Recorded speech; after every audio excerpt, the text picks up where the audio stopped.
I rock the vote. Can they rock the vote as our first match of the day?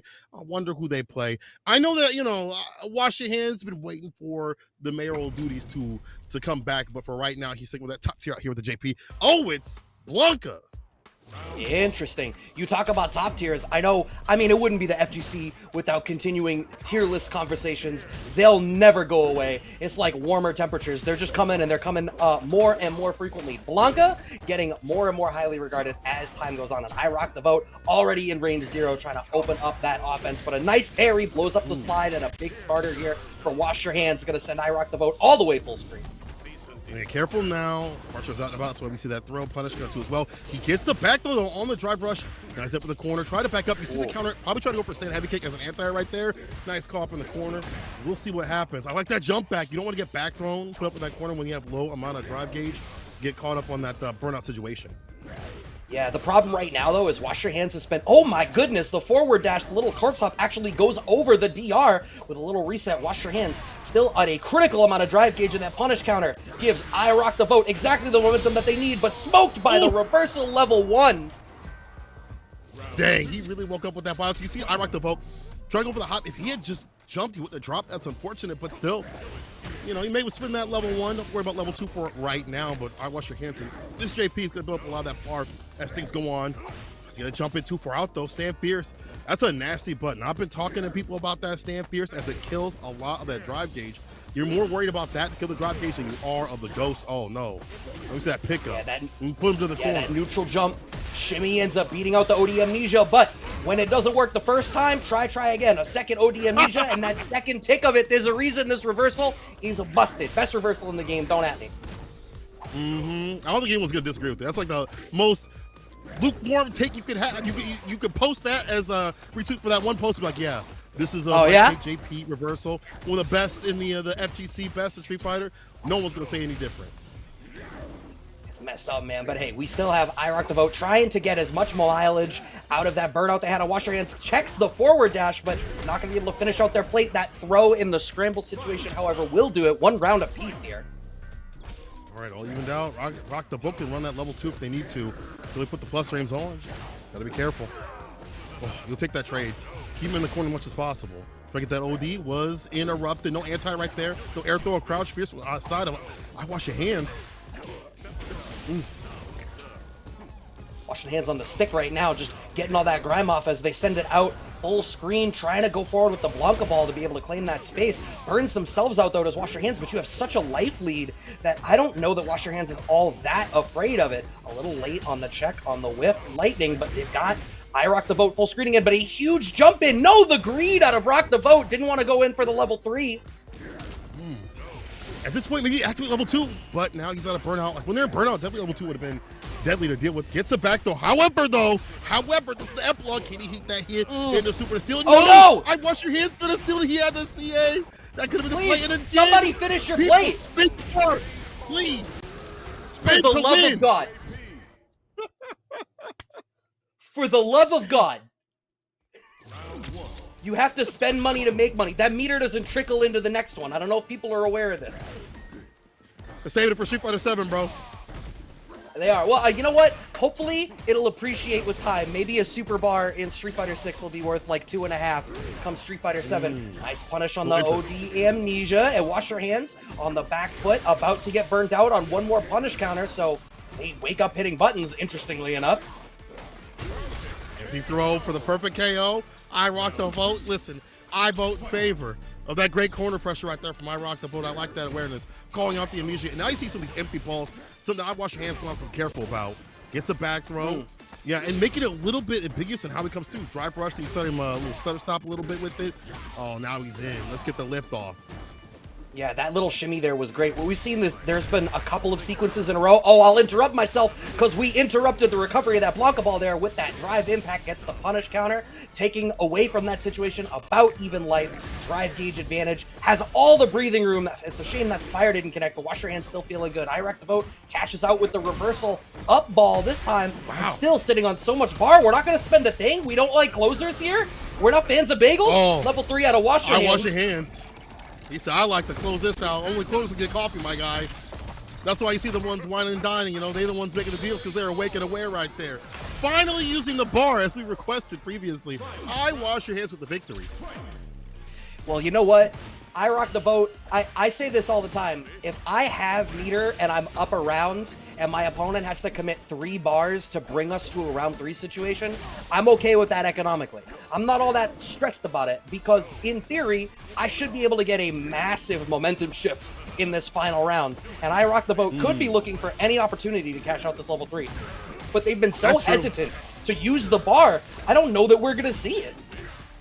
Yeah, you see my man spend the win right now. Cash in, cash out. You know what I'm saying? Send heavy kick, OD, impact. Oh. All right, we react. All right, yeah, they have burnout. Let's get nasty. Level 3 immediately. You know, I don't mind this. Level 2 might have been good, but level 3 will get them a pretty decent lead. Freeze the bar at the top. Let's help make them drop. And now I rock the boat in, almost out of burnout, I should say. It's a throw. Yeah, I think the reason for the level 3 was just to make sure they ended up ahead in terms of burnout. Now the Wolf Punish off the DR, but we're not finishing at all. Going for the DI, but Wash Your Hands mashes out the regular vanilla Amnesia on some All My Children type beat. Dang, these are the days of our lives. They don't know about that one. They're too young for that one. No, they don't. I'm glad you got it. As soon as I said it, I was like, this is not going to land on an internet crowd. No, that's for the TV. They don't know what that is. But I know that I rock the boat is tying things out with Wash Your Hands. I would say I wash your hands. Think about I rock the boat is, you know, I like them call it these reversals continuously and staying solid in a scramble situation. There's the anti right there. We haven't really seen that much of the crouch fears coming through from I Wash Your Hands. Getting a little bit better about dealing with these jump-ins. Lift low. Wash Your Hands only needs one more touch to be able to close this one out. Puts themselves in burnout, which is not ideal. But I think I Rock the Boat's block pressure has not really inspired a whole lot of fear out of Wash Your Hands, who there, even in burnout on block, still felt brave enough to hit a crouching short to close out that round. Dang, they both share the same brain cell. Try pressure in. The send heavy kick, though, is the one that starts out the party. Here we go with that throw.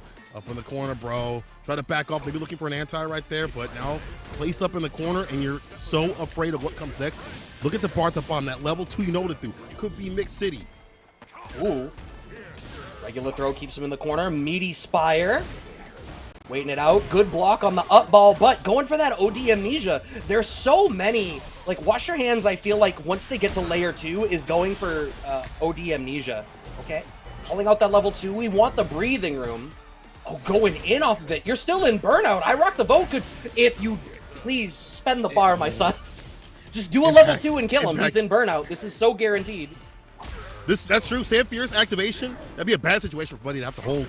But of course, he's out of burnout. And now only one hit away. Jumps away from the OD ball. One solid hit. Almost got the whip. If he just used Sam Fierce, I think it would have reached. Oh my God, bro. Just activate. Oh, he's please, buffering God, something. But like, I don't. Oh my God, getting away with that throw. That is. Look, Wash Your Hands. That one's a heartbreaker for you. I appreciate the advice that you're sending out to people. I'm gonna send some advice to you. Finish your plate. Sending out the ghosts as we play out this final round here of Game 3. Damn, what an interruption right there. Have the Ghostbusters with him now. Gets a throw. Try to get that command grab. Try to sneak it in. My man was hold north and not go south. Very smart stuff. You see that bar getting built up from I Wash Your Hands. I wonder if they're going to use it for level 2 or level 3. Maybe level 3 at this point because it'll be a surefire kill if he hits him with that Pierce. Or to the dash up. This will definitely do it. Drive rush. Yep. To confirm to drive this man down to losers. Yeah. Managing to close that one out. DR into a low tick. Knocks out I Rock the Vote. And I got to say, if I had to levy a criticism here against I Rock the Vote, I feel like, and maybe you'll disagree with me, I feel like when they were in that mid-range and playing for shimmies, using a lot of like Crouching Strong, Crouching Fierce, it was really effective. The problem was they didn't do it particularly often, and I feel like they just kept going back to full screen to try to play like a full screen Blanca ball game that just wasn't getting them a whole lot of mileage, and then the scrambles that would happen after, Wash Your Hands just got the better of it. I don't know if you disagree. I think what makes that I understand like the game plan, but I think what makes that kind of hard is the fact that we see the fake outs continuously happen, and there's not that much that you're right. There's not that much that comes from like hitting OD Blanca ball or normal Blanca ball. You get some damage to the deck, right? But if you're not staying in, that's like kind of the purpose against dealing with JP is staying in to get Right. your win. Also, personally, I like to see more level twos, but it is kind of hard to activate in a scramble situation. You want to find Stan Fierce, and he's doing Stan Fierce. But you know what? I rock the vote. I got to give you some credit. My man Whip Punish Stan Fierce, and that in and of itself is a heroic thing. You are the winner of today, even if you don't win this bracket, bro. But you'll have to make your losers run through a nasty bracket of Canadian Easterners. That's going to be difficult to deal with. We're going to go down and fight with Fart Slam and Staffu. Now, Fart Slam, despite the name, is a ridiculous player. Like, don't let that name fool you. You usually see like Sephiroth 69 420 come through, and you're like, bro, this is gonna be an easy win. That's an O2er. That's not Fart Slam, bro. He is a real deal Ken, if I remember correctly. This is my favorite part about commentating events. But my second favorite part. Being able to watch dope Street Fighter, always going to be number one. Number two, some of the ridiculous names that I get to say with a straight face. Like that we're going to legitimately be like, yeah, and then Fart Slam did this, and someone somewhere in the world is going to open a video, and their first exposure to Street Fighter is going to be Fart Slam versus Snafu, and they're going to go, wait, I'm sorry, he said what? He said... Look, this dude shows up at tournaments and makes people yell "Fart Slam" to Station 3. Absolutely, what? Imagine if Fart Slam makes it into Capcom Cup, brother. Please. Oh my God, pinch me. If I somehow get to commentate that, bro, I would be the best. Listen, Capcom. If you bring me out there, I will say that with my whole chest. Fart Slam coming up to the CPT finals. We'll see though. He's got a long road ahead of him. Has to fight a sim. Now, this is a matchup that when I play Ken is very scrambly, but all it takes is like one Dragon Lash, one DI gets like a bad tip with normals to start the party, and then Sim is holding a lot of pressure because he doesn't have the same reversals as he did before. And there you see the DI gets a bad normal. DIs again. Oh. Yeah, I don't know if... So, I'm torn on whether that was to do drive gauge damage or if maybe they just miscalculated their frame advantage and wanted the wall slump reset after. But, you know what? Either way, it works out for them because now Fart Slam has Snafu locked down, back up against the wall. Drive reversal actually overcommits, but that standing jab check, huge at keeping Snafu locked down. All of these pokes, though, and now Fart Slam in burnout. I can't believe I get to say this authentically. Burning out, but plus frames off of the Dragon Lash. Trying to jump in, careful now. Fart Slam, trying to find the right way to come in. That's a punish counter. Unfortunate, runs a super. Again, you have to use supers to deal out some damage when it comes to Sim. It ain't like it is in 5, where you just get the kind of, slide on in with the loops and things like that. Fart Slam gets the bar back. Jump. No anti right there. Back medium kick. Okay. Throw. Oh, that was so meaty, and then caught him reaching. That slide was so meaty. Right off the bone. Oh no! I like seeing that. This is something Zapriano's been talking about. He's like, people need to use more fireballs in this matchup, bro. Well, place fireballs, rule the neutral. He's got to worry about that option. Yeah, I think Sim is like such an anti-zoner in a lot of games that I feel like it takes people a long time to break the habits that they have going into playing against Sim in previous titles. Like, I feel like the way you have to structure your game plan around him is not as one-to-one from like 4 into 5 into 6 as some other characters are, right? Like, Geef only changes so much. Fart Slam committing in now to this level 3, wants that early life lead here, as well as decent positional advantage as they have Snafu locked down. Yeah, punish counter back throw. Yeah, put him in the corner. Gonna look real nasty. Heavy kick. Yeah, I like that drive reverse. Get some distance with it and knocks him down again with the Dragon Lash. Great option to catch him leaving off the ground. And that sweep, probably hard for someone to punish that max range back. Medium kick probably don't hit the way it needs to. Safu, got to be careful because once my man gets in, he ain't going to leave. Side switch, jumps. I like that jump back instead of holding like a throw on punish counter or dealing with that option. Oh, what a bait!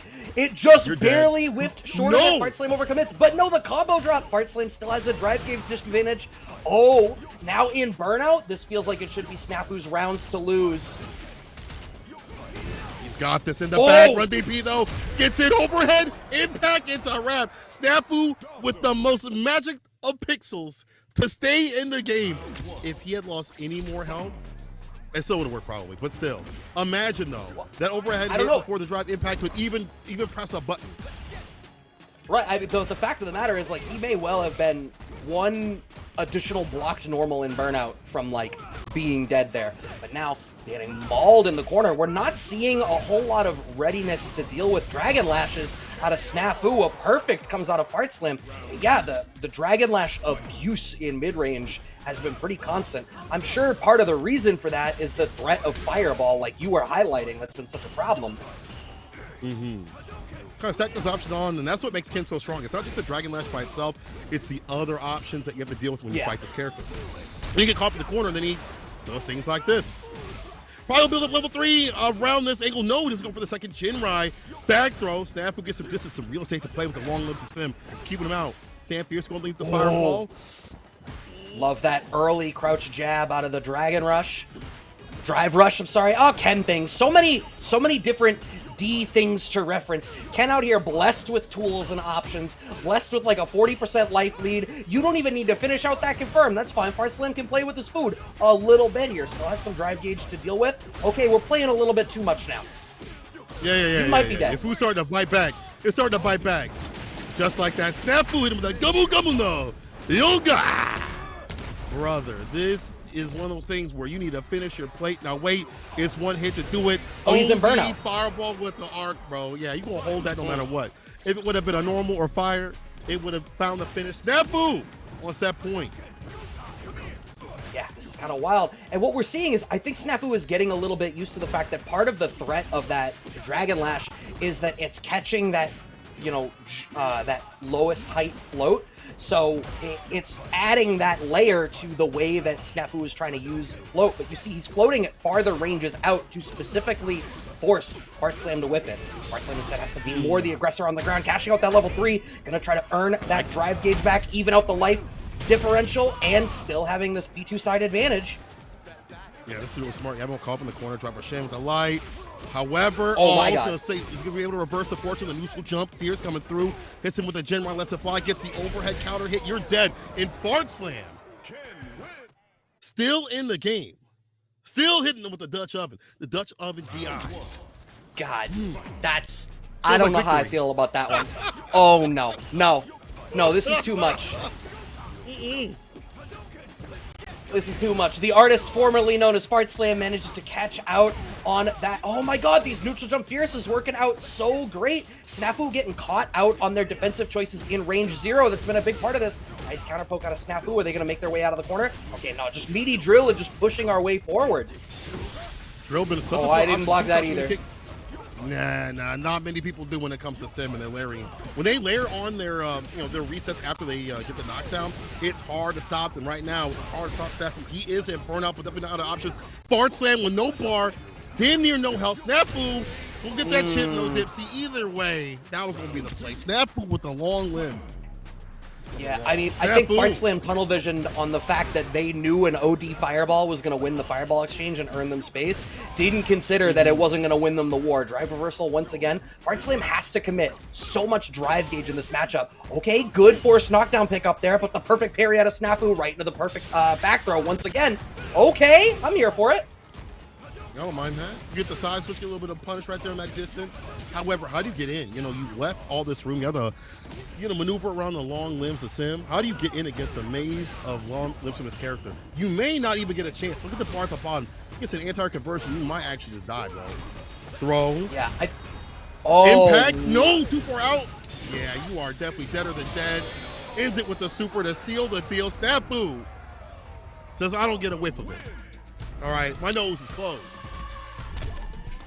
It's moments like this that I'm happy my nose doesn't work, historically. That has nothing to do with nothing. I just don't smell particularly good, and it's moments like that when I got to sit down against somebody named Fart Slam, it's not going to matter. But what I got to say is you were asking what was meant to be a rhetorical question at the end there of what do you do to get in from the full screen spot? And I think that was the question for Fart Slam that was getting in their head and mixing them up a little bit. Because what we saw in some of those situations right at the end there was it was abundantly clear that they were trying to think 1 or 2 layers ahead of where they needed to, right? Like drive rush into immediate DI as like to burn themselves out in hopes that you're going to get a big punish counter DI because you think they're going to try to check your rush. Like we are adding layers on layers on layers at this point in hopes of something working.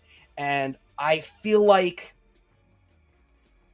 Was it informed by something? Probably. But I think at that point, when you know that you need to land the plane in a difficult situation, you got to stick to stuff that's a little bit more stable. And going for these wide, risky decisions is not always the right play there. You know what's wild is I think the decisions that he made were good ones, but I think if he pulled back just a little bit, unlike like going for drive reverse, right? Because you see how much bar was spent to put him in the corner. If you pull back on some of these decisions for a little bit, kind of wait and look at the template of how the sim player is playing.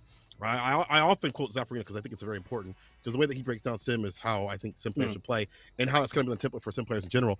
Like, they have a template of moves to make sure they're not DI. They have a template of moves to make sure they can reset right. All that good stuff, right? So the way to play against sim is to recognize what templates they're using and what options you have in rebuttal. Now, we're going to keep going through this bracket and see who's going to be surviving, as now we have Wash Your Hands versus Les. Yo, Les coming back. The Bison Boy, unfortunately, the only cycle power here is accountant flavored, but no less deadly. You know what? This is looking like, I know a bunch of people were watching that HBO show Succession. This is how I think everybody would have preferred that show to end. It was just two business people absolutely rocking on each other. Apparently on a vacation somewhere. Nice pick up off the anti-air there out of Wash Your Hands. Who's just barely not going to be able to finish it. I don't know if that was a combo drop or if they just didn't have the juggle points, but they did manage to finish the job there, claiming that first round for themselves. It's a weird matchup. You don't have the walk speed to kind of walk forward like you'd like to. You kind of have to drive rush in, and you have to be worried about, their departure, things like that. You see the problems from this character when you fight this character. Like, damn, I put people through this. Wow! Hold up, what a whip punish. Les with a Men in Black. That was sick. Okay, perfect parry, but we had the time to land because it hit high enough. They had time to recover, or maybe the throw just came late. That time we're going to get the punish counter back row. Wash Your Hands going to get the initiative, but another perfect parry. It's like they're sharing a brain cell, but they're wrestling it out of each other's hands like two dogs playing tug. See who's going to end this war. Oh my god, nice that OD Pierce lost. Surprising. Last though, let's see if he runs that level 2 or just finishes the job without it. And there it is. Finish without it, save the bar. Which is good, right? Going to the next round with level 3, both of them at the same time, too. Oh, what a whip punish! You see that? I hate that normal so much. That's the trick? There we go. I gotta whip punish the normal and character select. Thanks for, I'm glad you're here to fill me in on these details, Cola. I was worried. That's why I picked up JP, bro, to fight JP.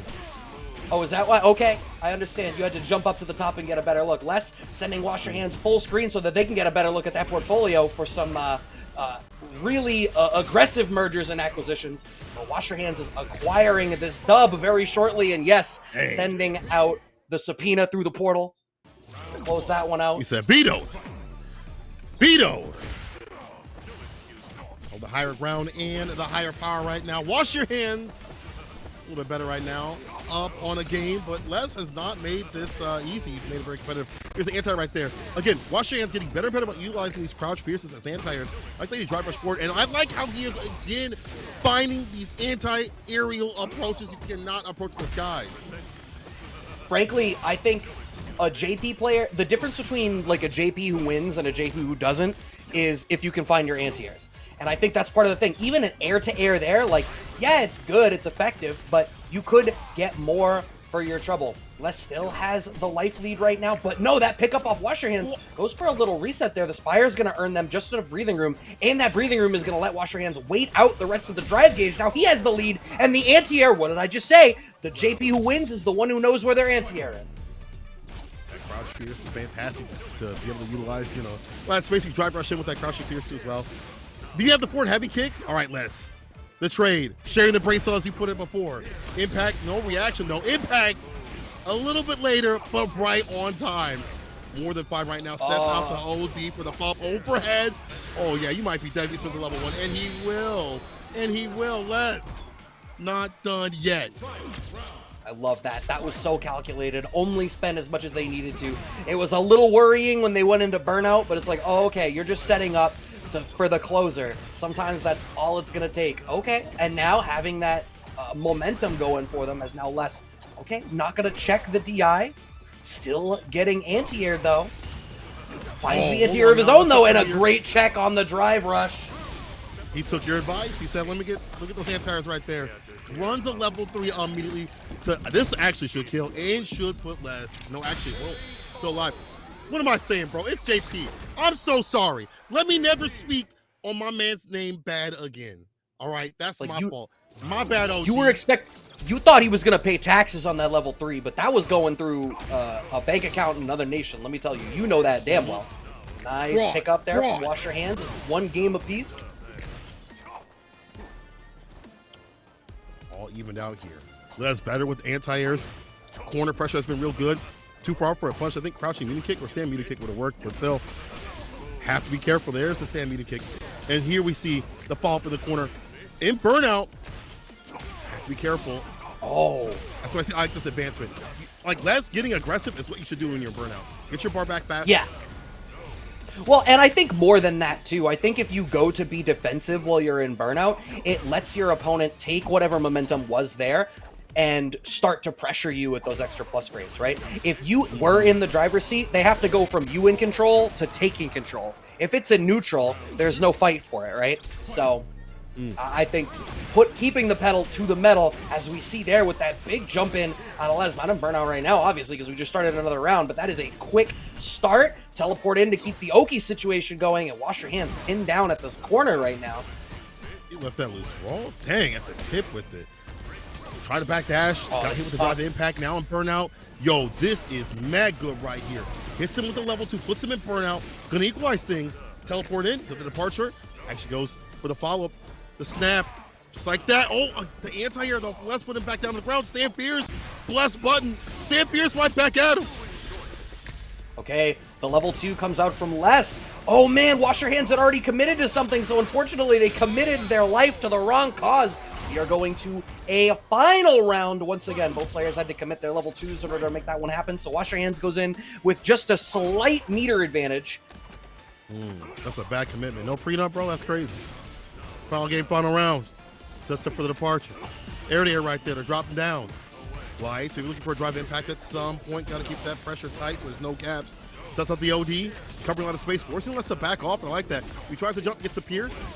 Wow, what a rebuttal. Just a stand light jab right there to check him and challenge him. And that's not even the fastest jab he has. It's the crouching jab. Damn. You know what? It works. It just goes to show sometimes you can still use the weighted clothing, and that's all that it's going to take. Gets the command grab. One more touch will do it. It's going to be the overhead off of the drive rush. Les is going to be able to close that one out. The better JP. My portfolio performed better. Check my stock prices. Man said, check my stock price. That's what boys say on Tinder. You're like, yo, hey, yo, girl. Check my stock prices, though. What do you know about Tinder? I don't. I don't know you're talking about it. That's what the kids say. That's what the kids say. Why do you know? How do you know what that means? That's a setup. Huh? Well, how do I know what means? What Tinder means? What? Yeah. How you know that? How do I? We're both in trouble. We're both in trouble. After this, we're going to both be in trouble. But you know who's in trouble right now? Wash Your Hands. He's down to losers. Let's moving on. Listen, that man is definitely a Bison player. He knows how to use the command grab. That command grab at the very end. He sneaks it in. I'll get his win. And that's the thing about this JP character. So many things to worry about. The ghost, the OD slash, the command grab. He's pretty good. So's Les. So we can see here, and I'm trying to jump around to see which of the pools this is in, but the next match, as you can see there on the lower third, Blue Blazer versus Space Andy. I'm still looking around. I might be blind, honest to God. No, this is to get into top 24 from the first of our 4 pools, because yes, there were so many people excited to come out and play some Street Fighter 6 here for CPT World Warrior Canada East that they had to split it into 4 pools. I think they also ended up extending the registration deadline by an extra few hours just to make sure people could get in. So thanks everybody who's been showing excitement to come through and, play these, compete in these awesome events, play for your chance at that fat stack that Capcom's putting up for you at the end of this season. That's a lot. That's a lot of money. It's a lot of money. And all you got to do is play in 5 tournaments, land your regional finals, and then obviously win that. But that's a lot to ask for. Canada East has had a lot of killers. We've seen them in the top level of brackets. We've seen them compete early in the early days of Street Fighter 6. They've always had strong competitors, but this is a really good chance to get them out there. Last time we saw Joe Umiroken as the CPT qualifier for 5. For 6, it could be anybody. Zen is out here. I know Yeah. Riddles is making his way, from Smash over to Street Fighter. And Chai Rithi coming through too as well. An old head, coming back after maybe not being, out here in 5, maybe didn't enjoy 5, was busy with live, but now busy with 6. Yeah, I mean, and I'm sure you can speak to this as well, but like as someone that did a lot of commentary for, East Coast facing online tournaments, did a lot of work with Ascendium, got to check out the Canada scene, seeing the amount of killers that are being represented in this region just continue to grow and grow. And there being more and more players that are putting in crazy work on a national and international scale is absolutely crazy to watch. Blue Blazer going for that neutral jump, wants the tricky stuff, but smoked by the DI, and Space Andy getting a little bit of momentum now. DJ versus Lily. What do you think about this matchup? I think DJ smokes this character, bro. Even though she got some good anti-fireball ways to get in, it's a bad situation, that long-reaching drive rush to stock up, or stop the stock up, I should say. Anti-airs are really good. However, Blue Blazer, I played them, and they're nasty on the Lily. They're nasty. Don't get it twisted. Look at that, the command grab against the green slime. You're not fine. Dang, they are locked in. What's on paper don't matter up in the match, my boys. That's not untrue, right? It like a 6-4 matchup, that just means that today has to be the day that you win 4 games first. Statistics, probability. Hey, nah, I mean, we don't know. Damn, that was hold on. That game's already over? That was so quick. Yup. We barely finished talking about the matchup. Blue Blazer just wants to, excuse me, I got some food coming later. Can we just get to top 24? I'm trying to play for my points, please. The Uber person's right outside the door like, bro, just let me in, or you're not getting your food, or I'm taking your fries. Blue Blazer, with a lot of interruptions against like the feints and stuff like that, has been fantastic. Look at that, calls out the fireball. You have to be careful about your fireball gameplay. I think that's something that DJ players have to get better about. You watch Xian and other ones. I just swing out fireballs. It's more like a poke than an actual zoning sort of tool. Oh, yeah. Yeah, I think the fact that he's only got, like, he has 2 regular fireballs, functionally, right? Like, the feint is there for something interesting, but you've got 1 hit, 2 hit, and I think you do have to approach zoning, like you said, a little bit differently. I feel like there's a lot of characters in this game where the goal of throwing your fireball is just to make your opponent want to think about a fireball game. And for DJ, if they're, thinking about a fireball game, you have so many great anti-airs, the up kicks here, like we'd seen, you've got back roundhouse. You've got that great drive rush to close space super quickly. There's so much that you can do, and none of it's going to matter because Blue Blazer, we're sitting here theory crafting the matchup. Did Blue Blazer lose more than 30% life in a single round? I don't think they did. They just, you were talking about the DR forward and how quick they claimed space. I feel like every single time they tried to claim that, Blue Blazer's like, hey, I got these Cali sticks, right? Like, I'm controlling this. This is my space. It's dangerous too because there's recovery on those things. Like, they can be with punish, they can be DI'd. Like, say a medium punch can be DI'd, but anti-fireball play was fantastic. When they stocked up too as well was fantastic too as well. The timing against the anti-fireball play was really great as well. The timing gets deleting drive rush with the command grab. So they're ready and steady. So that they're locked in, and they're just a really great player. So I don't feel bad losing my points to Blue Blazer on their rise to this bracket. And if you were in this bracket, you need to be looking out for Blue Blazer. Lily's not a character you get to play a lot of, so I understand like maybe the lack of matchup knowledge, but I think Blue Blazer is playing godlike. It don't matter if you knew the matchup or not. Blue Blazer gonna make you drop. They're gonna be moving through winner side to see if Space Andy can find their way outside of losers, and we're gonna be going up with MTL Rami. Y'all please tell me Rami's still playing Rashid or is playing Rashid. That dude was a demon for Street Fighter 5 online. He was an absolute CFN demon. Let's see if he's like that in the pools. Yeah, I mean, we get to find out this is in the same pool. This is the other side of the top 24 qualifiers. So I don't know. I will load and see. Maybe we can look far enough ahead to see bracket play 1 winners. Oh, so the winner of this might have to play Blue Blazer. Ooh. I might be reading the bracket incorrectly. Let's not quote me on it. Voice of God might come in my ear and be like, no, Brad, that's not how brackets work. That's how I'm reading it right this second. But yeah, so it's going to be between MTL Rami, like you had said, and then I don't know if that's going to be Chufi or Chufai. Chufi? Fine? Chufai? My Chufi? gut. Chufai? My gut says I want to say Chufi, and I don't know why. I think it's because Truth Chufei. Day. Okay, Oh, okay. my head was on No, some Gundam tomorrow. Wing. My, my head was on some Oh, Gundam okay. I Wing, see you.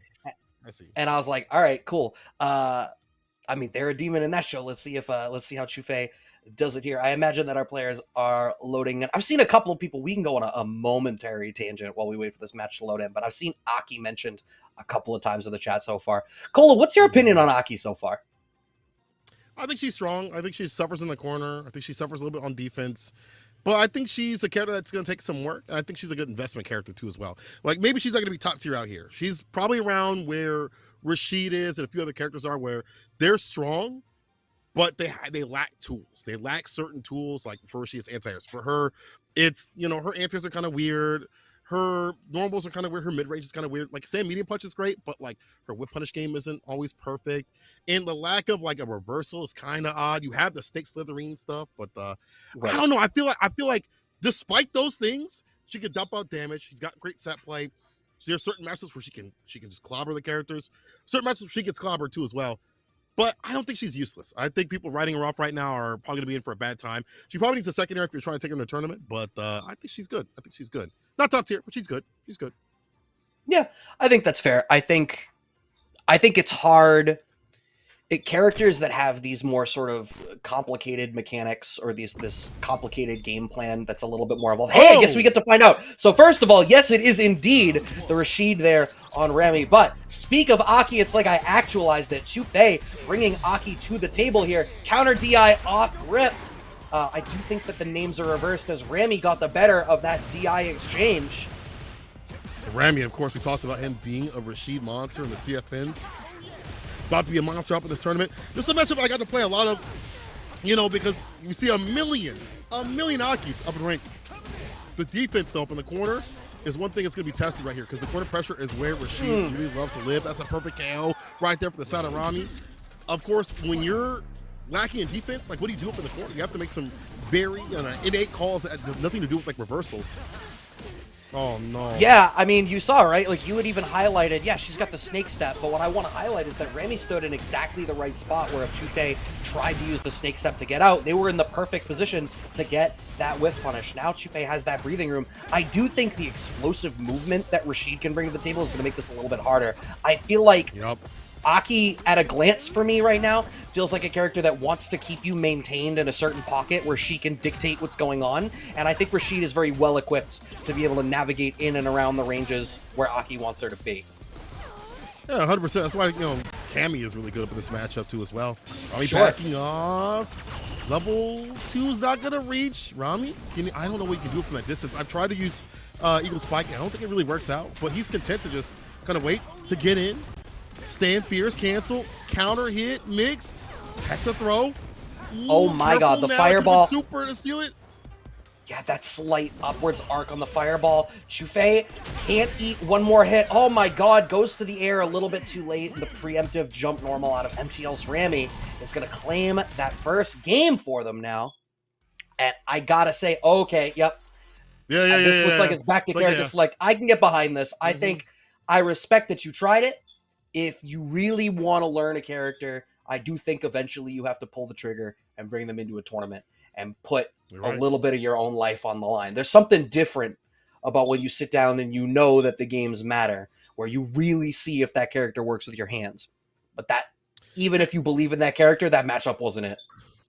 Yeah, I don't think that matchup, looking at it on paper, like right now, it does not look like it's too good for Aki. Maybe in the future, maybe things will change, but for right now, you go with the man with the hands that is blessed by the heavens. That is Honda.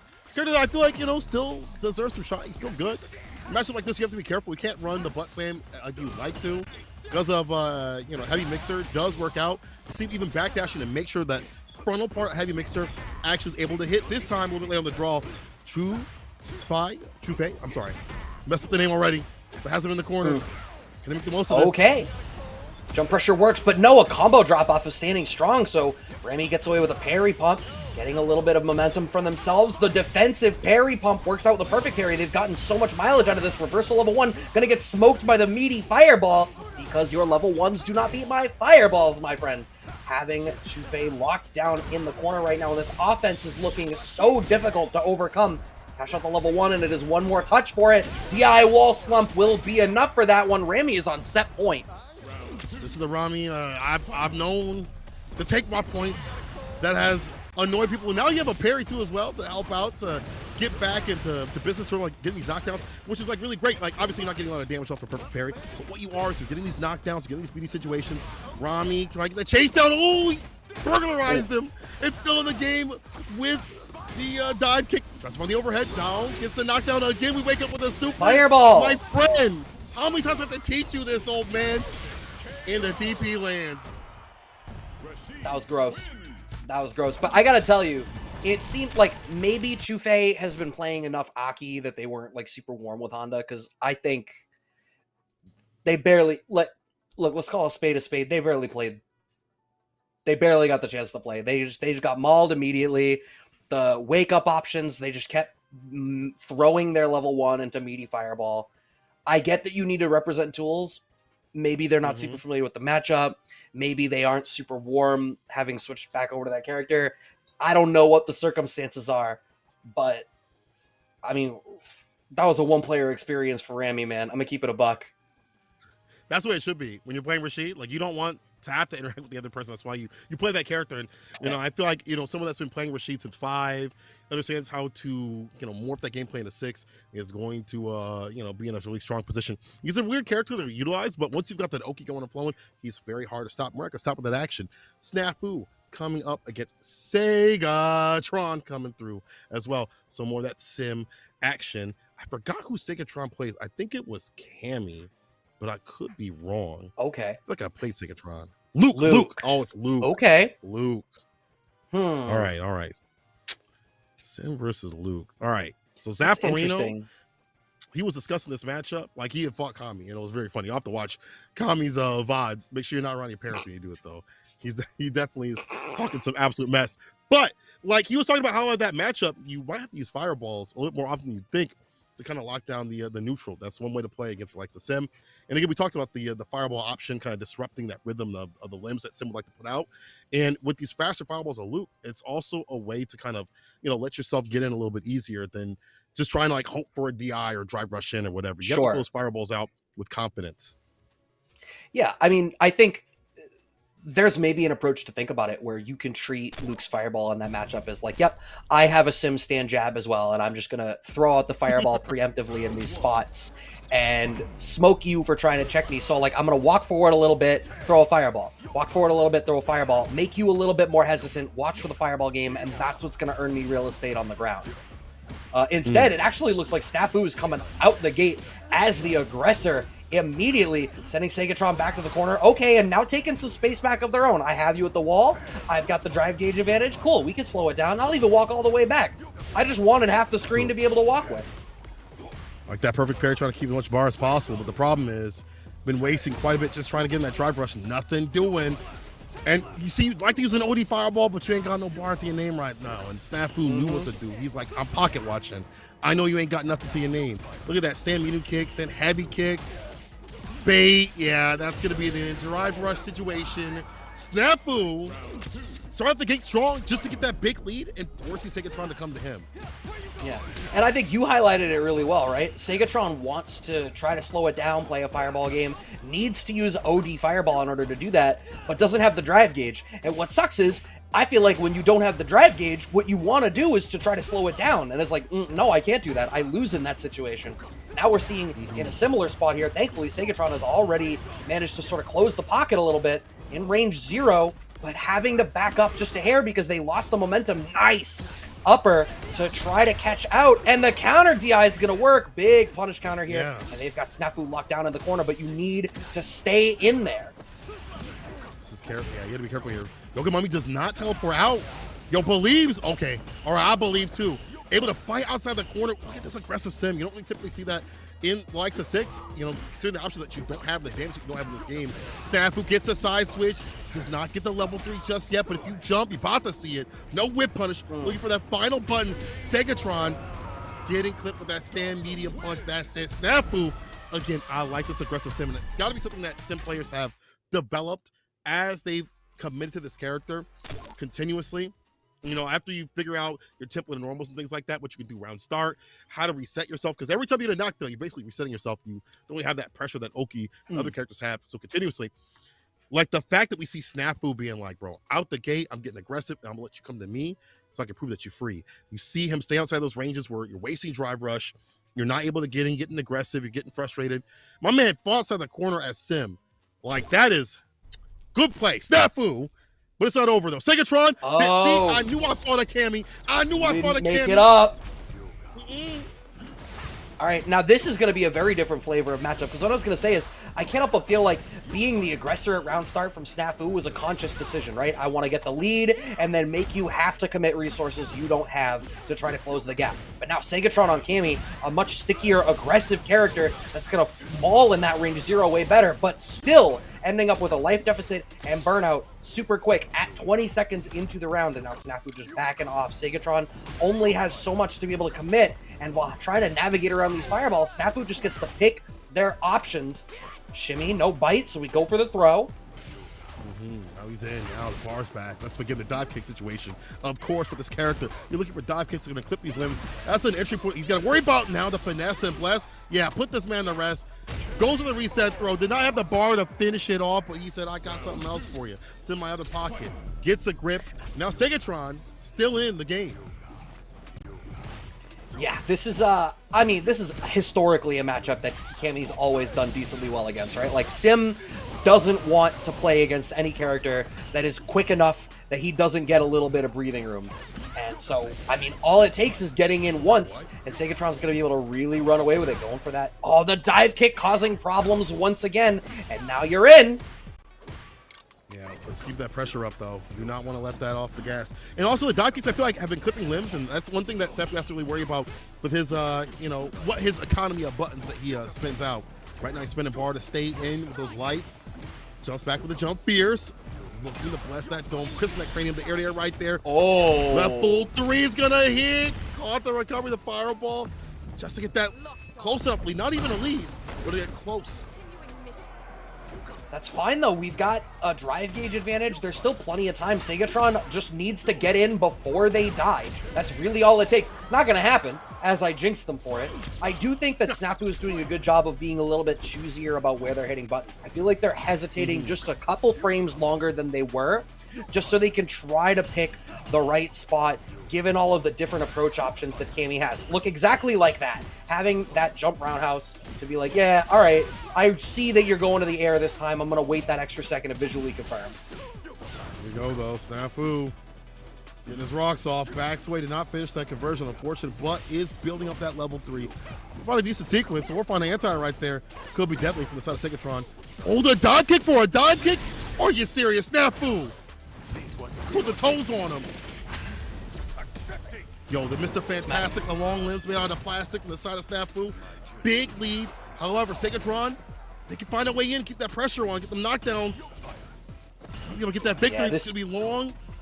Looking difficult. Stand head, big kick downtown. Yeah, not an easy spot for Segatron to try to navigate through. Is it possible? Absolutely. Cammy only needs to get in once and just be right a few times to close that one out. But this is something that I've always characterized as a transactional matchup, right? You have to pay some currency to get in, and the currency is your health bar.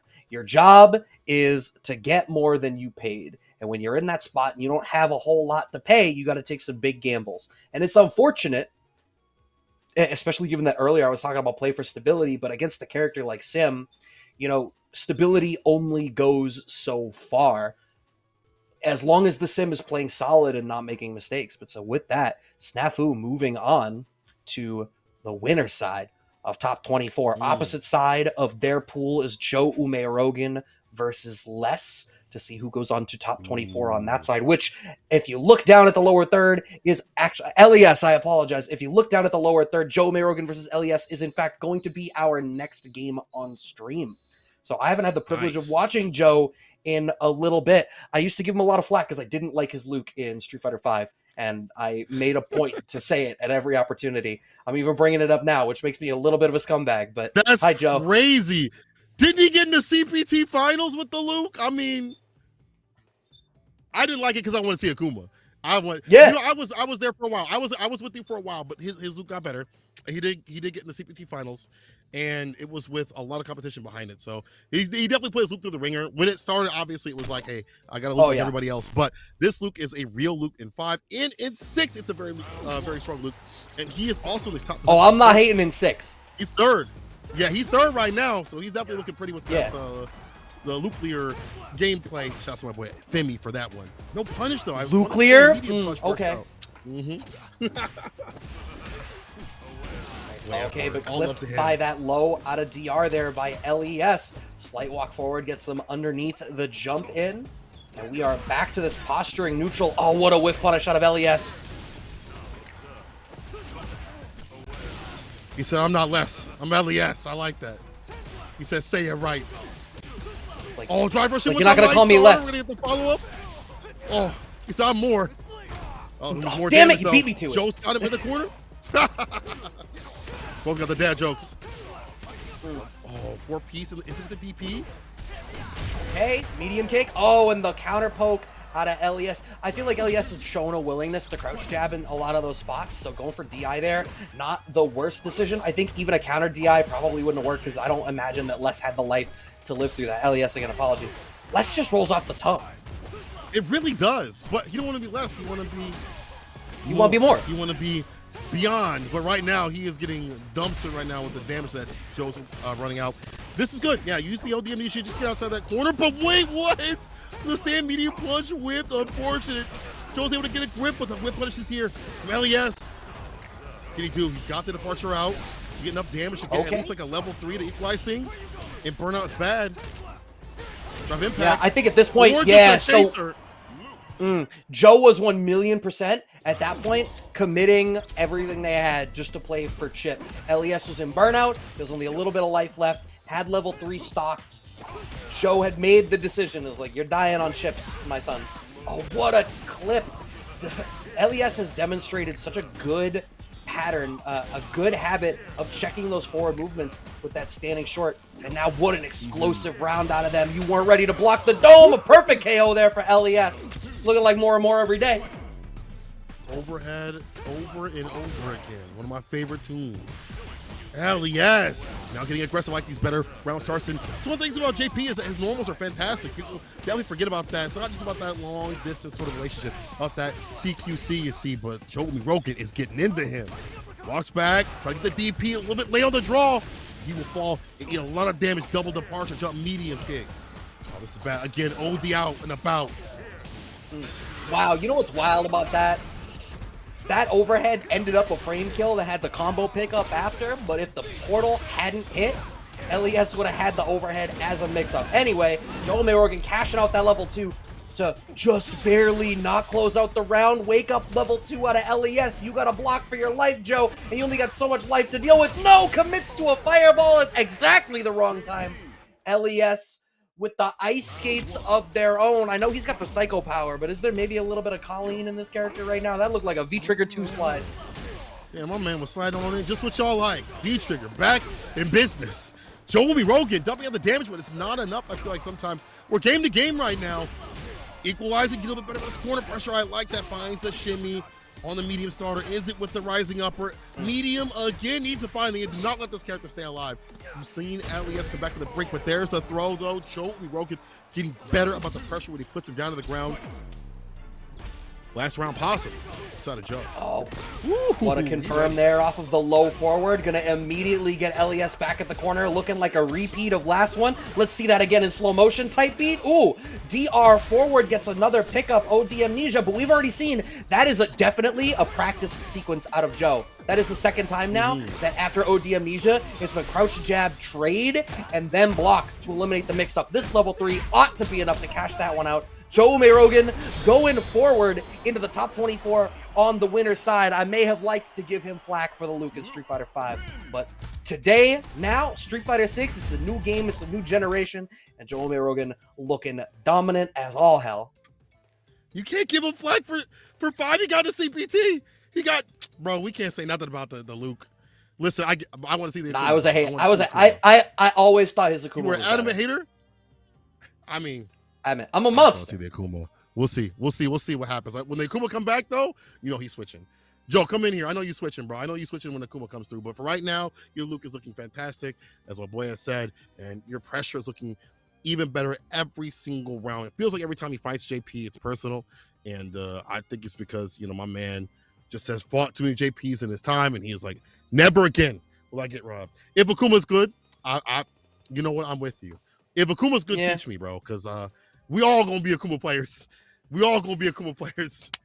I wonder how he's gonna work, because I think a lot of the saucy stuff that like he had some cool stuff in 5 that I'm like, how are they gonna choose to translate all of his different tools into 6? I think the team has done a really good job of like modernizing and updating all of the characters, all of the legacy characters coming into this one.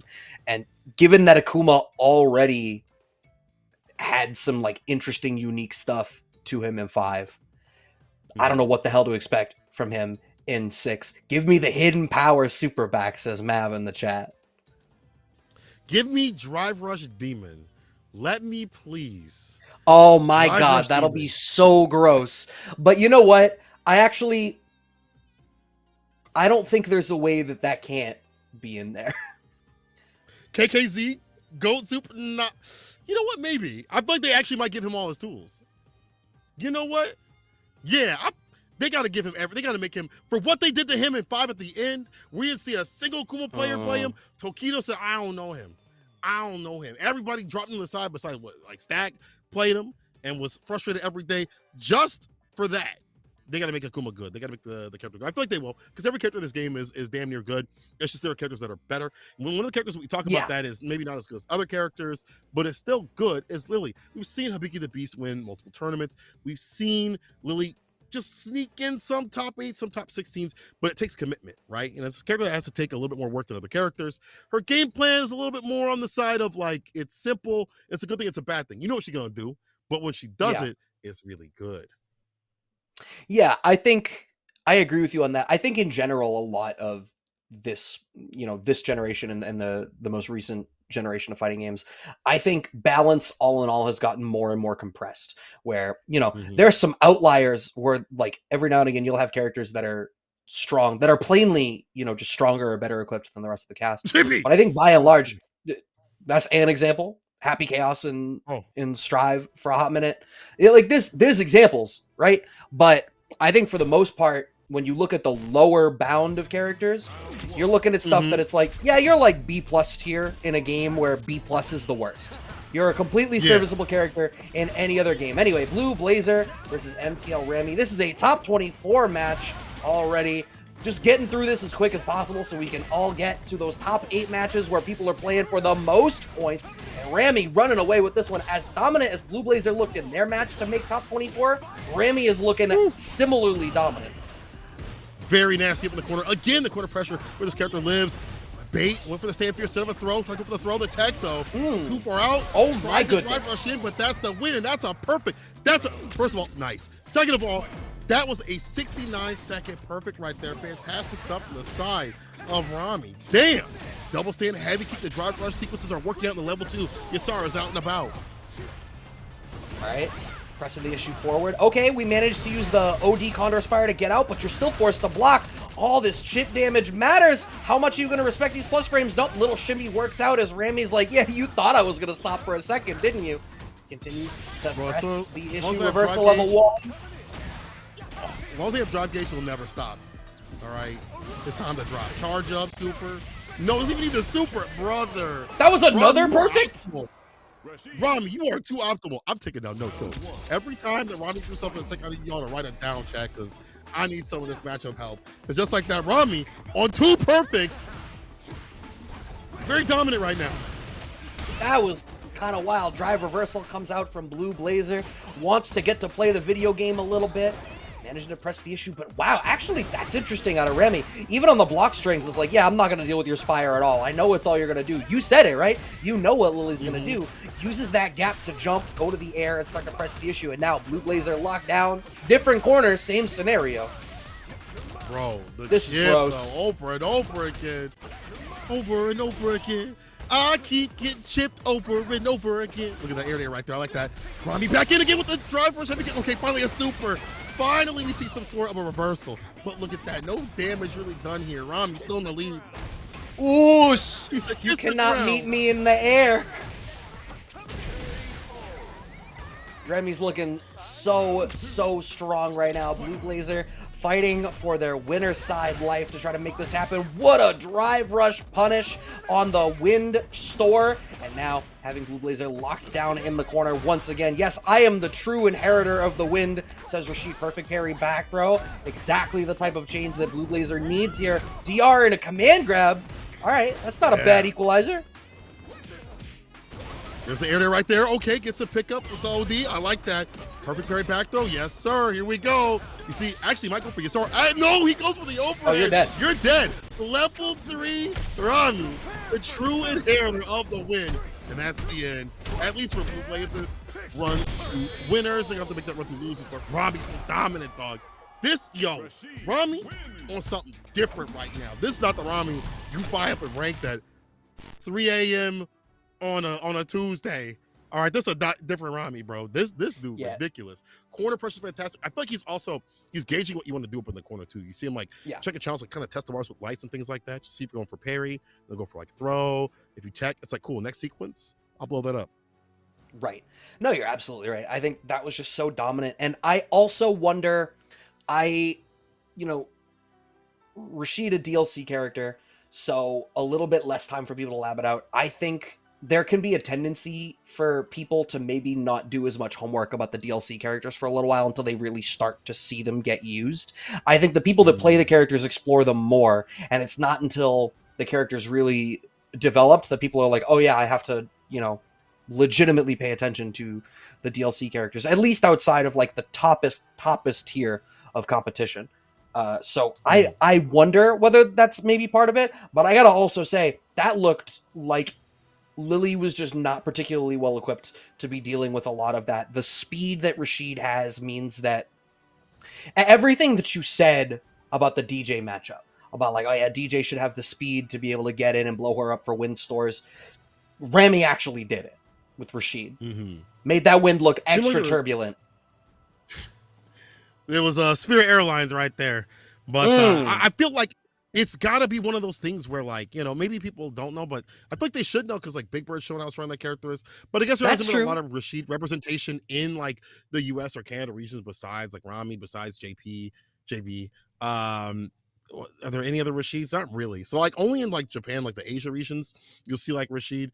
And yeah, really, that's really it. So maybe like over here, people need to start understanding that that's a character that is strong. Same with Lily in some regard, but looked like Rami was like equipped to deal with that character. Like it was like, hey, I run into Lily maybe more often than not, and it's time to understand how to fight that matchup. It was get the party started, drive rush. You saw the drive rush, slight punch, whip punishes, fantastic. Put him in the corner continuously, and without a reversal, what's she gonna do? She's holding all that pressure. So we're gonna be seeing Flux Waves come up against Tribe. That is the rawest of dogs out there, Tribe, going up against Flux Waves, and it's going to be an absolute banger to get in the top 8, I believe, because this is top 24, right? Okay. Yes, it is. So that is so with Rami getting that dub, that sends Rami up to the winner side of top 8, plays against the winner of Zickles versus Safe, and then on the opposite side of the bracket we have Flux Waves playing Tribe, our next match, and the winner of that, I'm sorry, Zyckles, apologies. It is Zyckles. I got zyked out. That's awful. That's so bad. That's the worst. I hate Zyckles. I hate these puns that I have begun to make. Anyway, Flux Waves versus Tribe plays the winner of Joe Umerogan versus Snafu. That is the winner's side of top 24. That's just the winner's side. Ooh, nasty action right here. Again, players that you would see in some top spots of any damn tournament, online or offline. TNS, Casa, Digital Havoc, anything with the stacked players, you would see these cats come through, and you're seeing them all condensed out here. Canada East, again, a region that does not get enough shine. And, we've, for whatever, overlooked these players, or, hey, I didn't, because I always knew the cats was nice, but I feel like the general populace needs to stop overlooking these players if they haven't been taken notice. Safe, also, another cat that is insanely good. Brutus. All these cats out here have been grinding, have been getting a lot stronger. They have a very strong, robust scene. They've got a lot of places to play. I mean, they've got big events like the Canadian Expo, which they finally had you know, they had Canada like recognize, hey man, Street Fighter, y'all kind of come out here and play and stuff like that on a scale that is like outside the FGC. So that notoriety, all this has led to a very strong scene getting even stronger. Let's see what's strong between these two. This could be a top 8 or a grand finals qualifier right here. Yep, we have Flux Waves on the JP, no big surprise, but Electribe going to be bringing out that Kimberly, one of, if not JP's worst matchup. And I know Capcom, he sent out that tweet breaking down the Master League matchups at like 1750 plus. And I know even there, the data showed exactly what you're seeing on the screen. By and large, Kimberly is a rockin' JP. Really? You know what? Wild thing is, I think it's 5.5.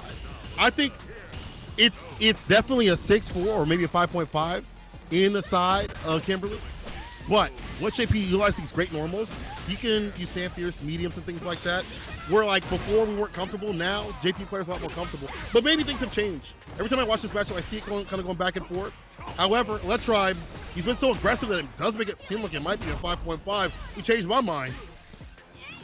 Yeah, I think it's just that any character that has, okay, reversal level 1, hold on, let me interrupt my own thought to bring you this action currently in action as Flux Waves, ooh, with the Pierce, catching out Electribe. They were still stuck, unfortunately, in Burnout, so that was a losing situation. But what I was going to say is, like, just having, you know, that great standing medium kick that we saw utilized there, a good drive rush, teleports to be able to navigate in. You know, JP does a really good job at making the cast have to spend the resource that is their life in order to navigate through the middle of the screen.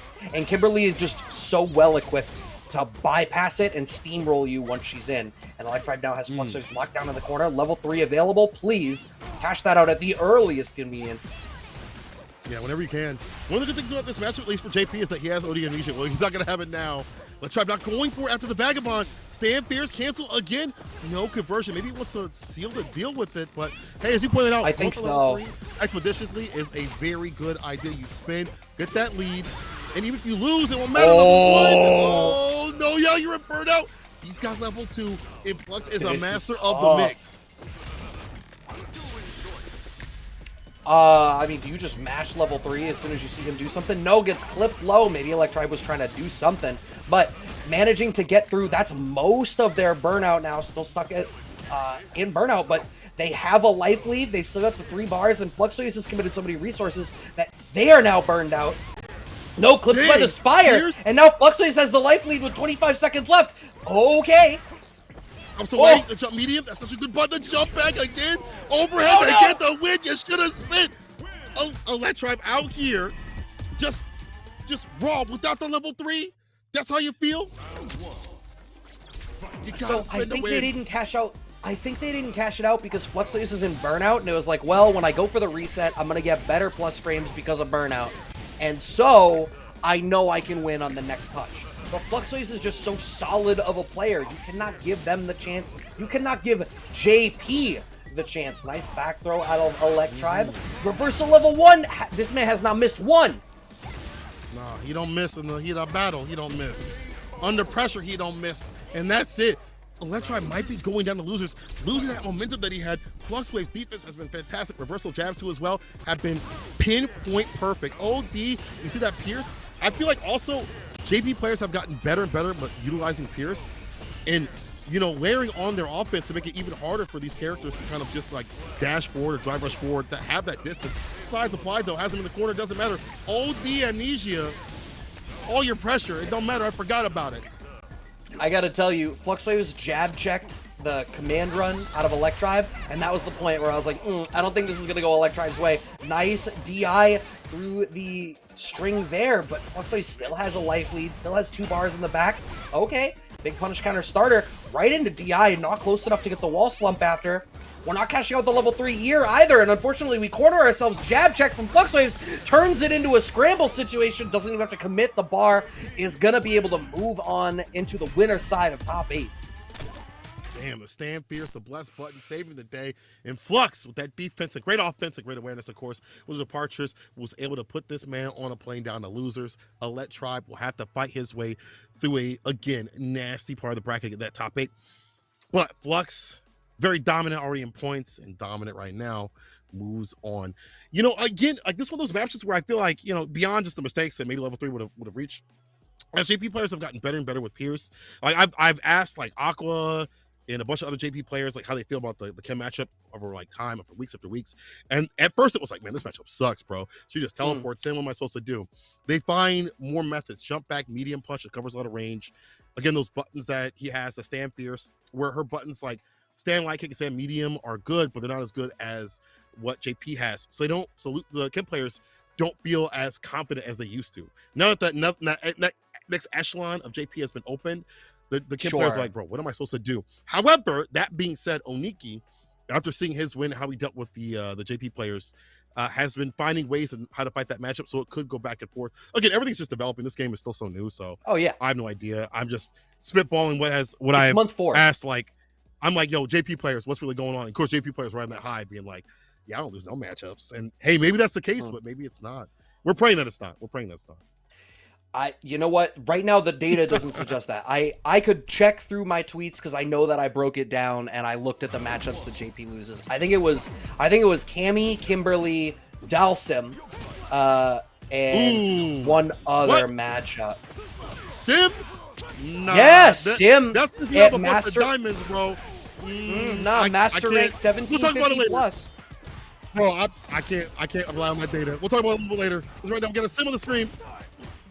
And back up in the corner. Here's Joey Rogan. Can he finish the job? Snafu is aggressive Sim, but what does it matter to Joe, who gets aggressive and dumps out the damage?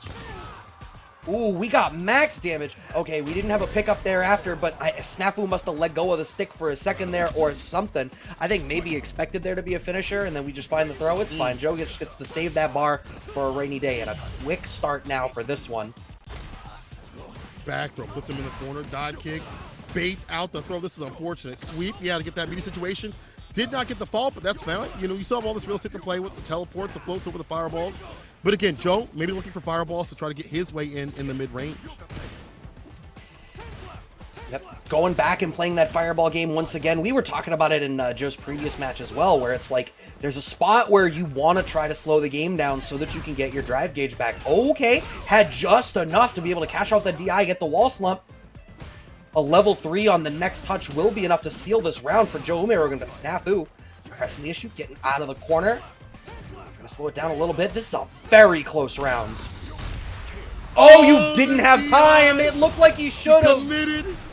He committed, unfortunately. Yoga Sansara to seal the deal. And that's good. I like that Snafu went for like the level 2 so he can keep some of that bar at the bottom for this next round. People at level 3 if he's lucky enough and gets aggressive enough to build up that resource. Trade. We wake up with buttons in the dive kick. Oh, this is bad. Joe pressuring him to the corner. He's been doing a good job of putting Snafu in the corner, but we haven't seen throughout this tournament yet. Nice pick up there out of Snafu. Okay, doing so good at checking and covering the space to keep Joe from just being able to freely DR in. But that's all that it takes is a one touch. Cashing out that level 3. Not quite going to burn out, but I imagine Joe's going to structure his next offense specifically for it. No, in fact, it goes for a throw. Nice light punch. It's a knockdown against the teleport, and there's a back throw right here. This is bad. Snafu. Yeah, in burnout, impact, it's a wrap. This is the exact sequence you want to see. We see that bar on empty, that drive gauge down. Go for that drive impact. Joe. Nice sequence there from Joe. Up the first game, and I think he's just doing a great job of, like, you pick your spot to get in, you pay as little life as it takes to get there. Be patient, be particular, get in, maximize your opportunity when you find it. Look at that, even just going for DRs off of like limbs that connect rather than just trying to naked DR, because the naked DRs are what are getting clipped. Lands on the fireball, a little bit unfortunate on the spacing there. And then anti is right there, the yoga uppercut slides on and gets the fireball. Starting to read the rhythm here from Joe, deleting the drive rushes and the fireballs at the table for a little bit. Snafu. Structuring the buttons get a little bit different. So many slides every so often. The teleport back to mid-screen. Anti is right there with the stay heavy kick. Yeah, Snafu's teleport timing is really interesting. I can't help but feel like every time Joe gets to a point where he's just barely pushing past mid-screen, Snafu is already teleporting to swap that back around. Off of this whole sequence, manages to close out that round. up round one here in this game two. And Joe really didn't get the initiative in that round that we saw from him in all of the rounds there in game one. So already showing some signs of adaptation here. Snafu, who's cashing out an early level one once again, wants to maximize the damage when they have it, like you had highlighted at the very beginning of this evening. Yeah, this fireball pressure is real good for the son of Snafu. Being able to sweep through, look at that aggression. I like him just getting to this ground when you don't expect it. It's so difficult to deal with somebody who's not just standing in one space and place with the fireball pressure that you would expect from the likes of Sim, because that allows people to get in. Look at that, too far for the crouch fierce. What are you hitting, your demons? Joe trying to get in, too far for the throw. Punish, but nothing big. Oof. One more hit, the perfect Wow. KO. Snafu. Imagine Snafu take down Joe, bro. That would be crazy. Not like Snafu ain't like he lacking and slacking, but Joe Rogan, top seed, super strong, CPT qualifier. But Snafu, bro, he hungry. Yeah, and I mean, the winner of this, we're staring down the barrel of Flux Waves and Winter Side top 8. Whoever plays this is going to be playing that super difficult JP matchup with one of the best to do it. So it does not get any easier from here. You got to earn your place. Joe keeping that throw pressure going, slowing it down just a hair to try to make sure they can get a little bit of drive gauge back. And I like that extra bit of hesitation, recognizing that the teleports have been problematic, so they need to be ready to answer them there. Very correct with that. Back medium kick, punish counter. In a weird angle so he can follow up, but still will get the counter conversion. Knockdown, yoga arch. He'll parry this, and he'll just let it drop. Are you kidding me, Snafu? He said, I knew what you want to do. He's like, I will hit you with that parry, bro. I was wary. You on that super, You are good to go. Snafu on set point. That was some actual you are already dead stuff. All right, pressing the issue, we get another throw. Oh, meaty slide. We don't finish the job. Counter poke works out there for Joe, but we're still having a hard time threading the needle and getting back through. We're back in range 0, able to start the game, but I think Snafu's also seems to have committed to, as I was about to say, they seem to have committed to take the throw. That was working for them. They should have kept it. Oh no, the jump here's beast mode. Big amount of damage, dumping it out for that one hit to do it. One touch, crouching medium punch, actually backs up the light fireball. Drive reverse to keep him in the corner, and the drive impact to make it a wrap. Final game, final round. This is tough, but Snafu has that huge meter advantage going into this round here. So Joe needs to be particular about how they move through. Oh, what a good place on the OD Sandblaster. Manages to snatch out that crouching fierce. And now it's to be in the driver's seat, but a great check on the naked drive rush once again. Good choice of button too as well. The 4-frame, just quick with it. I like that. And quick-witted is Snafu. Almost found that fireball. Careful now, Joe. Has to be careful. I mean, Sim, one of the things about Sim is that he is a baron of burnout, bro. You gotta be watching your bar. He chips away with these buttons, with these limbs. Floats over the fireball. No back heavy punch. Anti right there does find the finesse. Oh, here we go. Yoga's finest. This might well be checkmate. If Joe is not burned out, he is going to be very close to it. Yes, you cannot block anything else. Level 1 through, it's going to beat the fireball, but Snafu was far enough away to be safe. Oh no, a huge jump in. Joe gets another chance. What's it going to be? Neutral jump fierce, nothing really comes of it. Slide connects. Snafu is able to finish his plate, closing it out 2-1 to move on and play against Flux Waves in the winner side of top 8. That really almost got away from him.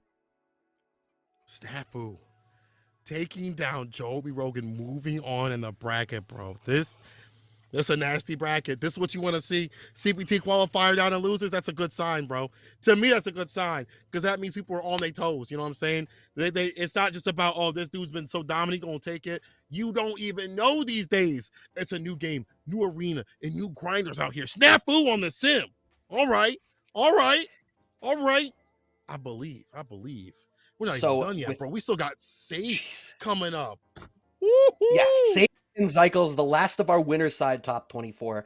And then loser side, still waiting. Brutus plays the loser of our next match to determine a loser side top 8. Blue Blazer has already dropped down, is waiting for some results moving forward. Z-Snuts still in LES, waiting on an opponent. We've got Van N waiting now. Actually, no, shouldn't have to wait anymore. It's going to be Van N versus Joe Umerogan for a loser side spot. And then Electribe versus Fart Slam. The Caps name warriors to round out our loser side top 8.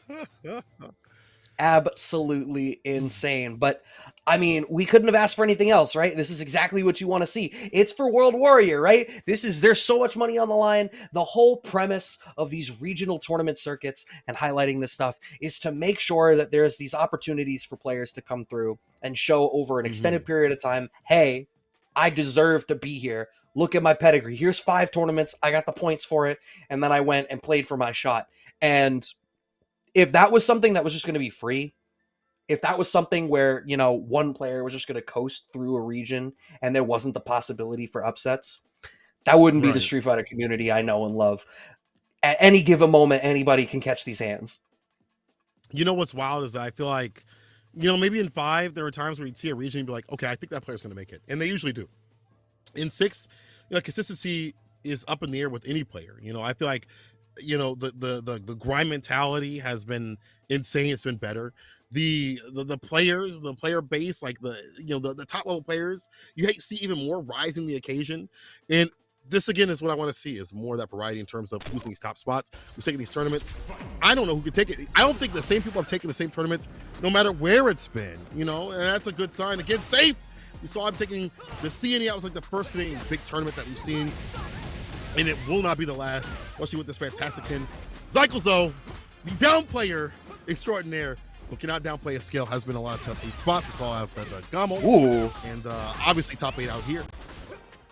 Yeah, that was a nice pickup there, but no, I have to imagine that was an execution mistake there with that early jumping medium kick.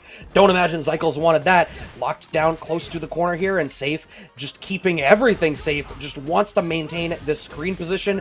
Jab checks, you highlighted it earlier. I think the thing that makes Ken such a demon in this game is that, like, he has so many different tools that all slot in similar places, and they can string together in so many different ways. You never feel totally confident how you should answer him on offense. I think that's definitely the case, and like, I feel like it's a character that you don't have to be, wow, hello, Safe, drive rush check with a stand light kick, got the DP at the perfect angle, still checking these drive rushes. You're going 60 in a 25, I need you to slow down. Safe. Dang, this dude is ridiculous on the kin. However, stand medium kick situation, Cycle's not done yet, gets it back to off the funnel fight combo. Yeah, waiting it out a little bit, trying to slow it down just enough because they don't want to end up burnt out. But, oh, I wonder if they stopped blocking to not get burnt out. If that was the decision, it's not going to work out for them any longer. That perfectly spaced DP once again that you already highlighted. Look, if you're a Kimberly player, first of all, you're going to get chipped out here and die. But what I was going to say is, if you're a Kimberly player and you're mixing up your jumps from jump medium kick and elbow, and your opponent is effortlessly anti-airing you regardless, that's a bad feeling. It's a really bad feeling. They're trying to bait out these DPs, and they DP you. That's like the whole point. Why do I have this move if I can't bait out your DPs? But Safe, he's such a good structured player. He knows how to turn up like volume continuously. He knows how to find the right range with this character. However, Cycles is in. That corner pressure he's got is nasty to deal with. And this is where she lives. This is where she's going to dump out the most damage just in general. Tries to get the elbow drop again. Oh, no. Do we see the run cancel again with that throw? Back off. No anti right there. Yeah, that was unfortunate, and now Safe gets just enough breathing room to start to back off. Zycles, through that whole sequence, had to put themselves into burnout. They've earned this corner position once again. Reversal level 1 out of Safe. You know what? You're up a game.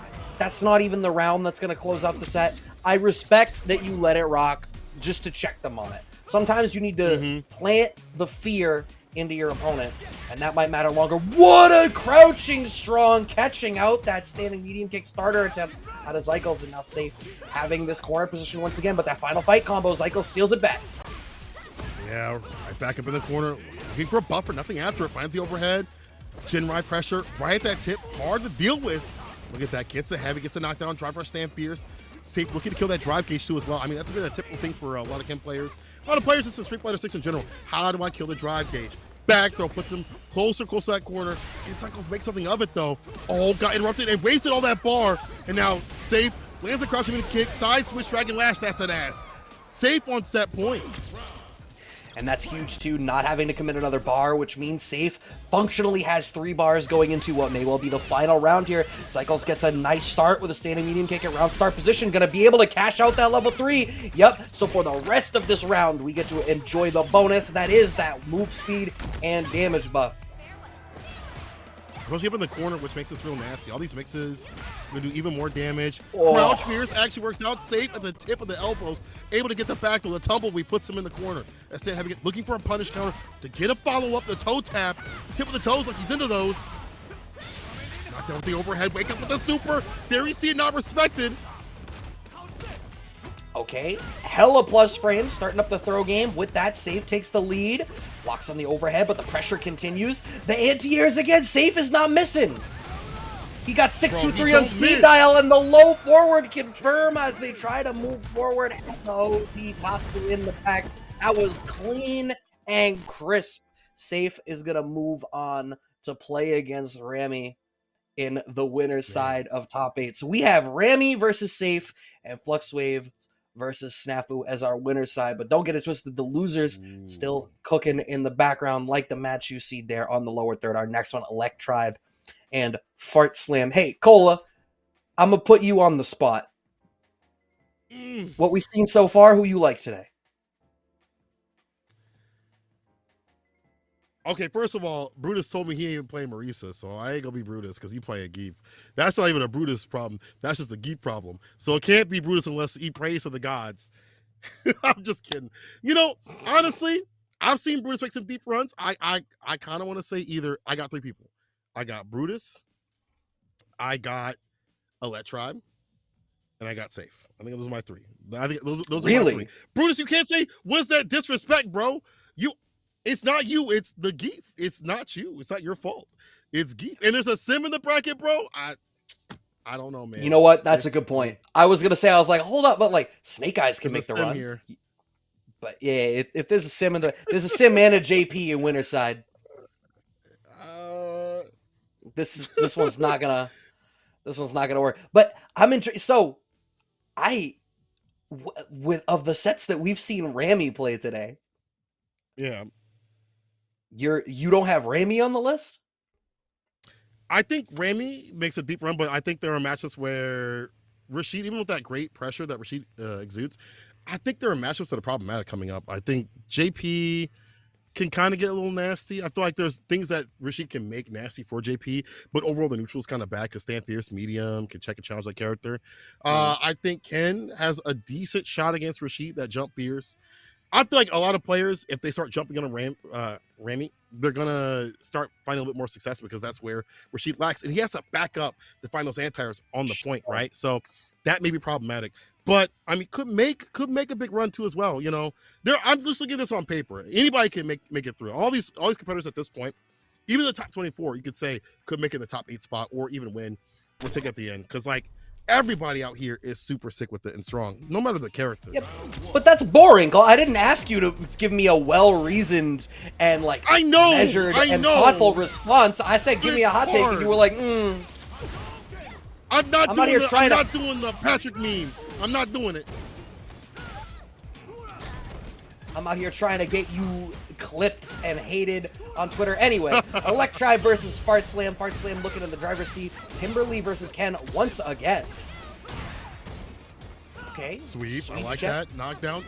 Didn't get the jump fierce. Like, you see that walk forward a little bit. Elect Tribe avoiding that jump in. Okay. That hit deep enough, so Fart Slam was able to tech. Okay, the way that Fart Slam is layering in the verticality to be able to beat out some of the weirder movement options that Kimberly has is really giving Elect Tribe a lot of problems here. Oh, the conversion on that crouching medium kick after the drive rush. Sometimes you gotta commit. Finds a jump in that jump fierce, blasting that dome. Chrissy in the cranium. Impact, gets a splat. Now we get the follow-up the Gen Ride DP. Nice and easy conversion. It's a lot of damage, but now the back though, Elect Tribe. Can you make the magic happen up in this corner? Like, this is where you're gonna make the magic happen with like overheads, dealing out damage for resets and things like that.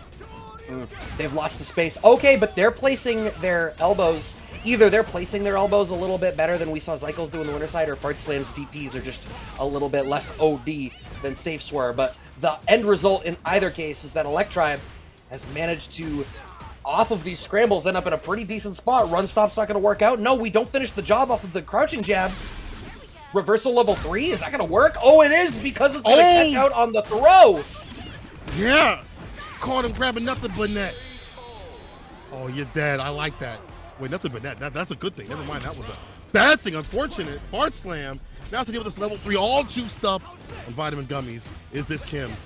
Now, the difficulty begins. I was going to say that if she gets that back throw, it'll be up in the corner, but the shimmy game is too strong inside a fart slam. Yep, all right, we're going to have good positional advantage here, good resource advantage as they have Electribe locked down, but the crouching jab starting. Oh no, early commitment to a DI as Electribe has already chosen to jump out. Okay, now, Fart Slam the one that is grabbing at absolutely nothing, and the pressure begins. Jump back, nothing coming for it. There's that good button you were talking about, that Sam Medium kick. Probably one of her best, really. Looks, yeah, I like that. Walk back from the anti that crouch fears. Crouch even kick, though. The Gen Ride lets it fly the fireball. Not an OD1. Again, trying to call off these throw tech, these jump fierces. Fart Slam trying to catch on to what they're doing on defense. Lands a DP, drive rush. We walk back, we block, we wait, we bait, we decimate. Fart Slam. That was a big call out from Electribe. I think maybe they expected that Fart Slam was going to try to press the issue more because of burnout, and it was like, all right, I'm going to let it all rock on this reversal call, but I can't help but feel like Electribe is playing a little bit riskier than they need to with some of their decision making. Uh-oh, risky with that fireball. Good jump in. Calculate with the drive rush to get the crouch fierce. Unfortunate, yeah, that vagabond minus as hell. Fart Slam, ruling the neutral with the fireball, interrupts the Dragon Lash. Very smart stuff here. The button choices. As soon as I say that, that's commentator's curse. Oh, he did the same call. When you try to go for that run, cancel into like Tatsu or DP, going to overhead instead. Your hands fat finger. You don't think that was a reset? I was about to give him credit. No, that's definitely not a reset. You want that corner carry, you want the Oki off like the Tatsu. That's the same Cola special mode, just a drop where you're like, yeah, I meant to do that. What, to get 5 damage?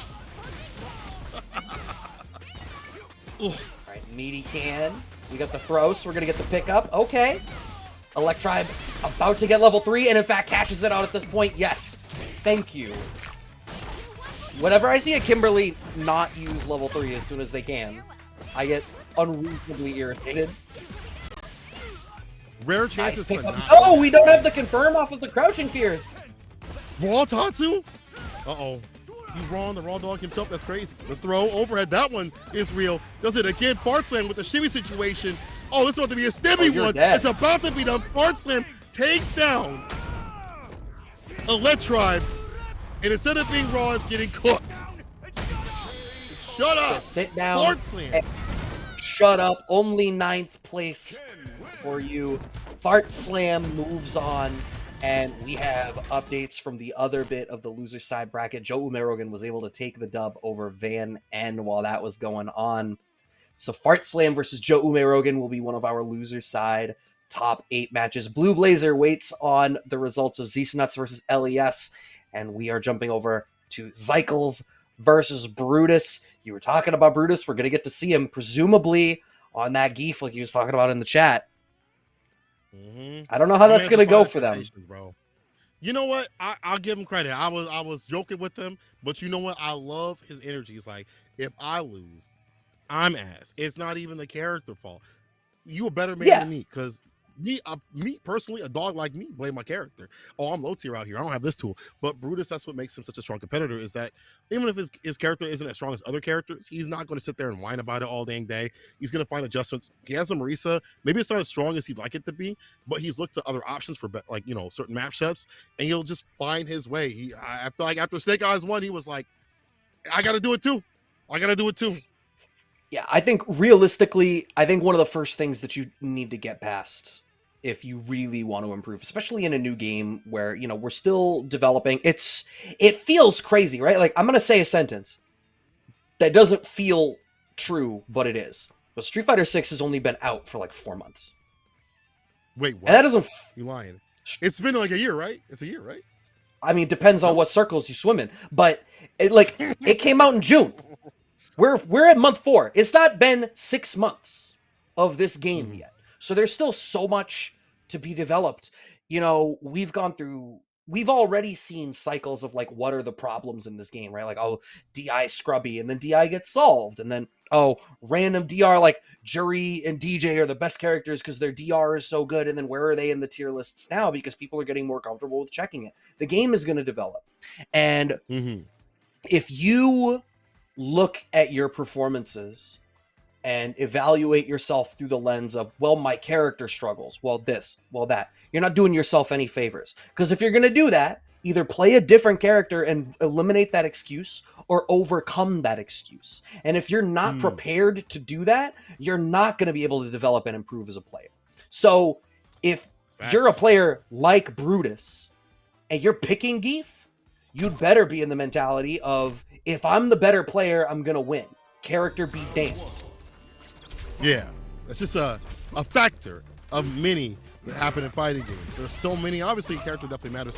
But when it comes down to business, we've already seen up in this same bracket some of these characters working when they should not. Now, Brutus, let's see what they do. He tried him for an anti right there, got punish countered. He's got to be back because you don't have that pressure in the corner, and the throw bait Tatsu continues to put pressure. Zyko's here. And again, this is one of those things that does suck for the side of Geef, is not having good defensive measures in the corner. You're just holding on pressure and hope you take the turn back, and that's a wrap. Perfect, though. Yeah, I think this is it. Everything that I just said is still true. You can still have some problematic matchups.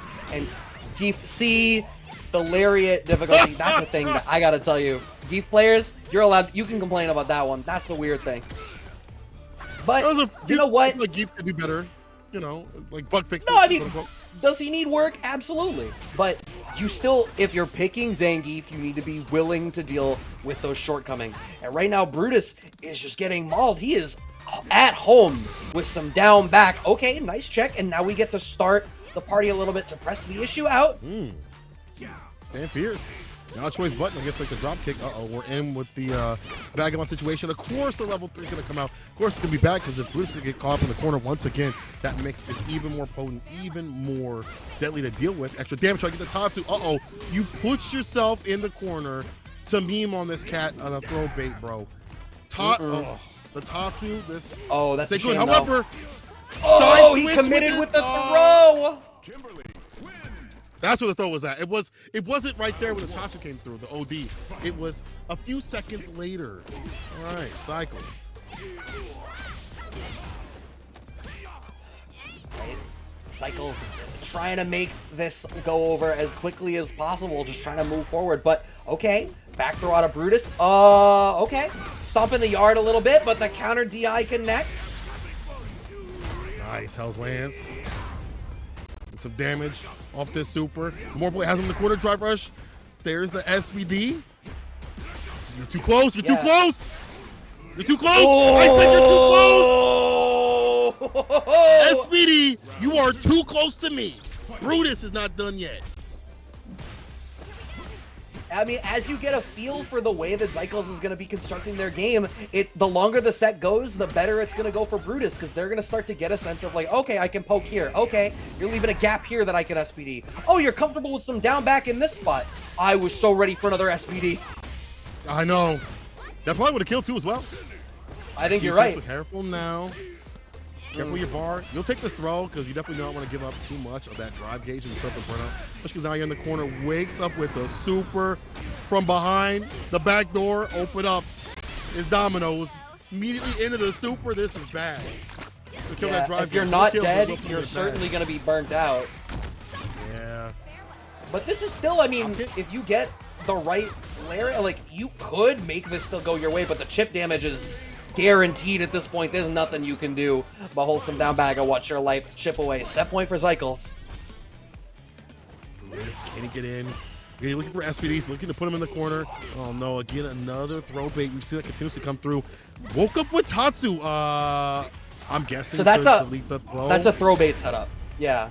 Oh, okay. Because it'll counter hit the throw and then she gets a pickup. Oh, okay.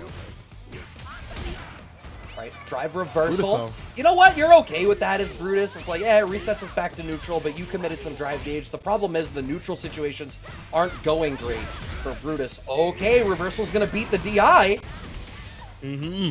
Well labbed out here. OD SPD. Damn, you're dead. Woos! And Brutus is still in the game. Again, you're looking for this character. It's not about the combo damage. Combo damage is absolutely not good. But the SBD damage, that's what you want. You're looking to get that grip to do it. Pick up. Oh, that was tricky. Punish counter on the throw as well. I don't know what Brutus went to do, but it was not blocked. And if he did try to block, I imagine he was not going to block the right direction. Getting absolutely mauled right now as Zykel just gets to do whatever they want. Even backed up from the drive rush, crouching meaty kick, backs up for the anti right there. Side switch, he's out of there. Lariat didn't even hit. That's unfortunate. And this is real bad, Brutus. One touch or throw away. That's the play. Another perfect. But again, we've seen Brutus come back from worse. Still definitely doable. All right, that rubber band, though, off of the DR low forward, still in range for throw. Cycles has committed a lot. The jab mash beats out the counter DI out of Brutus. We don't even need to DI back. The jabs are enough. Okay, my DI, we're both going to be burnt out, but Brutus is going to get a fair bit of damage out of this. Yeah, run that level 2. Watch this. Bam. Gets a side switch. I like that. The low 2 as well. Just wait it out. Oh, man. Cycles is out of there. Yeah, just leaves, and this is bad. You know, being back up in the corner, hits his character. When she's got that level 3 pulsating, waiting to be hit with, all right, it's dangerous. Sweep again. Oh, man. A throw bait with a Tatsu. This is one touch for Zykel. Has CA in the back. Wanted for the check. How much of their drive gauge are they willing to commit? An awful lot of it. DR forward is going to get smoked by the elbow drop. Brutus makes the call that Zykel is going to commit to the jump. Throw is going to connect, but it's a little bit early. The paint can isn't there. Chip on block. Is that going to get enough damage? And yes, it will. Zykel kills him on chip. Oh, Brutus, I feel for you. Dang, that is not a matchup I've got to see a lot. But I can see y'all say over the chat why that's so difficult. And, you know, that corner pressure, again, something that Geek does not have many ways to deal with these cross-up situations. Pretty nasty, too, as well. Zykel's moving on the bracket. But, you know, good stuff for Brutus to make it this far with that Geef. I'm hoping that, you know, by the next time that we see Brutus, that Marisa will be ready to pull out of the oven. Because I've seen it being played. I also saw, you know, Brutus playing some of that Geef against Alexa Shine. Getting ready and prepared, but I want to see how that Marisa works out in the next World Warrior. So I hope we get to see that later on. Right now we're gonna be seeing some more Kim, and right now we're gonna be seeing actually Joe Rogan in Fart Slam coming up immediately. Top 8, starting off the party, bro. I can't wait to see, like I said, Joe Rogan, Thunder Joe coming through against Alexa Fart Slam. What a name! But before we do all of that, yeah. Oh no, sorry. You know what, Cola? You go ahead. I stepped on you there. All right. Yeah, you want me to give the bad news. All right, I'll give the bad news. We're going to take a quick commercial break. When we return, there'll be more Canadian-flavored action coming your way. Don't go nowhere.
Are you ready, World Warriors? Capcom and Teals have joined forces again to bring you Capcom Pro Tour World Warrior. Look, spectacular action!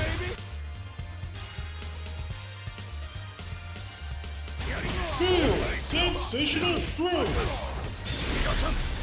Don't miss out on your chance to go to Capcom. Capcom Pro Tour World Warrior. And of course, shout outs to Hitbox. They are the official controller sponsor for the CPT World Warrior 2023 Canada East. Make sure y'all use that promo code hitboxarcade.com/digitalhavoc to get your good. And also, sign up right now as we're doing a giveaway. Shout out to Hitbox for hooking us up. Community giveaway here for Digital Havoc and Hitbox combining for these World Warrior tournaments. Follow Incendium, follow Hitbox, leave a comment with hashtag Digital Havoc for a chance to win a free Hitbox. Winner will be announced on Friday, October 27th. That's coming up. And we have more action coming up here in Canada East as we're in the top 8 spot. My name is Sekoa. I'm joined with Brad M. Let's begin this top 8 and find out who's going to take this third World Warrior. Yeah, this is such a stellar bracket we're looking at so far. If maybe you're just joining us, I'll give you the rundown. We have MTL's Rami up in winner's side playing against Safe. And then opposite that, we have Flux Waves versus Snafu. Down in the loser side, Blue Blazer versus Zycles. And then Fart Slam versus Joe Umerogan. We got the graphic right up there for you. If maybe you are more of a visual learner rather than an auditory one, I get it. We cater to all types here. This ain't like your public education system where if you're not ready for how the teacher's teaching you, no. Here we are, multi-dimensional, multiple ways to send information along to you, stuttering included. There we go. Fart Slam and Joe Umerogan going to be opening up this loser side top 8 for us here. I am so excited to watch all of these matches. And I tried to put you on the spot a little bit before we went on break about who you thought was going to be taking this tournament right now. And I think your list was like Joe, Safe, and Brutus, and Safe. Brutus was there, which unfortunately Brutus out at 9th. Did not have a great time playing against Zycles to try to play for that last spot. Better luck next time. But what are you thinking right now as we don't have time to think about it because instead we're going to load in for this first match? Why Theorycraft when we can watch the real thing? Fart Slam versus Joe Umerogan. Joe has had like a lot of Ken practice. I've seen him go to Ken after Ken, figuring out that matchup. But Fart Slam has been kind of showing out, and someone said it's a Canadian classic right here. I do believe that Fart Slam has taken some matches off of Joe Umerogan where I've seen some salty tweets come, or at least some salty moments from the side of Joe. We'll see what happens. This is what matters the most, is the points are on the line. OD Fireball is fine. Ends it with the Tatsu, the heavy, for a lot of corner carry. Yep, and you can see Joe wants to fight his way out of the corner. I gotta say, I'm impressed at how confident Joe seems, from what I've seen this evening, at fighting out of the corner. It does a really good job at managing to navigate his way out. What a check on the knuckle. But once again, Joe with these great cross cuts. Back throw, gonna send Fart Slam back towards the corner once again, and Fireball game to slow it down just a hair. Just wants a little bit of breathing room on that drive gauge. Oh, you reach a shimmy situation though. Yo, Fart Slam, 2 on point with the shimmy situation. That's a stimmy one because he gets it done. Cashing out and being able to get that first round. And I think that's one of the things that we've seen from Fart Slam that really lead to victory are the shimmies. More often than not, the stand fierce and the crouching union kick. Joe's got to be wary.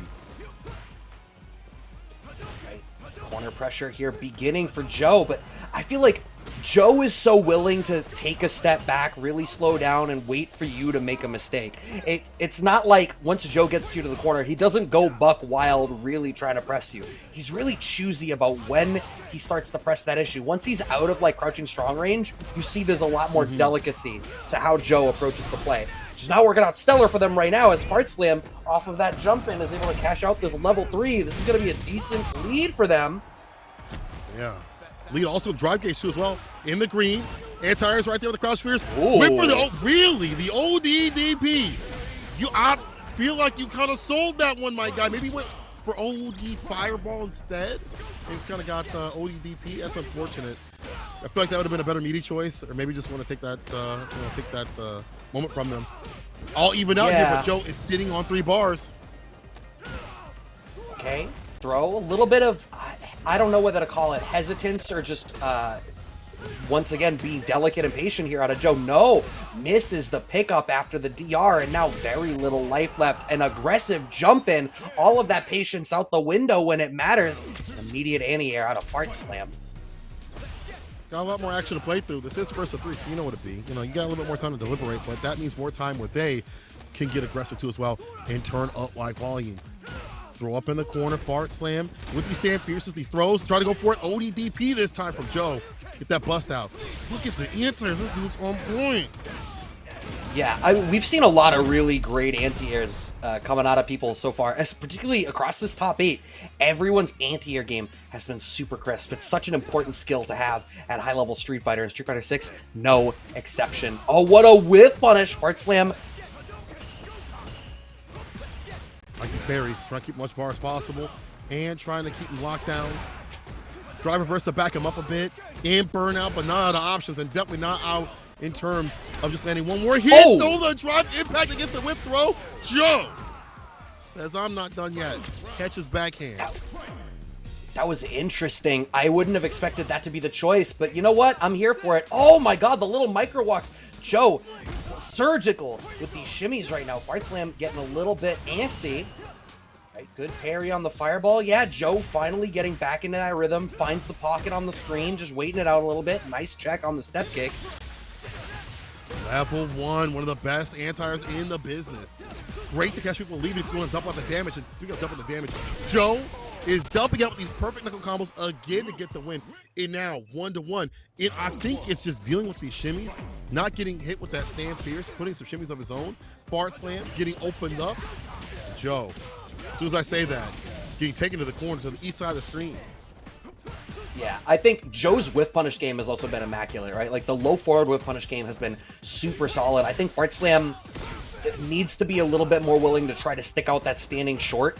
Actually, I don't recall how many recovery frames that has. I don't know if that's like an easily whiff punishable normal, but it reaches so far for Ken. I think it would go a long way to make this easier for him. Unfortunately, commits to that Tatsu. I don't imagine that they wanted that. Now, Joe may be burnt out, but firmly in the driver's seat right now as Fart Slam locked down, goes for the sweep, manages to get out of the corner with the jump in. Okay, that's a wall slump and a stun. Okay, this is real problematic, depending on what you can dump out over the bars back. You can't drive impact right back. He'll just find the shimmy again to get the win. Joe is enticing him to grip absolutely nothing. He is hugging Casper, all right? This is looking real bad. And I like that Joe's kind of switching up the movement. The toe taps have not been working out. Simply punish continuously. Fart Slam is able to land the throw. Too far for the throw again. They're both looking to get those throws. Yeah, well, Casper would be a much friendlier hugging companion here than Joe has been, but Fart Slam catching out Joe, trying to be a little bit antsy. Man wants some companionship too, but Fart Slam, plenty of damage here, going to cash out the level 3 to close out this round and what I believe is going to be a perfect, but as I say time and time again, if you are up around and you are sitting on a bunch of bar and your opponent has to commit everything they have to close that one out, all that means is you're economically advantaged going into this round 3 now, and that great pickup off the low forward. Once again, these confirms are so good. Not cashing out the level 3 this time. Maybe he wants a better scaling situation for that damage. But unfortunately now, the side switch. I mean, typically you'd be worried, you know, you're not seeing that level 3, but this is Ken, and in the corner with the pressure. This character can dull out. Like, it's sometimes, depending on the matchup, not super bad, but Fart Slam has to be careful of that bar. Has to be careful of that toe tap. You see Joe walking forward and blocking, looking for that opportunity. If he's running at him raw, he knows that's going to be a toe tap. That's minus, that's punishable, and Joe now puts him in burnout, and now is going to put him 6 feet under.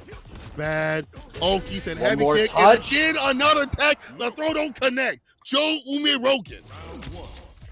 Casper is not here. That ghost has been busted. You can join him after. Another pickup on the low forward. I know it's spooky month. We're just celebrating early. They say if you say Joe's name 3 times, he appears. Joe Umirogen. Joe Umirogen. Joe Umirogen. Punish. Sweep for a sweep. And you said that, and there was a punish counter sweep. Oh, what a counter poke there. Joe, once again, burnt out, but doesn't really care. There's so little life left here on the side of Fart Slam. Any poke is going to be problematic. Using that standing medium kick. If we're cosplaying Luke right now, if for Halloween went as launch Street Fighter V Luke, the way that Joe was slamming on that standing medium kick. It's such a good button. Joe Umerogen. It's very punishable, but like, the way Joe's playing and how much health you don't have, like, it's gonna be hard to kind of lock in. And again, Joe, using what's fantastic about this character, once you get the lead, it's hard to kind of get it away. Gets the throw play, punish counter for that extra amount of damage. Look at that bar at the bottom, impact right back. He knew what to do on a Fart Slam. Okay, gets the side swap, cashes out only the level 2. Maybe he wants to be conservative with the bar because they know they have another round to go with. That jump is gonna be huge. Oh, why you still reaching? Casper still ain't here. A bar and a half here on the side of Fart Slam, but it is still set point for Joe Umerogen. He's still sitting pretty with 3 bars. Yeah, he seemed committed that button. And, okay, this drive impact worked out. Oh, bro. I was thinking about Ken. It's like corner pressure just builds up all that meter like a battery. But then again, Joe's sitting on that level 3. Can he find a way to spin? Oh, yeah, we getting in. That medium. Let's go.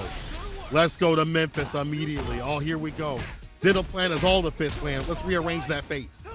Put the eyes below the mouth. This is yo, you good. It's like, hey, I know that the Ken FTs failed. No, standing medium kick gets smoked by the jump in fierce right into a level 2. Once again, Joe Umerogen in burnout, full screen, very little life left, but Fart Slam eating these fireballs like he's never seen food before. Big jump in, but the anti-air right connects. there. Why did Joe leave the room?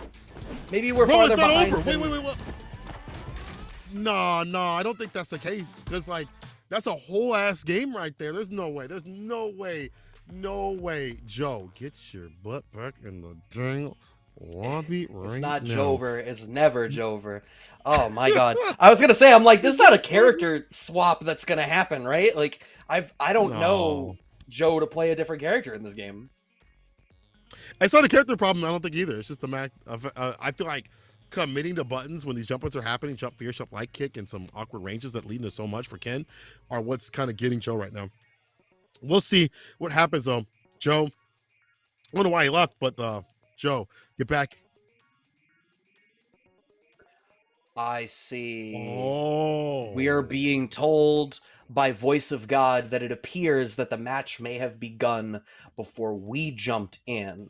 So we may have missed the first game of the set, which would then mean that Fart Slam would have taken that first game and actually gets the dub on the set 3-2 with the game that we had missed. I will await confirmation of that, but that is what the voice of God is telling me right now. Real shame. Hey, we was commentating that like he had one more shot, but it might be that Joe is that out. hurts. It might be that hurts. That might be how things are about to play out. Dang, we thought it's so over. It's so over. It's not over for Joe. I mean, if that's what happens, he still has a ton of points. He's still in that top 8 spot, no matter what. He's leaving with points no matter what today too as well. And he still has himself in contention for the regional final. So it's not Joe over. Maybe today it might be, but overall, he could still get in that regional finals, and he's in a position to do so. So it's not over. It's not over. Yeah, and I mean, y'all are messed up. Please clap. Shout out to Jeb Bush. No, this is Canada. We don't have to bring that into it. What I was gonna say is twofold. One, right, like to piggyback on your point. All of these other tournaments, like all the lead up to the finals, the goal is just to secure your place. So with how consistently Joe has been performing so far, a 7th place finish, it's definitely not what he wanted here for the 3rd one. But like you said, there's been a consistently strong performance from him up until this point. So this is going to help a lot. And I also know that, we were talking about Jen also having a lot of these really great turnouts, but Jen not in the bracket tonight. So that is points that are not going his way, which is going to shake up that top 8 in the standings a little bit, which might make it a little bit easier for the players who are already up there and managed to make a top 8 run tonight, like Joe did, to feel a little bit more confident in making it to those finals. The other thing I wanted to say is Joe's shimmy game was disgusting. They're pretty good. It was pretty damn good. That was absolutely insane. And not just offensive. Because offensively, it was gross. But I think he did a great job of counter-poking defensively through the shimmies. Let's see whether we see a similar type of energy here out of Zycles versus Blue Blazer. Kimberly versus Lily. Oh. Already starting off strong with that Vagabond, going for the throw option right there. Perfect parry. Gets a punch too as well. Just get some distance outside that corner and the back throw too as well. Blue Blazer now getting some space up in this place.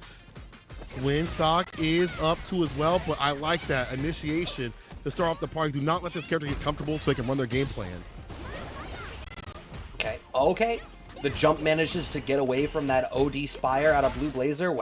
Loses out on that stock. No, committing with the Crouching Fierce, but Zycles keeps getting lucky where like they're getting these jump-ins in spots where Blue Blazer's already committed to this really slow option on the ground. Find the right way in. Careful with that medium button. I'm telling you, drive impactful. Whiff punchable too as well. Blue. Zycles takes back their turn. Oh, that's the wow. Croucher's brother. That anti-air That is hit one of the best anti-cross-ups. That hit above her whipped shoulder and behind her head. And right there whipped and still was able to get the throw right after. Now has him in the corner and burn out the air right there in the pickup. However, a wake up button. No super Final spin. fight combo.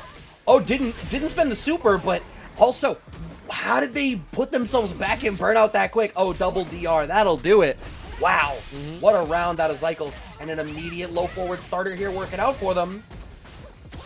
Didn't want to commit the level 3. I think that was a decision based on how scaled that was about to be, maybe. Which, like, I can get behind it, but Kimberly just so uniquely gets so much returns off of landing her level 3. I tend to just want to see it. Man grab out of Blue Blazer. This is a much stronger round for them right now than we saw in round 1. Far more powerful. Now they're in burnout. This is bad Zycles. Gotta be careful. I like that OD to save the day.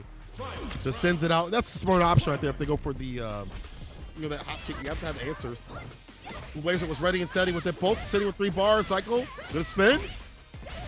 Get that quarter position. Yeah, there we go after the Vagabond probably spinning, as you had said, to get that buff up. Never a bad time to get that level 3 out and about. All right, and now having that corner lockdown, but like you said, the strength of that anti-air just hitting covering the space above and behind her head so well. Zycles very nearly burnt out, going for the throw bait setup, nothing coming from it. Surrendering a little bit of space. Blue Blazer hurts themselves in burnout. Nice parry out of Zycles. It gets them just a little bit more safety. Oh, what a pickup. Is it close enough? No, it's not. The overcommitment to the level 1. It was at the tip. That's not close enough. Blue Blazer, too far out in the distance to even hit, not even the same area code. A waste of bar and a waste of Zycles takes it from that. And that's unfortunate, bro. You had that option. Maybe a different super would have worked out. But still, you got to shake that off your Blue Blazer, and they do so. Get the command grab, a lot of damage, drive rushes in. I actually like this kind of pressure. It's kind of like the Hibiki, the beast, how he's been able to utilize this character is like, instead of going for the stocks, go for the Oki every so often. Like double dash in, go for the Oki. You don't just sit back and go for the stocks, and you give up that momentum. Yeah, I think the difficulty is, like, if you're playing a matchup where Lily could struggle in neutral, then, like, the stocks only go for so much. You need to add that extra dimension to your play. Like you've said a couple of times, right? If you play Lily in that one-dimensional way, everybody knows what it is you're going to do. It's a lot easier to try to engage with that game plan. Nice OD teleport to go in. Zycles just wants to press the issue. Low check starting. Shimmy, no bite. Anti-air is so strong on a Blue Blazer. Answer good button to throw out, you drive impact right back after. So look at that. And the recovery seems like it's pretty damn decent too as well. Slight little micro walk throw. Now you're up in the corner and you're on burnout. This could be bad. They've got drive gauge, but Zycles is able to get the back though. So much real estate to play with. Gets oh no, that's punishable to Vagabond. All right. Drive reversal, and it's like you get burnout. Zycles is spending their drive gauge as fast as they're making it. And Blue Blazer managing to weather that storm. You got to spend money to make money, but you got to make smart investments in the process. Blue Blazer closing out that game off of some poor investments on Zycles. Oh, command grab lands, round star, OD too as well. Not a bad time to stock up, had enough time to do so safely. Jumping did not work out, but here's the anti with the crouch fears. Down with the stand fears. Now you have them up in the corner. The stocks don't really matter as much if you can keep them in the corner. Oh, okay. You let him do that raw in front of your face? Personally, I would not take that disrespect. No, I'm just kidding. I have. Blue Blazer, it's hard to read their rhythm. Finds the jumping against the jump or crouch fears. All right. When is the DI? There's so little gauge left here for Blue Blazer, so they don't bother for it at all. Instead, going for the Spire. It looked like Zykel's committed to, yes, it was the command jump, I imagine, to get away from a stun attempt. Right. Zykel's getting better than his anti-airs. We saw one of these get whiffed and got hit, so I like that switch up.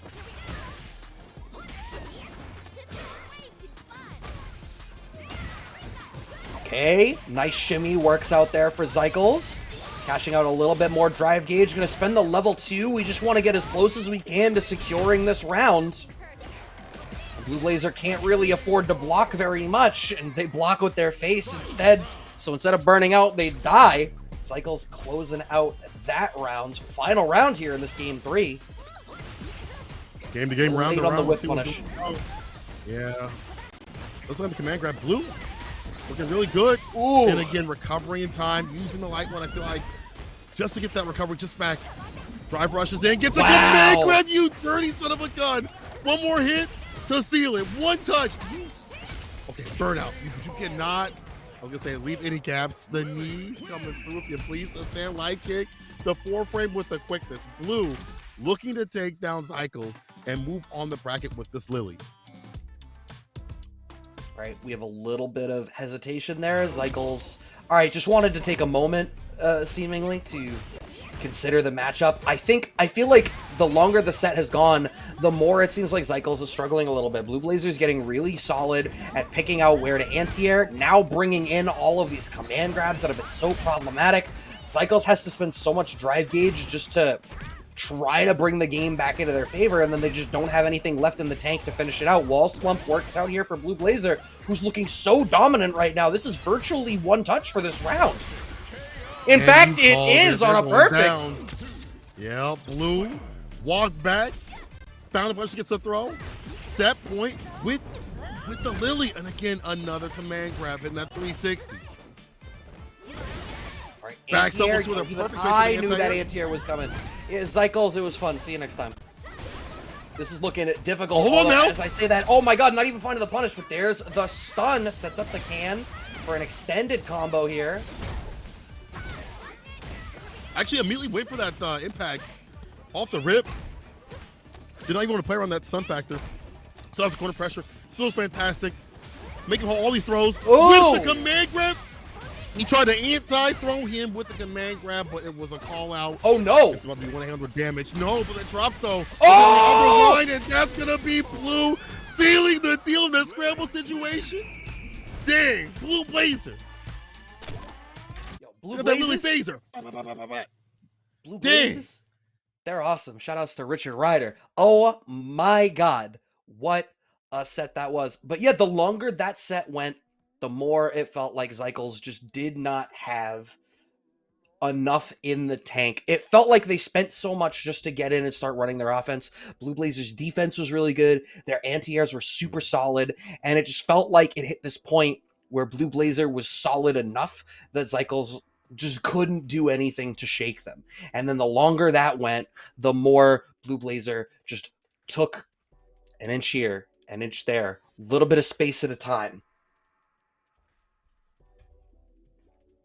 Enough. It was enough, bro. This what I like to see again is this variety of this top 8 spot, but like I like the options on defense. We saw the wake up command grab to kind of fight back against the throw pressure.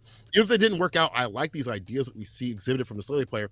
And Blue, again, it makes sense why he took my points. No, I'm just kidding. I like the play. Zykel's goes out now, and we are going to go up to winners now.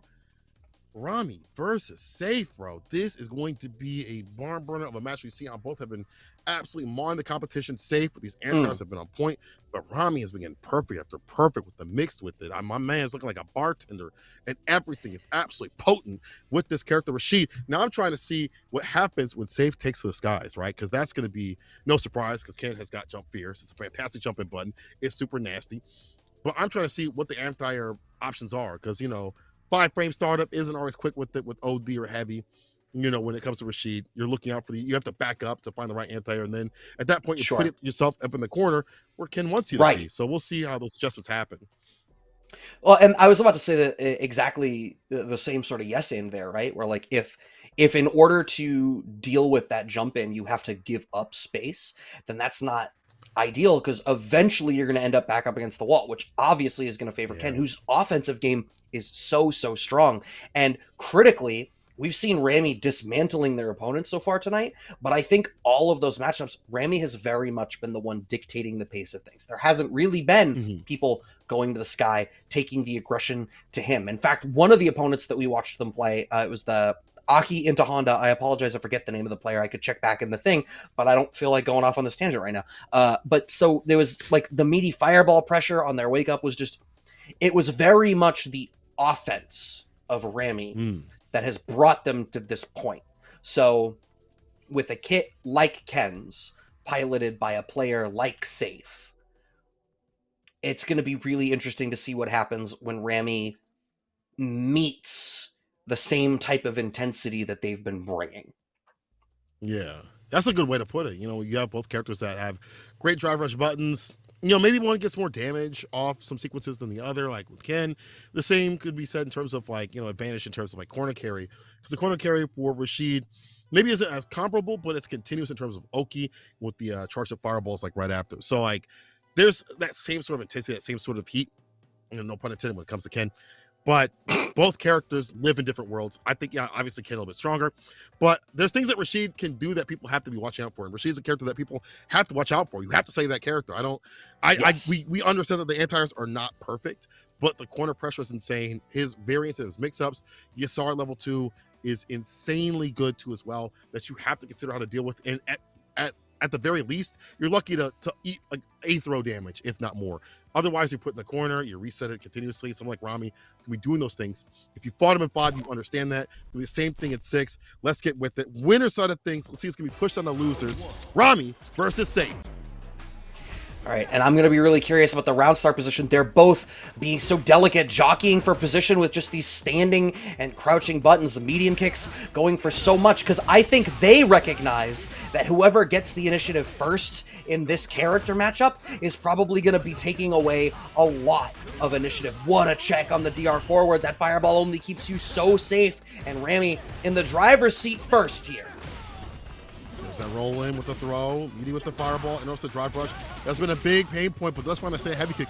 You can throw that sucker out every so often, and it will clip things and get a nice little counter punish. And there's the throw. One more hit will do it. Doesn't go for the meaty overhead. Go for the impact. We parry, but you're still caught up in the corner. However, side switch Dragon Lash wants to kill that drive gauge. I agree. Hit that level 1.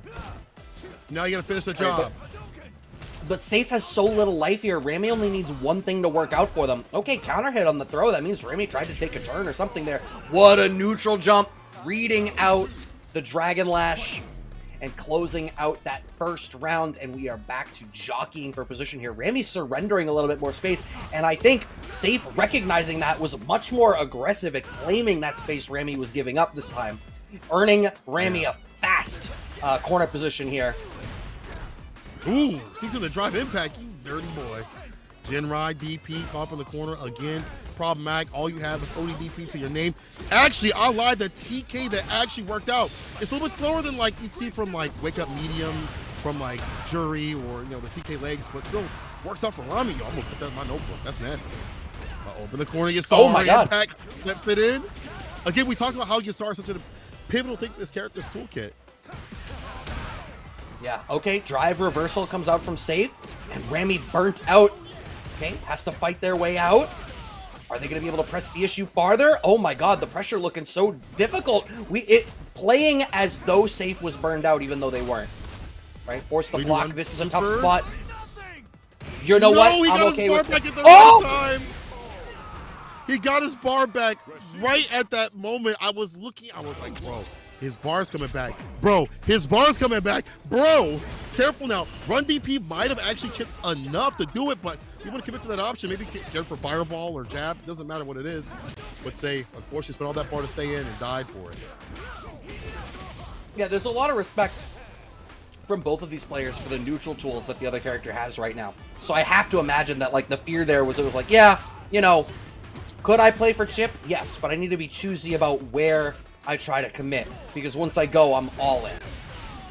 Okay, Nice OD whirlwind out of Rami just to try to claim some of the space back. I like the way that Rami is mixing up whether it's a fireball or like for the full charge so that they can earn some space or to control the space that's already on the screen. They're doing a really good job of making... Yeah.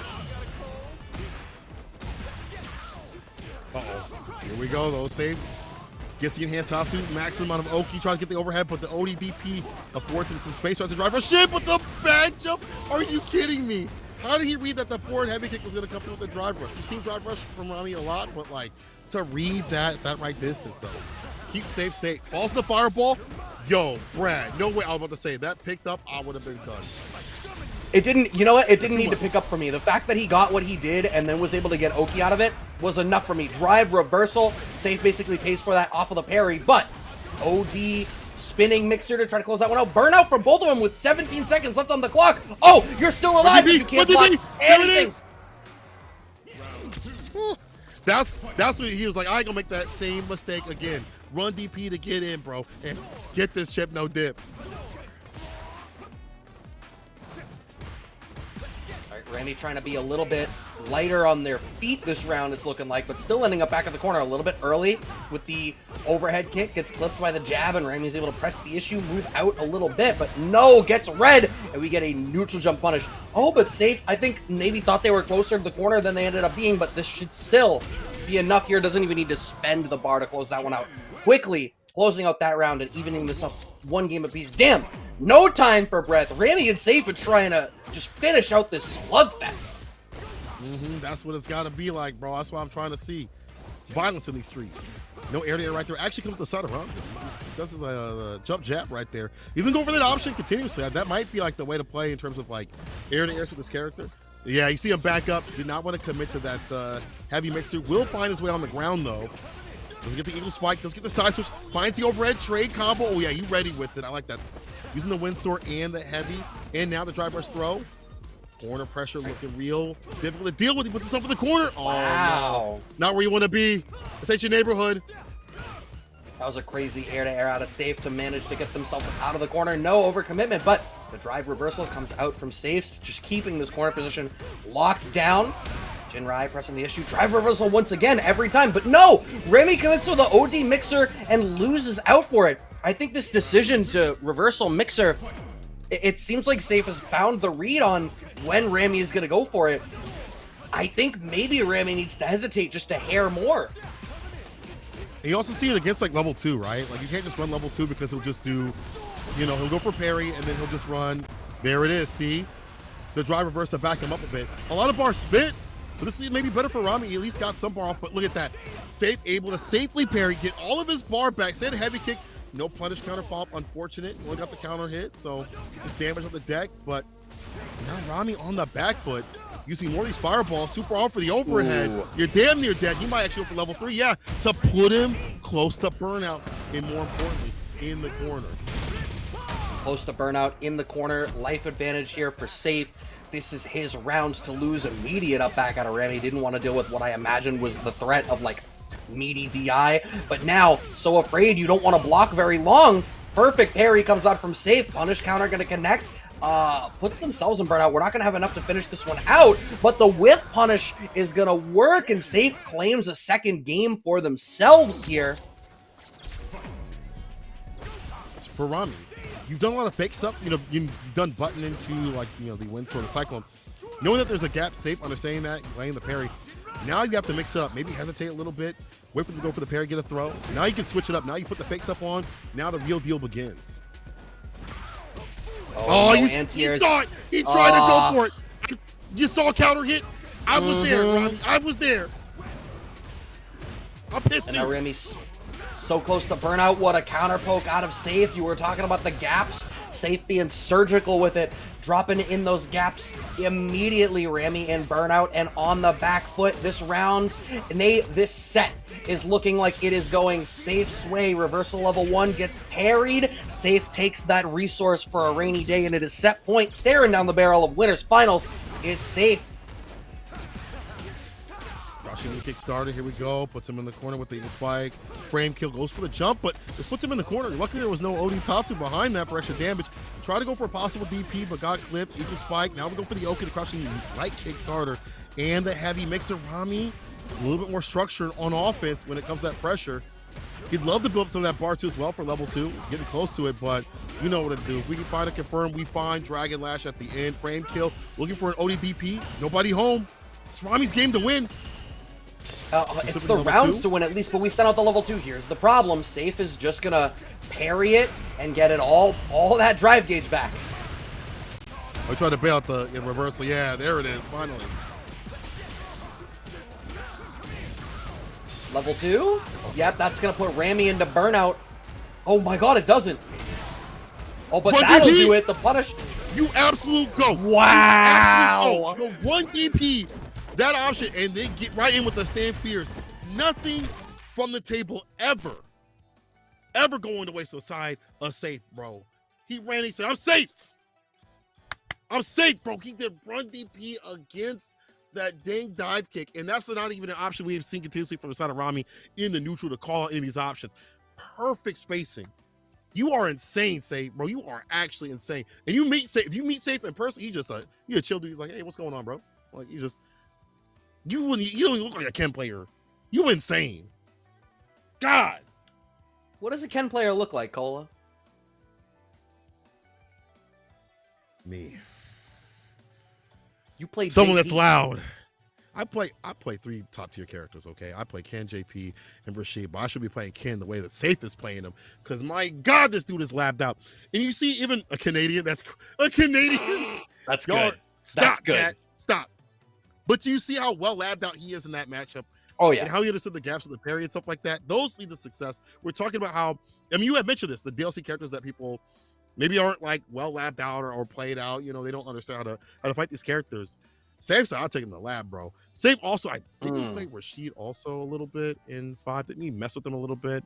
I don't know if he probably messed with them in 6, but it seems like he understood that matchup to a T, and he moves on to winners finals.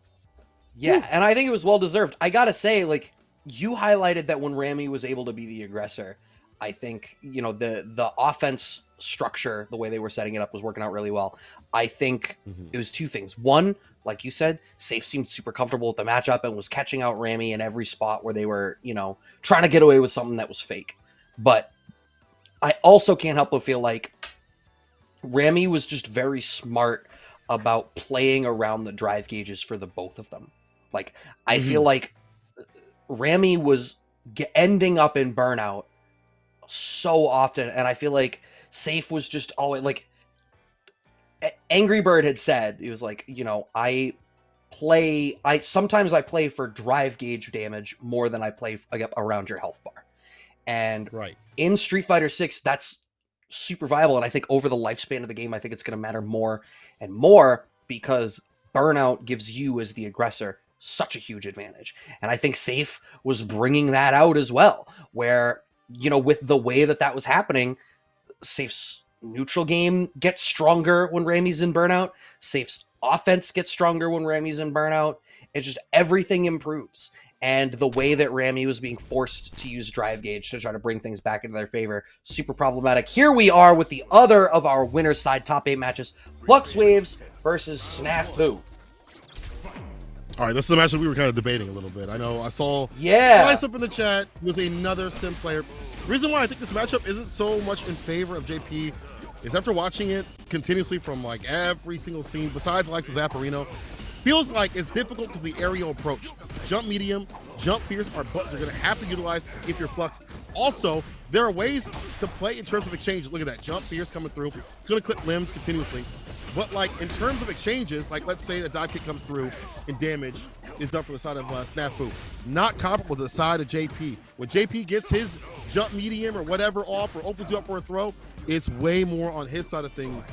So I feel like Sim has to work a lot harder. For me, I don't feel like Sim is going to be able to win a matchup. Now, however, that being said, I don't think it's that far off from being even.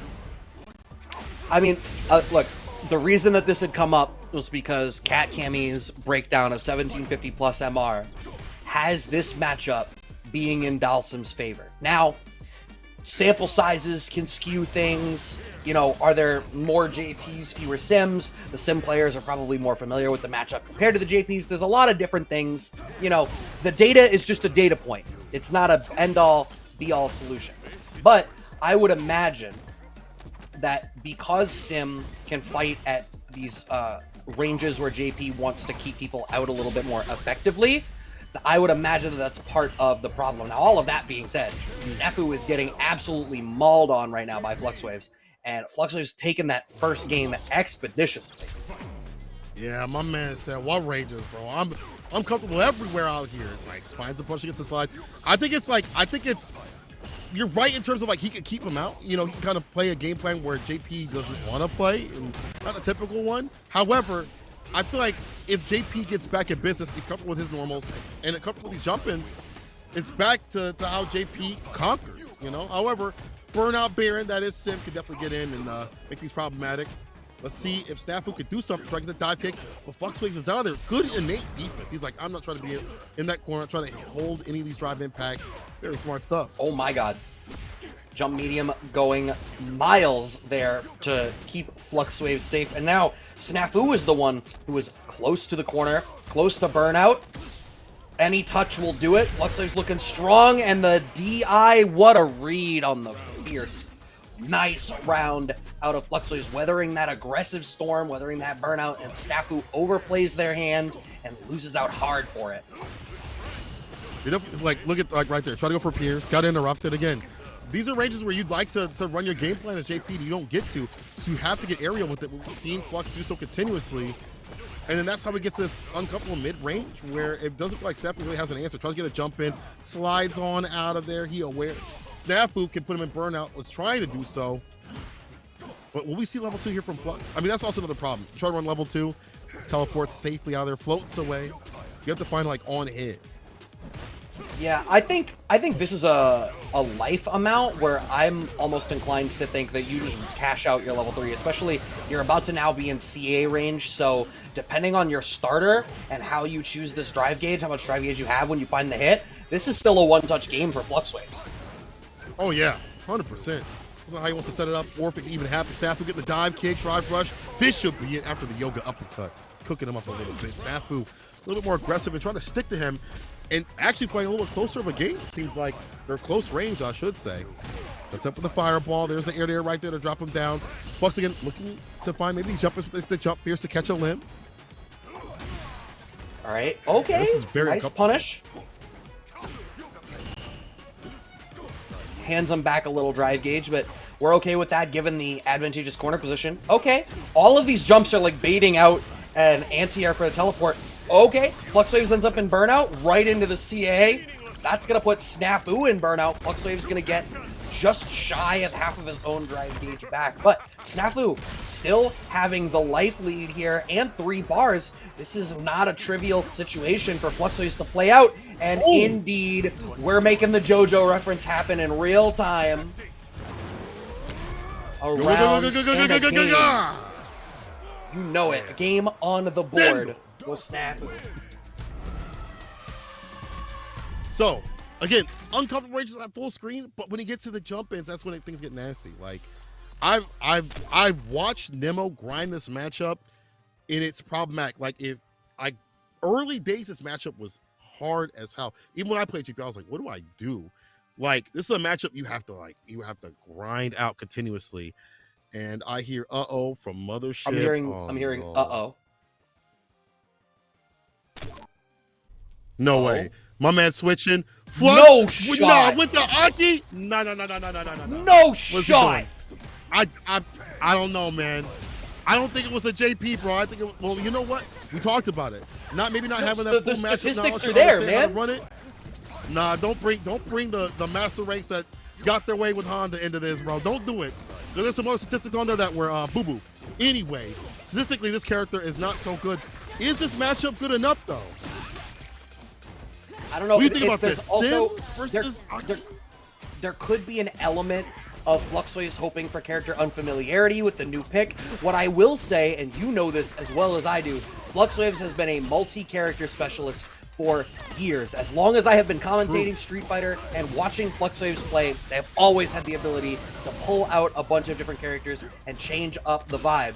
So, I don't know if this is like, let's just try out a different flavor. I don't know what this might necessarily be. What I do know is that jump fierce from Aki, I hate it so much. Okay, anti-fireball tools, but still gets clipped out for it. Yeah, I don't know about this one. I understand the idea, you know, to hunt the OD fireballs, maybe try to like make a reaction. He's gonna float on over with the Yoga comment. No anti right there, but he's just fine. Doesn't get the throw, but again, Zafu working on that drive gauge continuously and dealing out damage. Drive rush, hella meaty, finds the air-to-air right there. Back medium kick too far for the Yoga Flame. Skates underneath the stab, unfortunate. Perfect parry on the same heavy kick. He was definitely aware, able to get that Yoga Nogi too as well. Another one. Taking this fight back to the schoolyard. Okay. Back throw. FluxWave's gonna get burnt out on the next block. That block happens right there. Okay. Reversal level 2 actually ends up connecting, but I think this is only gonna do so much. Wow. Actually, that Snake Slither just gets raw punished because Sim can just smack you from it no matter where he is on the screen. I was gonna say, I have to assume this is straight back to character select. Bro. That was the choice. Yeah, that was, you know, I think that, I don't know how that matchup goes. I have no idea. But I think, so we gotta look at matchups also in other ways because there are other styles and things like that that also come into play. Like with the way that Sim is playing versus how Flux is playing, I feel like Flux is like a little bit more of a zoner. When it comes to his playstyle, we've seen that historically with his with his picks just in general with his characters. And it's not so comfortable with the buttons as much as like other JP players where they put their points over with that. Flux hasn't so continuously, but he's getting a little bit better right now. Find these lights. He just has to find a way to stay in and stick to him. Yeah, I think part of the difficulty here is like I've said, you know, FluxWaves has to commit so much of their drive gauge in order to get to this position, and you've highlighted that Sim does a good job of fighting you when you're in burnout and putting you in burnout. Okay, that parry works out decently. Nice punish counter there for Snafu. We don't quite find the anti-air in time, and a punish counter back throw from FluxWaves puts them in a pretty solid position right this second. Ooh, I like this. More departure out.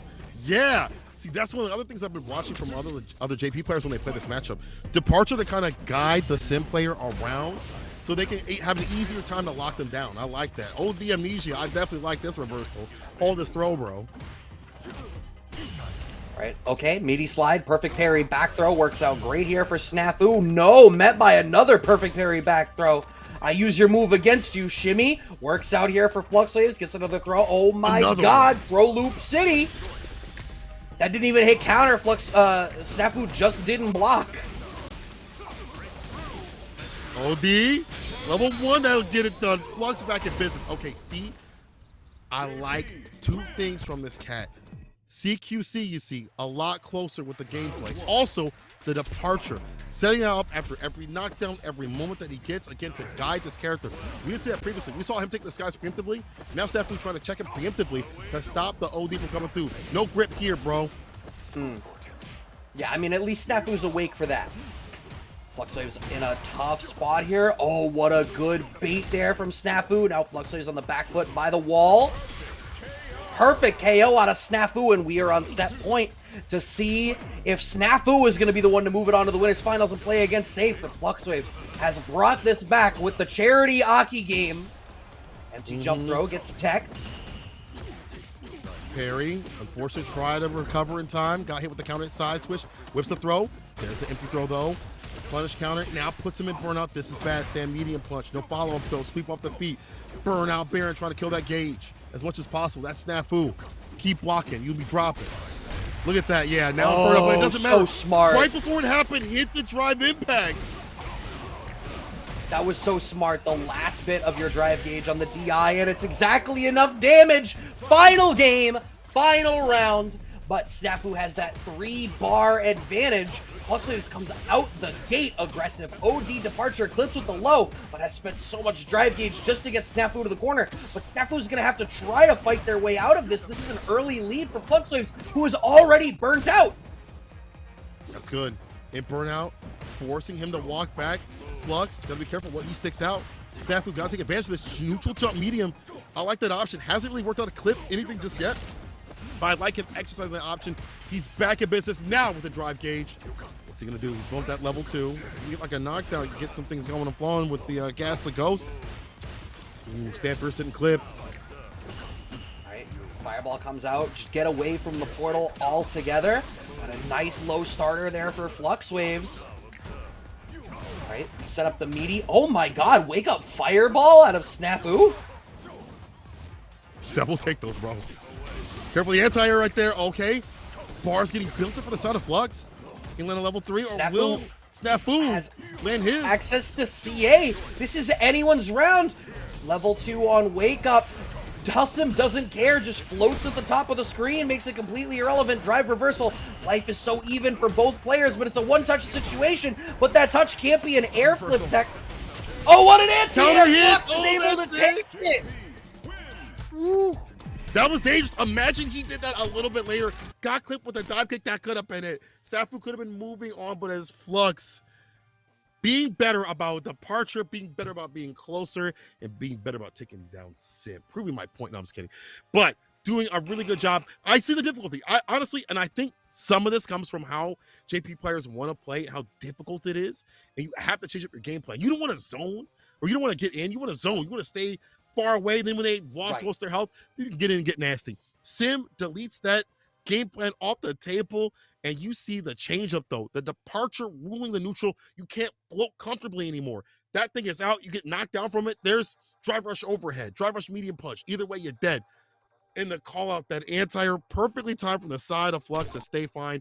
Flux moving on, and we're moving on too. We're not done. Look at this bracket. Who we got, Brad? Who we got? We got Snafu after that loss, drops down into losers quarters to play against Blue Blazer. Dhalsim versus Lily. That one's going to be interesting. And MTL Rami, having lost to Safe in the winner side, drops down to play against Fart Slam, who took it in a close, dare I say, unseeable 3-2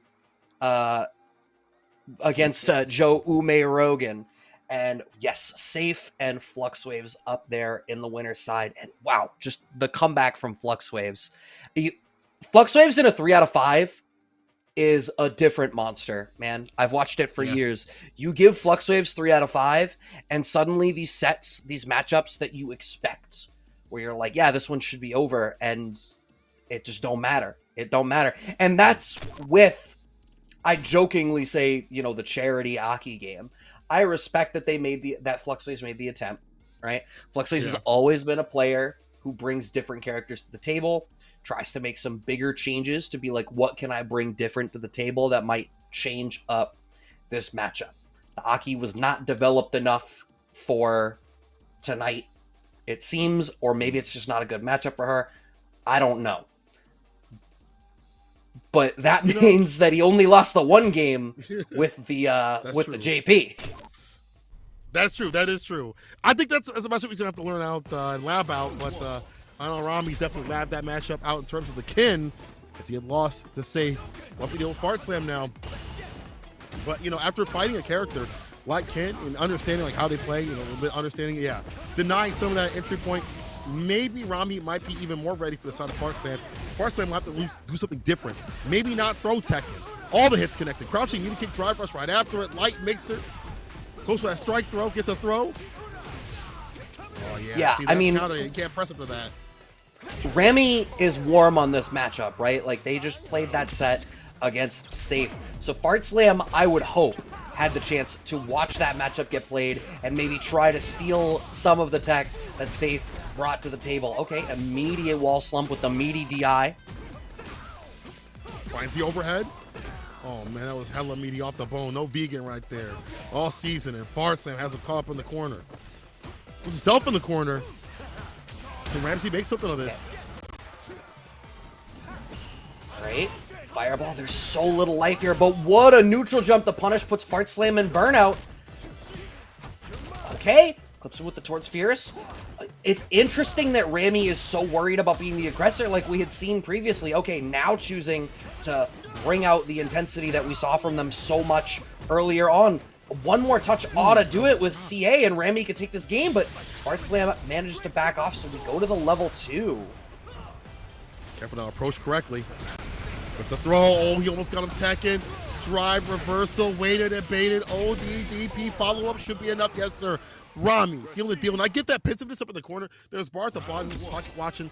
He saw that Fart Slam had some reversal options. So he's like, I'm going to wait, bait just a little bit and deliberate and see what you're going to do. Rami now scaling back. This is what Rami, we felt like, had to do previously. Had to scale back just a little bit to make things a little bit more ambiguous. Okay, nice little micro walk forward, gets them underneath the jump and earns them the corner position, but they're trading this corner position like a Yankee swap right now. Oh, nice whiff punish there from Fart Slam and the shimmy that connects. Remy, very little life left, but he literally just won a round from a higher life deficit than this. Not gonna matter if you get thrown out of your DR though, and a round is on the board for Fart Slam. All right, back in business. Playing around the board, drive rush fireball. Pushing things up, spending a lot of bar to try to get in, do something different. You know, it is hard for this character to deal with fireballs. Rashid has to go for like OD. Nice pickup on the stand, heavy kick. Interrupts the overhead, the crouching meter kick, low profiling, and clipping that limb before it can even get in. Again, putting himself in the corner, out of there. I'd like to see Rami go for like that heavy mixer, because that will cross up, that will delete cross ups. But maybe it's a little bit too late. Right. Sending out that level 2. Okay, went for the immediate DI. It's not going to connect. Some wall stuff. Okay, we did bait out the uppercut, but we were not quite in the range to blow up Fart Slam for it. Parries from Rami, just getting a little bit of resources back. Nice check on the fireball. That's predictive, too. Takes some distance to do that. Back oh, no! Got jumped in on. Oh, bro, Dragon Lash, level 3. You about to see my man's drop gauge all get depleted right now. Damn near on E. CA, see this fist, bro. Down in the corner you go to as well. Fart Slam with a lot of bar to utilize. Jump medium into Tatsu. Oh, he's waiting. Yeah, he's looking for the drive impact. Fart Slam. Fart Slam. What a name.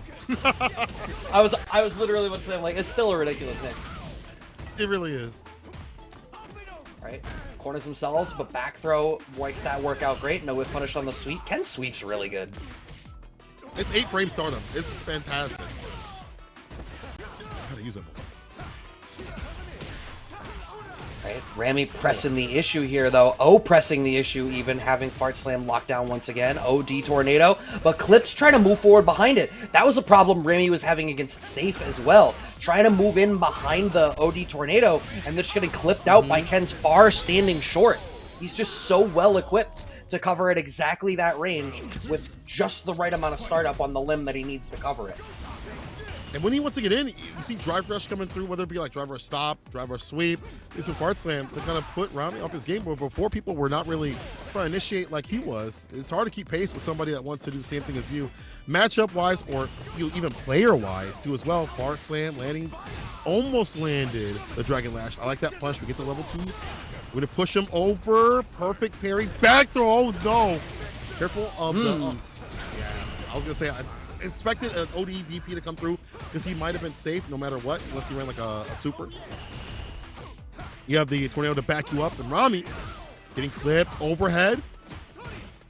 This is that thing that Ken does so well. He gets you to like right at the tip of that like low forward and Jinrai kick, and you just get oppressed by all of the different options that he has. But Rami now oppressing Fart Slam with all the different options she has right up in his face. One game, one round apiece. Who's going to take the lead first in this losers quarter set? Some of these close range fireballs here from the side of Fart Slam. Again, hard for this character to deal with that. Like, again, you have to spend bar to deal with these fireballs. Walks up and gets a throw. You see the stutter step after the Jinrai. Not always committing with it, getting the throw right after because Rami's been going for Harry. Finds a side switch, punish counter, level 3. Yeah, that is the second time now that Rami has gone for a shimmy with Stand Fierce, and Fart Slam has gone for towards jump and blown up the shimmy entirely. I wonder if Rami either needs to like be a little bit more hesitant or just try to start shimmying with a faster button so that he can maybe catch out. But even then, it's at a range where Rashid isn't equipped to really anti-air particularly effectively. So if Fart Slam goes to jump as the answer there, it feels like the only solution is to have not committed to a shimmy in the first place. Whew. Every time I see a DP come through from the side of Rashid, I'm praying for him. I'm praying for him. What a punish! What a pickup! It sets up for the for not even OD, just the enhanced tornado to kind of just bait out a reaction. Puts him in the corner. Meaty again. They do have the ODDP situation, but Fart Sam does not commit, and he'll die for it. Light punch follow-up still had more in the tank. Rami trying to stave off set point and doing so right now. Right. Oh, but see, look at the difference. Fart Slam is able to get in and get started off of Fireball into DR. Rami has not had the same luck here on the Rashid in this particular matchup. Meaty Fireball working out for Rami here. I go to criticize Rami or, you know, highlight the strengths of Fart Slam in the character, but Fart Slam going to get smoked out for it. We're going to a game 5. I will take bribes to commentator curse one player over the other, just to make that abundantly clear. Oh yeah, man. Cover the Ogre E's, please. It's expensive out here. Sweep off the feet, though, here from Fart Slam. Bringing that jump in. And now covering the approach to the Fireball. It's just that corner pressure from Rami has been fantastic. We've seen a lot of the switch-ups. We have to see these bust out here from the side of Fart Slam. ODDP against the charge-up Fireballs when need be. It's kind of hard, but you got to be able to run that reversal. Rami at a slight life lead here. Okay, finding that anti-air there actually solidifies this position. That's like the second or third time now that that same block string in that range has worked out great there for Rami. Punish counter throw. Huge. Rami just barely not in burnout. Has to back off. Gets clipped out for it. That run DP. Such a problem for Rami. This is the second time now. The second player even. Oh no! Are you dead for that? You are! Bro, you are definitely dead. My man confirmed on that fireball to make up off that was so tight. Fart Slam lands himself on set point. Can he finish the job? Rami with a real big starter right here. And now it's a level 2. Backs off enough where he can't just run the parry. Gets hit raw. This is unfortunate. Yeah, you still have the tornado still out and about, bro. OD. Follow up. All right. It's a throw right after. Pressure starting, but once again, this is the Rami that we saw that was cooking everybody through pools in top 24.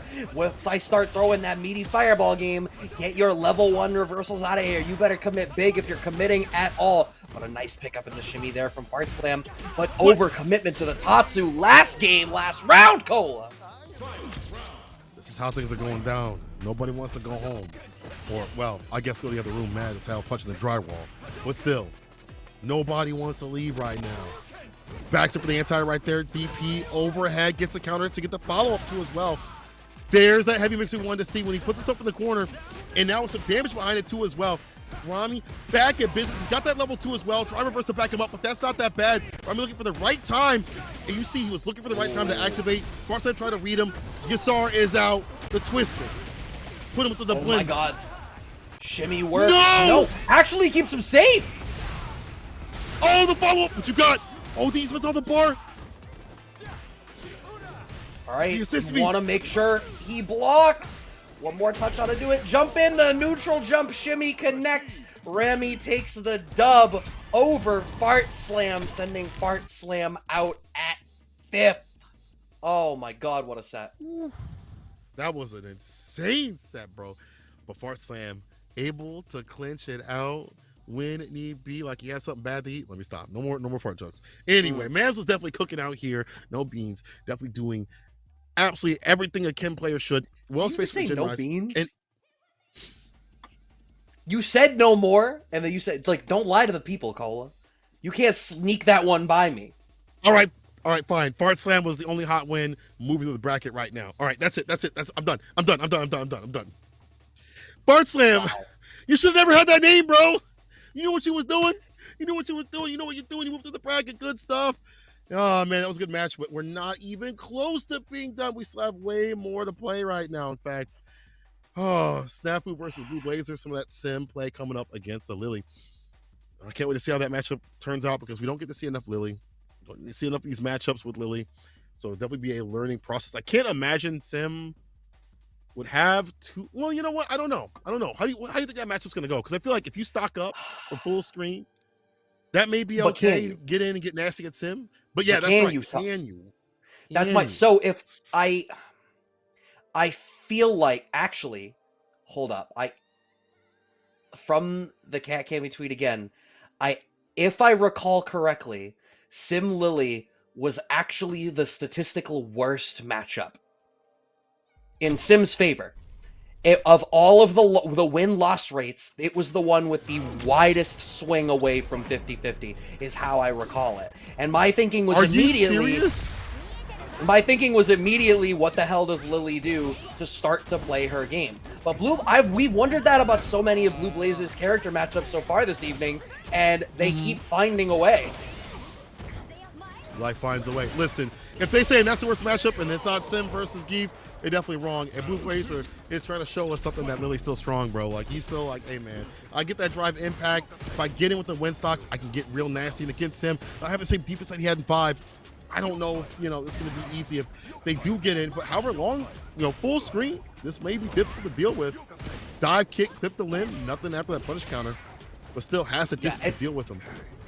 It's wild too, right? Like that dive kick clipped the extended hurt box from her, you know, sticks there.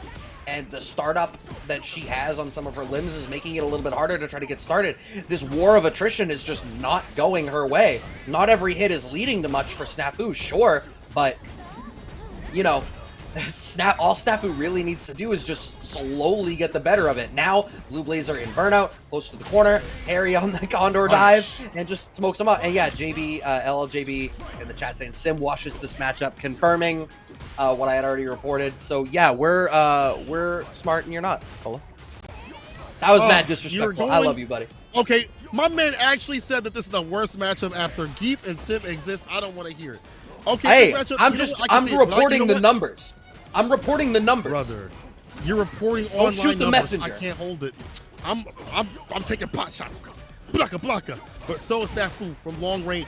I can definitely see it being problematic, but like, there are moments where she gets in and gets nasty with it. I don't know, bro. I feel like it's a hard matchup, but Blue Blazer is working this at least in a way where it's, look at this, corner pressure, she stocks up, gets a command grab, strike throw. If she can stay in, she can get her win. And he's been doing a good job of like understanding how problematic this matchup can be and sticking to him. There's the command grab, the land, finish the job, finish the job. Okay, Harry. Yoga Noogie connecting there for Snafu. Okay, firmly in the driver's seat right now, having CA available. That makes this approximately a 2-touch situation, and those 2 touches come from the OD Condor. Hey, while we're in between rounds, I did put that matchup spread in. Yes, I am recalling correctly, at 1750 MR or higher, Lily only wins 36% of games against Dawson's. Bro, I think it's many other factors for that. I can't believe that it's the worst matchup. It just don't sound right to me. When Sim and it's Geef just the exist in this statistics, game, man. Bro, the statistics, they ain't spitting, bro. There's not enough Lily players, I think. Also, you know what? I want to see Blue Blazer try to stay in a little bit more. Maybe, I mean, like, that's kind of been the way to play, just in general. Even in this match, looking for dive kicks. Once they get a hit against a limb, like, Snafu kind of breaks down. Well, see, now your burnout, this is bad. Now it's definitely going to become an 8-2. Like, what does she do? It seems like what Blue Blazer needs to do is something like that, where you need to get this big swing to get started and then stay in the pocket like they are right now. But if this matchup ever stabilizes back into Snafu's favor, it's going to be hard for Blue Blazer. So naturally, we just need to never let it happen. You can't even leave the corner, bro. How do you leave the, you gotta be on the ground and find like a backdoor perfect parry. That may be the way to play for Snafu, but all we're seeing are drive impacts, a different sort of the system mechanics being run through. Drive reverse to back him up a bit. Now we see something different on defense, but Blue Blazer may bait those out later.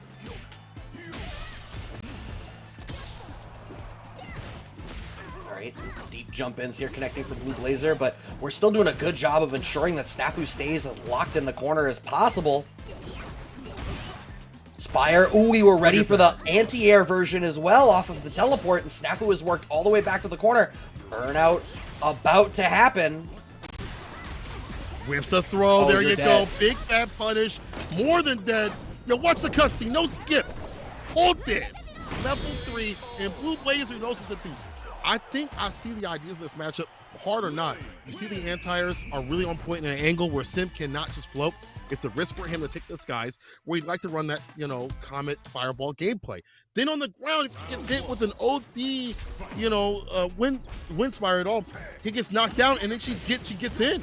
You know what I'm saying? So, like, yeah, the long range is hard. But it only takes us one big swing for that momentum to shift right in the hands of the Lily player. And I got to see some different defense on the side of Snafu. Maybe it's the drive reverse continuously. Maybe it's calling things out with parry. Maybe that might be the switch up. Yeah, maybe. I can't really speak to what specifically needs to be done different, but it's pretty obvious that something different needs to be happening here. Blue Blazer is just doing such a good job of getting into the pocket and then staying in the pocket. Snafu trying to cash out a little bit more here. Wake up now. Okay, this should be Snafu's round to lose, so thank goodness they didn't. Don't curse him. Oh man was definitely like, please God, don't let her get in. I know the sweat. I can feel the sweat from the side of Snafu. This is game point here from Blue. And again, they do have an anti-air option against that float. If you're denying the area approach from Sim, I don't know, bro. It don't look so good up in the corner. You can't even get off the ground. You going down. Jesus. Blue Blazer on set point. He said, F the statistics, bro. I'll make you a statistic. I'll make you a number. Put you on a carton. Put you on a shirt. Blue Blazer. All I know is Blue Blazer. Blue Blazer is the 35% right now. That's what I got to tell you. That's the thing about statistics, man. It's the 1% of the 35%. You're damn right. Snafu trying to press the issue, move forward, spending a little bit of drive gauge to try to earn a little bit more space. Okay, parry pump does not work out in Blue Blazer's favor here. Yeah, this is a great spot for Snafu to be in. Yeah, when you lose a lead like this, it's hard to get it back. Blue Blazer having to make some early decisions, and that may be also why the matchup also gets difficult. As you lose health, you lose more opportunities to get in, and you're put against the burnout Baron, and you're put against a character that keeps you out continuously. If you don't have those opportunities early in the round, maybe you might be going down, because the times that Blue Blazer has won, they've got an early lead and they kept it. Otherwise, Snafu takes the victory pretty cleanly after they get their lead. Oh my god, the fireball actually connecting as an anti-air, and an early preemptive anti-air fireball connects, but wow, the DR catches that back teleport. You've highlighted a couple of times already, Blue Blazer is so equipped to beat out these teleports in the spots where Snafu is bringing them out. Okay, managed to get away with the falling limb there. That teleport was a little bit safer because Blue Blazer was caught in an animation. Oh, are you dead? Oh no, combo drop! Oh, you put up in the corner? Call corner. It's burnout. It's drive impact. It's a wrap. Blue Blazer on set point because of a drop Snafu. A bit of a Snafu. Oh god, okay. We find the whiff punish on the counter spar, but perfect parry right into the punish counter command grab. Okay, we get a stock off of that, and Snafu is blocking with his entire face right now. Constantly swinging the bar to get in as much as possible. Drive reverse to back him up a bit. Blue is in burnout. Close to it. Yeah, you are straight up not allowed to block, so naturally you get forced to block with the meaty fireball on your wake up. Snafu's round to lose once again, but I mean, Blue Blazer takes a little bit more chip. They end up in CA range, and this is still a super close round. And I'll remind everybody, this is set point for Blue Blazer to move on. Snafu only commits the level 1, and it's not enough to do it, and we're out of burnout. Okay, the tunnel vision onto the OD Spire from Blue Blazer gets whiff punished. Snafu stays alive a little longer. A little bit longer, a little bit stronger. Perfect parry. No, that's too far out. Oh. No, that don't work. I've seen Abiki whip that. Praying it would work. Maybe if you're a little bit closer, it might, but bro, not at that distance though. Still gets in. Did not waste a drive gauge though. Has him caught in the corner. Air to air right there. The drop down gets a pickup. Frame kill to call it the throw, bro. With the drive gauge, could get the kill. We get the command grab. No, Snafu fights back. Yoga upper into the downer that is level 3 CA, I should say. Right, this is huge. This should end up with the life lead here for Snafu. Certainly the drive gauge lead. No, actually, doesn't even get the life lead out of it off of all of that. But with Blue Blazer now in burnout, that's such a tough spot, and Snafu is able to navigate it. We're seeing these slight adjustments. Snafu is playing just a little bit more reactionary, and it's working out great. 2 games to 2. Blue Blazer sliding into that 36th percentile just a little bit. Uh-oh. Don't want to be down there, bro. I hear they gotta pay their taxes over there. That's unfortunate. Oh, parry. Bring that bar back as much as possible. There's the anti right there. Again, cannot float. Snafu has been so grounded, but I mean, Blue Blazer. Ooh. He's in. Finds the area right Oh, there. no. Oh, no, the OD doesn't hit. That's unfortunate. But still, it's one solid touch. Knee slide connects. Oh my god, so much frame advantage there that they got away with like a meaty crouch fierce. If we commit, okay, we. Whoa! Jump fierce. Was that overhead? I think so. Was that shooter on the roof with the musket? A shooter on roof with the scope. Boom, boom. I mean, it would be, but that's a much slower. That was an archaic version of it if I ever did see one. Look at the anti right there. Stop and the dive kick. Snafu now the one on set point. Drive reverse to back him up a bit. A lot. See, this is the defense I want to see from Snafu. We haven't really seen drive reverse to kind of back them up and reset the situation. Now you see them backing up to regain their bar a little bit in terms of drive gauge. Yeah. Again, drive reverse to back them up. Yeah, and they're just like, they're willing to be like, all right, I'll commit the bar to push us back to neutral with the drive reversal and then try to get the better of it after. Level 3 is cashed out here for Blue Blazer. We get a slight life advantage off of this, but Snafu not quite at burnout. Still needs a couple more hits before Blue Blazer is able to get the better of it. Oh, command grab reset is going to be enough to do it. We are on final game, final round. Yeah. Yeah. We'll find out who wins this matchup. No, I'm just kidding. But we will see who's going to be moving on the loser side of things. It's, oh, I was going to say it was looking bad. Snafu was outswinging them with the limbs. Oh, lasers in, stocks up, lands a command grab, tons of damage being dealt out here. Oh!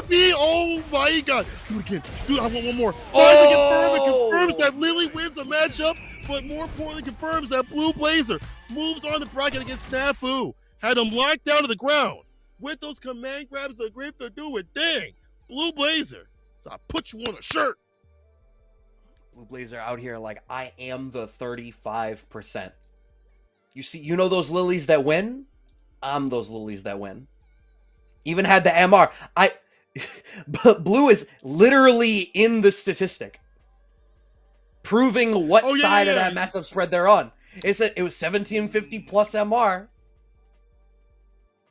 That's real. You can have that, Blue. After all the one and dones that happen at the highest MR, bro, we can't trust it. We can trust right now is the fact that Lily is moving on the bracket and doing some work and some damage, and we are too as well. Winners finals coming up. Safe versus Fluxwave. This is actually going to be a sick run back from Canadian National Expo. That was like the first time like a big Canadian like Street Fighter tournament was happening, and it was at a moment where it was like outside of the Street Fighter scene. It was really sick to see that on like a big stage. It was Safe and Flux grand finals, and Safe took it in the end.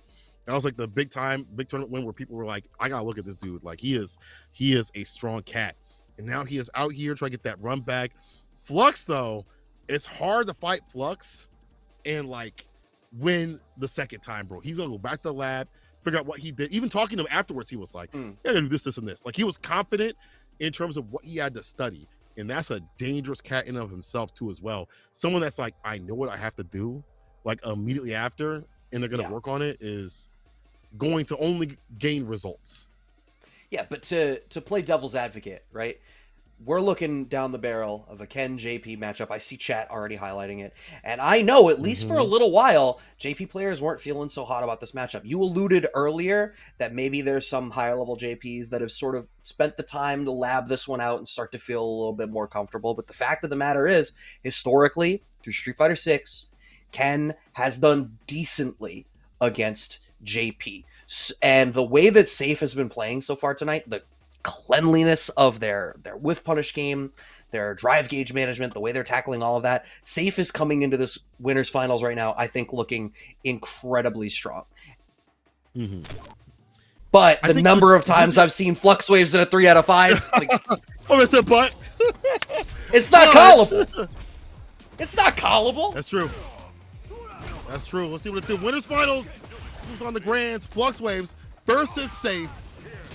Again, a matchup that I feel like has definitely gotten worse and worse for Ken because of the fact that the normals have gotten better and better beside of JP. However, it's not like Ken can't do the Ken things he's known for, like that corner pressure, OD fireball, that beta OD amnesia. Flux has the OD to partial the game, so space we committed to the Pierce. That's unfortunate. It's a fantastic jump in, a lot of Oki. Right? OD release. Fluxoise wants a little bit of space. Fluxoise has been so good at checking these DRs with the low forward so far, but that standing short confirm that is in Ken's repertoire. So difficult to try to deal with. Good parry on the release. Trying to gain that Jumping medium punch from JP is such a cursed button. It really is. But Safe staying solid, spinning all the bar for the victory. One thing I want to highlight that you pointed out was the fact that he had the parry. One thing that Safe has talked about when dealing with JP is going for the parry, keeping as much bar as possible so they can really exercise the damage. Parry right back at him. I can do the same thing too. Right? Nice jump back jab anti-air out of Fluxwaves. Wants to make sure they're not surrendering any more space than they have to. Parry pump, nothing really comes of it. Sweep goes unchecked. Oh, the check on the DR forward once again. And Safe has so little drive gauge. No, the combo drop late on the run cancel. And now Safe in burnout. Yeah, now backing up. This is bad. You were in burnout. We talk about the Barons of burnout. This dude is definitely at the top spot. Try to run DP, try to cook him preemptively, but got finesse. Unfortunate. Flux changing up his projectile time is in normal times too as well. This is a different Flux than I've seen than previously. And again, the lab rat, lab monster will not come through in the same way. Nice crouching kick play as a whip punish. Flux is Safe is on one. I was highlighting that, Fluxwaves have been so good with these low forward checks, checking, forward momentum out of their opponent, but Safe's whiff punish game has been so solid all night. And so for the fact that in game one, we're already seeing, one meet the other, so interesting. Safe on the back foot, having to parry, but a little bit hesitant to commit more drive gauge than he wants to. So he's blocking longer than I think he might have wanted to. OD Pierce, nope. You ever get hit by so much burnout that you just get knocked out of the room? Unfortunately, fried the router. What happened there? But bro, JP, so that's why you need to be nerfed. You be frying people's routers. But I wanna say there's been a lot of switch up for Flux in terms of how he's playing that matchup. I feel like he gets the distance, and his pressure in terms of fireballs and the fake outs are a lot more consistent than what I've seen previously. Obviously, when he was playing at CNE, it was early days with this character. We weren't really solidified in how to play the neutral with these normals.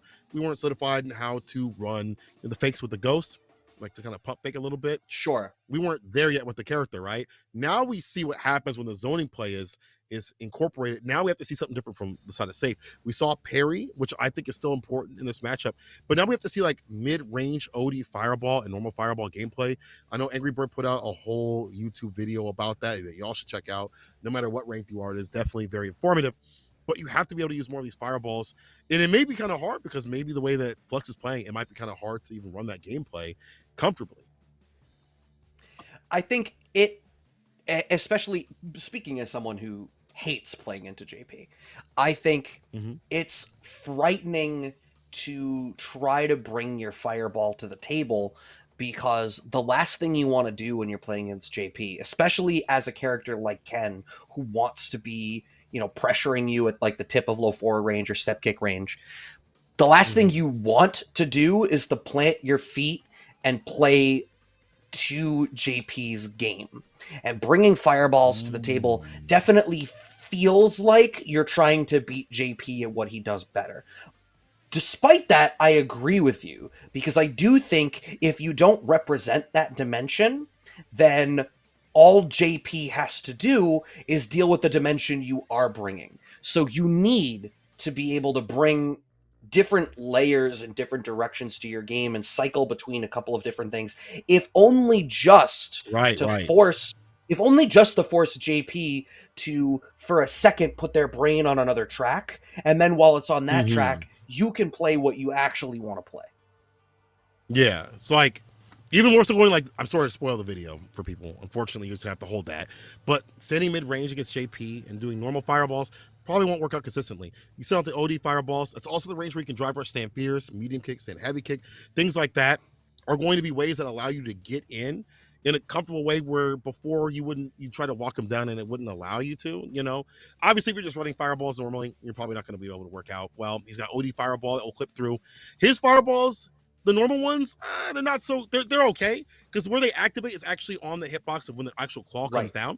So Yeah. your normal fireballs, even though Ken's being poked as they are, will work out. But if he sits on an OD fireball, you're back in the corner. So you have to represent the OD fireball, the drive rush in. That allows you to walk in that mid range to represent the drive rush in the mid range, where you can get nasty with those buttons, stand fierce, dragon lash, stuff like that. That's like a portion that may have to happen. But maybe Flux being so active himself has made it difficult for that game to run even off the rip. Because like then you're worried about drive rush medium from the side of JP. You're worried about him switching it up. And you, as you said, being planted is not going to be an option. But that's the rotation of options in fighting games. There's never a real answer. But that's the great thing about it. It's like there's never a real answer, but there's answers that you both just rotating back and forth. It's and I think to that point, I think that's the trap. And I'm guilty of falling in this trap, is that like sometimes you don't throw the fireball because you want to play a fireball game. Sometimes you throw the fireball because you want them to be thinking about a fireball game so you can do something else. Sometimes it's about making your opponent think about rock so you can play paper. Hit him with the... Of course. I mean, this is all been, just, like it's theory too as well, you know? Yeah. No, of course, there's lots of layers to it, and there's so many different dimensions that you can evaluate things at, right? Like it sounds like Angry Birds video is very like, let's look and dissect all the options. So it's very deep and it sprawls the whole web. But like, there's also this element of like what works on paper doesn't necessarily work when you're actually in the groove of playing against somebody else, right? They might be representing different types of energy. Like it's all about the magic of fighting games is where theory meets practice meets feel. Yeah. And like that is definitely No, I mean, go on. I want to hear more. Go on. I'm sorry. No, it's like it's theory meets practice meets feel. It's like it's so easy to look at any one of these things and feel like it's the solution, but the reality is it's like that triangle where you can like move stuff around and you have to be at varying points in it with varying ratios of it. Anyway, we are back in. I do believe, yes, indeed, we have ruled that first game in Fluxwave's favor. I see. All right, let's see if they can route it back. You know, after, you know, you have technical issues, you got to be able to put yourself back and say, you know, hey, that's okay. There's a fireball game trying to find a way in, but there we see the OD stopping that from happening. Now we have to see like maybe like an OD fireball represented from safe, but he's in that mid range with the threat and the drive rush medium, or just a crouching medium kick. That's a long range button. Hello. It really is. It's so good. Ken's normal toolkit in this game is absolutely stellar. We get the punish counter on the OD amnesia. Oh, nice reset into the wall slump. Safe manages to make a little bit of a greedy play that saves them 2 bars for that first round rather, and gives them this advantage going into round 2. Oh, OD interrupted. There was a gap. Yo, again, Safe. We talk about these lab rats. Safe is definitely 1-2 as well. He plays quite a bit in terms of you know, Street Fighter, but I definitely understands these gaps. He's already proven so. Now finds a knockdown, drive rush, takes a throw right there, not trying to hold that pressure. But again, this is the inevitable of the backdash. I like that early. That's it. That's something I want to see more from people. Backdash early in the corner against the throw options. Do it early. Okay. Punish counter starter on the D. I know the combo drop out of safe was going for, I think that's like the side switch into side switch combo route maybe. No, with punish on the here. Safe has a very, very slight life lead right now. Both players sitting on 3 bars. So you know Safe wants to get in, cash out big, and just close this out. What's it going to be? Finds the back throw there, does Flux, and we're back to a mid-rangey zoning game once again. There's the fireballs out of safe, though, like you were highlighting, maybe from a little bit farther away than you were necessarily speaking to, but it still brings a different dimension to the game. Nice pickup into the level 3. Woo-wee. Safe. Staying solid, these long-range, you know, moments. Now just needs one hit to seal the deal. We find the drive impact dash up for the level 2. Knew what was going to happen. Woo! Interruption, that's not immediate. The gaslit goes busted. And Safe puts a game on the board. Huge 1 game apiece. All right, low forward into DR, press the issue. Varying up that timing off the Jinrai. Oh, the early crouching strong. That's another war crime button out of JP. It really is nasty. Don't know why they allowed that. But even that, they forgot to give this man hurt boxes. They really did this.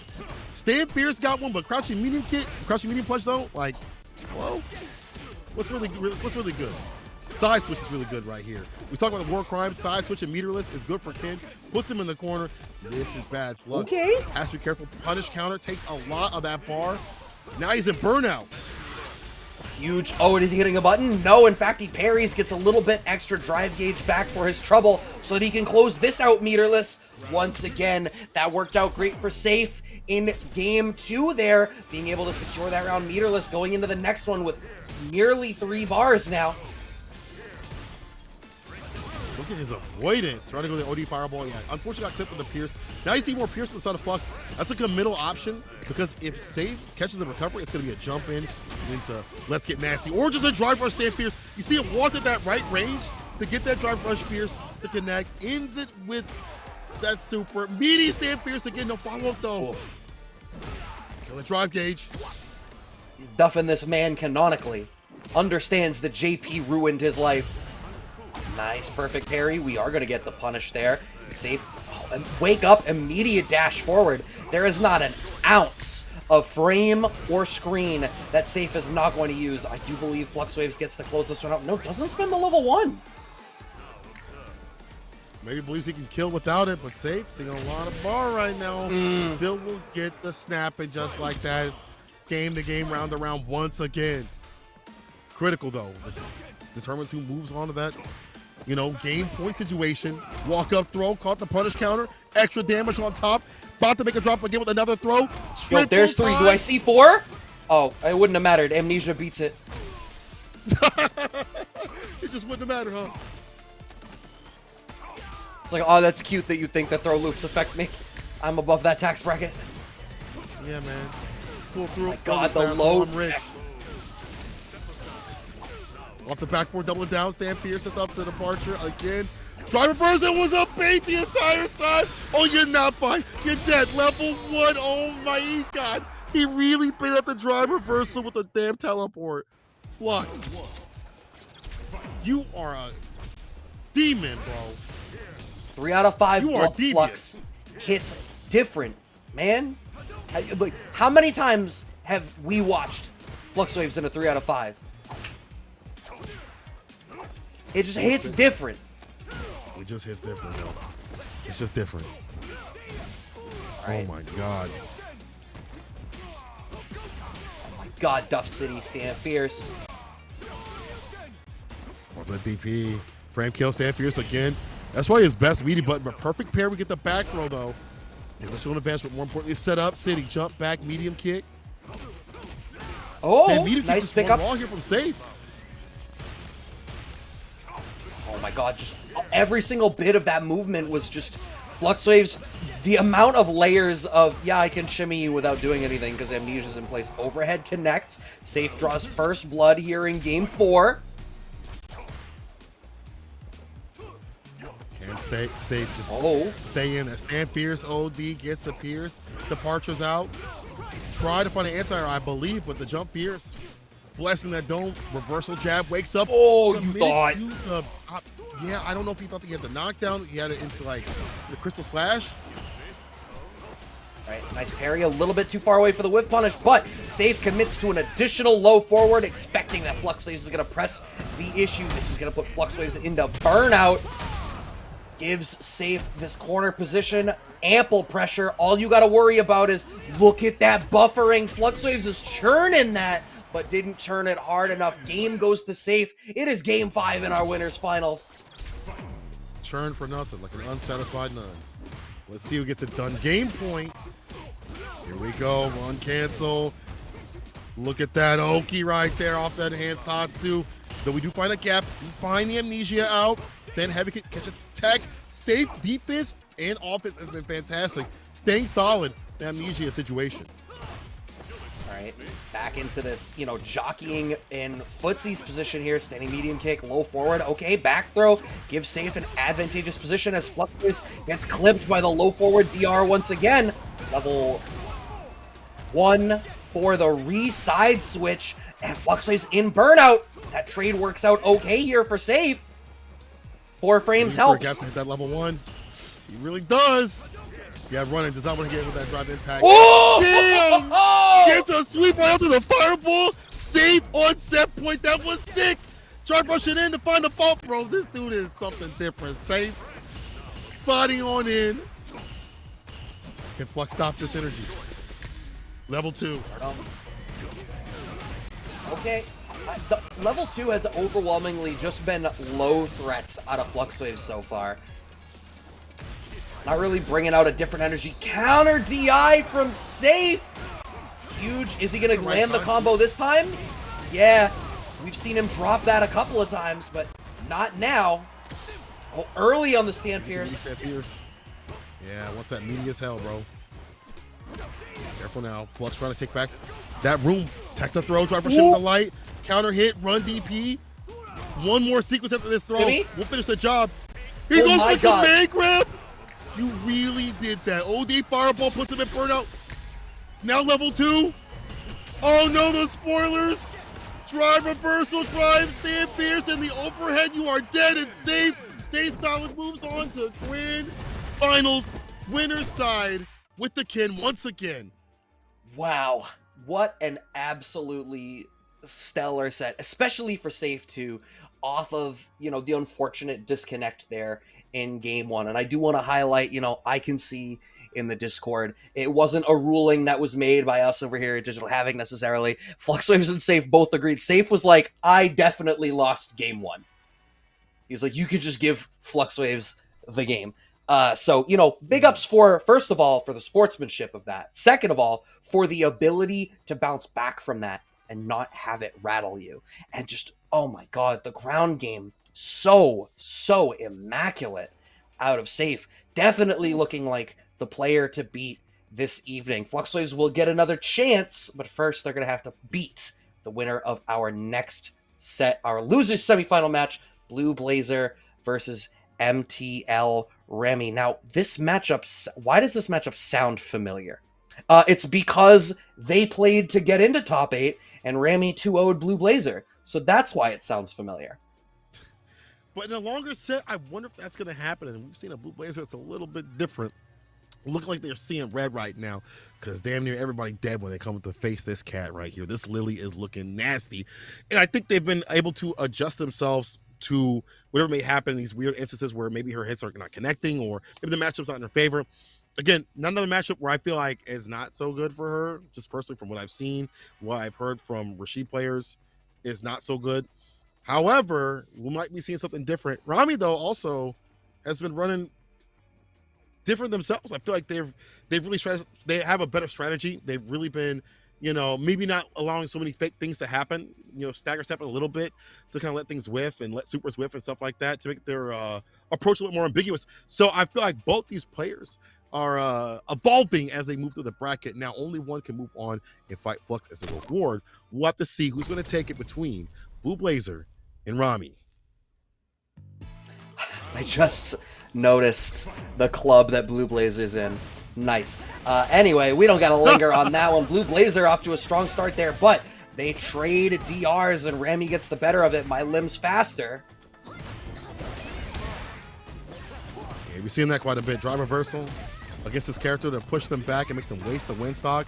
Dash up for the throw, and again, that corner pressure that was so deadly we saw previously. And damn near any time that Rami has been fighting is what's going to be exemplified right here. With no defense, you're holding all of this, you're dead. Super Rashid kick will do it. Yeah, that is, right now, off of just that round, this is looking pretty similar to how they played through in the winner's side. Remy really just got to run through Blue Blazer. But like you had highlighted, and we saw a second of it there, Blue Blazer, when they really get in the pocket, oh my goodness, let me interrupt myself to call out that snipe on the Spire. Back throw from Blue Blazer to try to press the issue, but Remy gets out of the corner, has Blue Blazer locked down. No I actually don't mind that, because like if you drive rush forward, you're gonna waste all that bar for damn near nothing. Back in the driver's seat again, hands it to a 10, about to get that win, bro. Look at the bar at the bottom. Get that Super Rashid kick once more. May not even need it. Charge up. Brother, the damage is still there, and you're still getting comboed. Jesus Christ. What I learned in boating Rashid. school is you end the combo in level 1. Yup. Always do the damage to get it done. My man is styling while I'm profiling with this Rashid. He is doing bits. Leaving Remy in pieces too. Oh my god, DRN is standing strong for the pickup. Meaty fireball. Sure, enjoy this free drive gauge. Just spend it immediately on drive reversal. I'm not even all that worried about it. Yeah, it's one of those things where it's like, hey man, this benefits me. Alright. OD command grab, but I feel like Remy's responsibility here is just not to lose his head, find the opportunity to start to be the aggressor, exactly like what's going on here, and like, Blue Blazer just seems so overwhelmed as soon as Remy gets in the driver's seat and starts running their offense. I was ready for the encore and go from stage right to stage left. For real. Finds a way though. However, you might be seeing the same thing. Bro, change the channel. I already saw this movie. There we go. Wakes up with the super to get some advantage here. At least, you know, it's one touch. Blue Blazer only needs one hit to do it, but there's a Yasar. My win condition. Get what I'm putting down? My win condition? Oh, you're still in the blender? Oh, no. Plus, that's right, another. Yeah, you had to do it. This is scary, but it's still not unwinnable for Remy. The right touch could be great for him here. Worst case scenario, you keep it a little low. You try to build some bar moving forward. Okay, we almost get a pick up there. Low forward connects, and we are going to be able to close out the round. Great patience from Remy, finding their spot and picking it with such accuracy. Not something we've seen either. Like, we haven't really seen crouching medium kick exemplified, so I like that option. Catching these walkbacks, and already been harassed with stand medium punch. Not a bad idea to stick that button out. Drive rushing with the light. Too far with the crouching medium kick again. Blue needs to find something to get the party started. They waste so much bar. Now the mixer comes through as an anti-air. Finds the overhead. Perfect parry back though. Yes, sirree.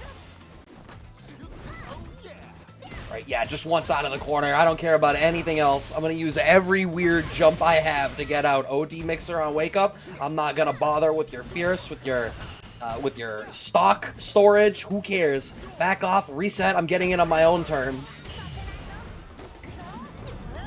And grab. Maybe he wants to go for the wind sock. Yeah, I get that. But then you've allowed them the room to run that level 2. Now you got to be careful now. Kicks it at him, tries to find the fadeaway. No bite, still out for that plus one situation. Forcing out the drive reversal. Oh! He's back in. There's still bar at the bottom. I want that to woke up with the kill. Bloodnor super. Yo, but they're going back to sleep. Put this little gremlin in the covers, bro. Remy actually built a bar by the end of that combo, so there was more damage on the table even. But we are 2 games up already. Get to save that damage for the next round.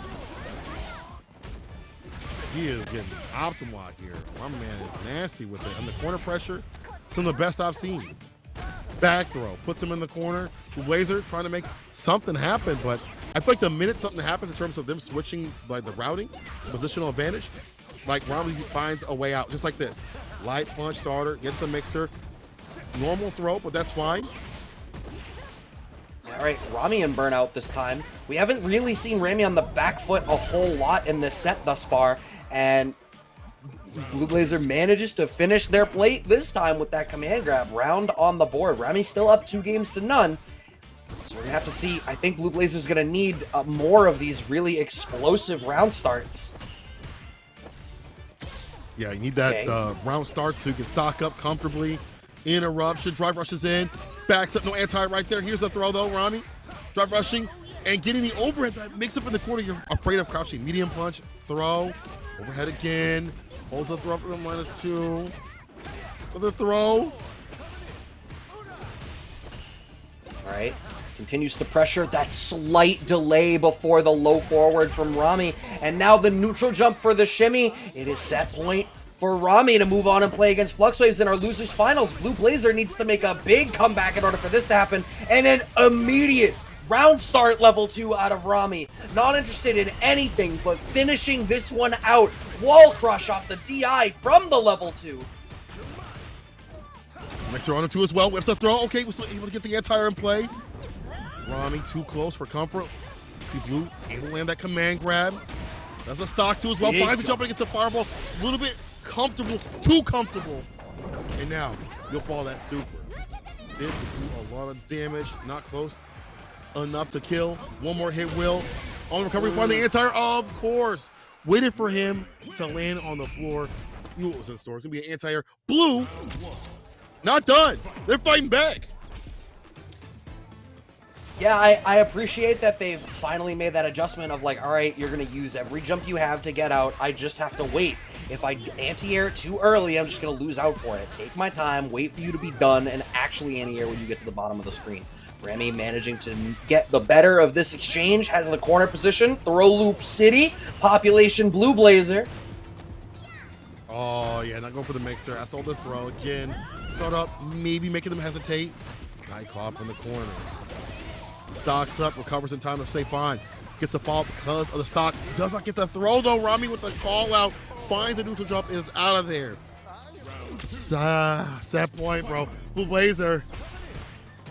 It's all going downhill once again. Oh, you see my the God. fadeaway again on the nobody's home. Ramy's shimmy game has been so spot on, and Blue Blazer is getting dismantled by it. Remy, oh my God, able to get so much damage out of this. Still has a level 1 in the tank at the end. One more touch could do it depending on it. Nice cross-cut anti-air coming out from Blue Blazer, but too little, too late. The neutral jump connects for Rami. Moves on to our losers finals, but congrats to Blue Blazer. 4th place finish and making Lily look, so like making Lily look better than her reputation for a lot of this bracket tonight.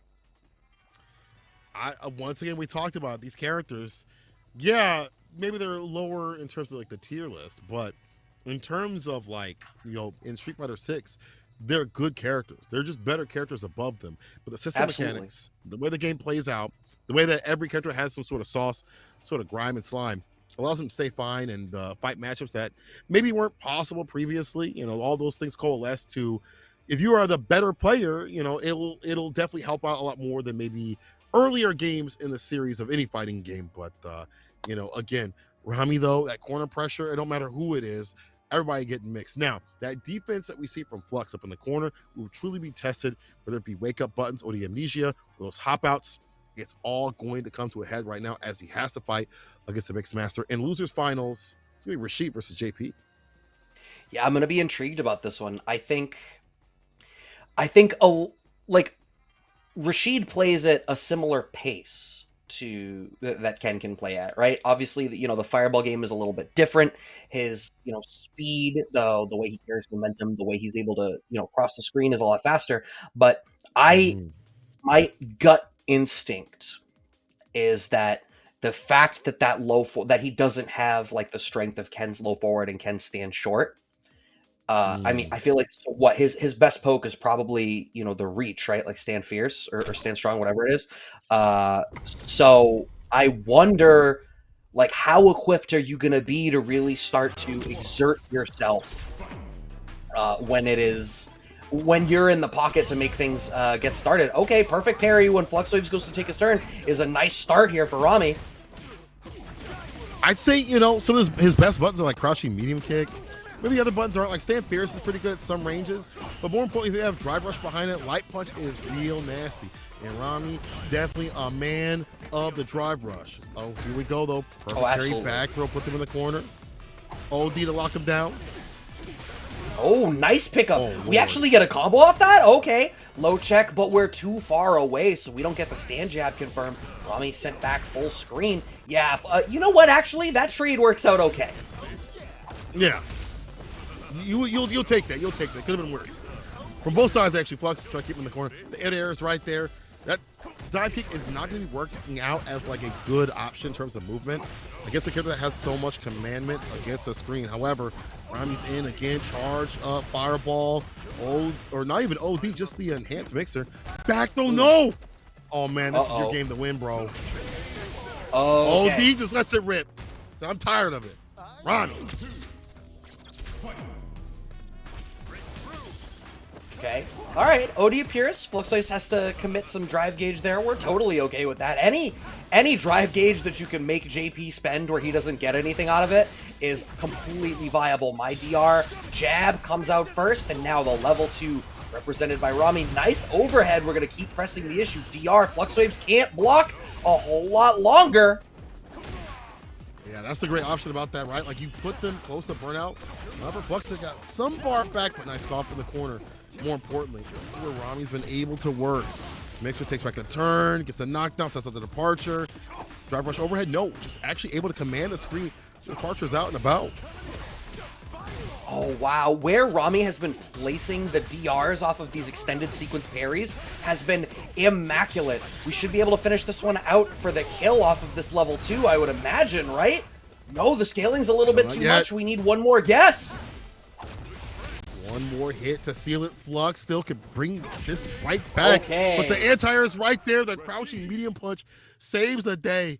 Dang, well timed to stay fine right there. Rami with the first victory. And again, that corner pressure, whether it be for kill or for dealing so much damage that he gets that lead, is so imperative to this character and that level 2 as well. All right.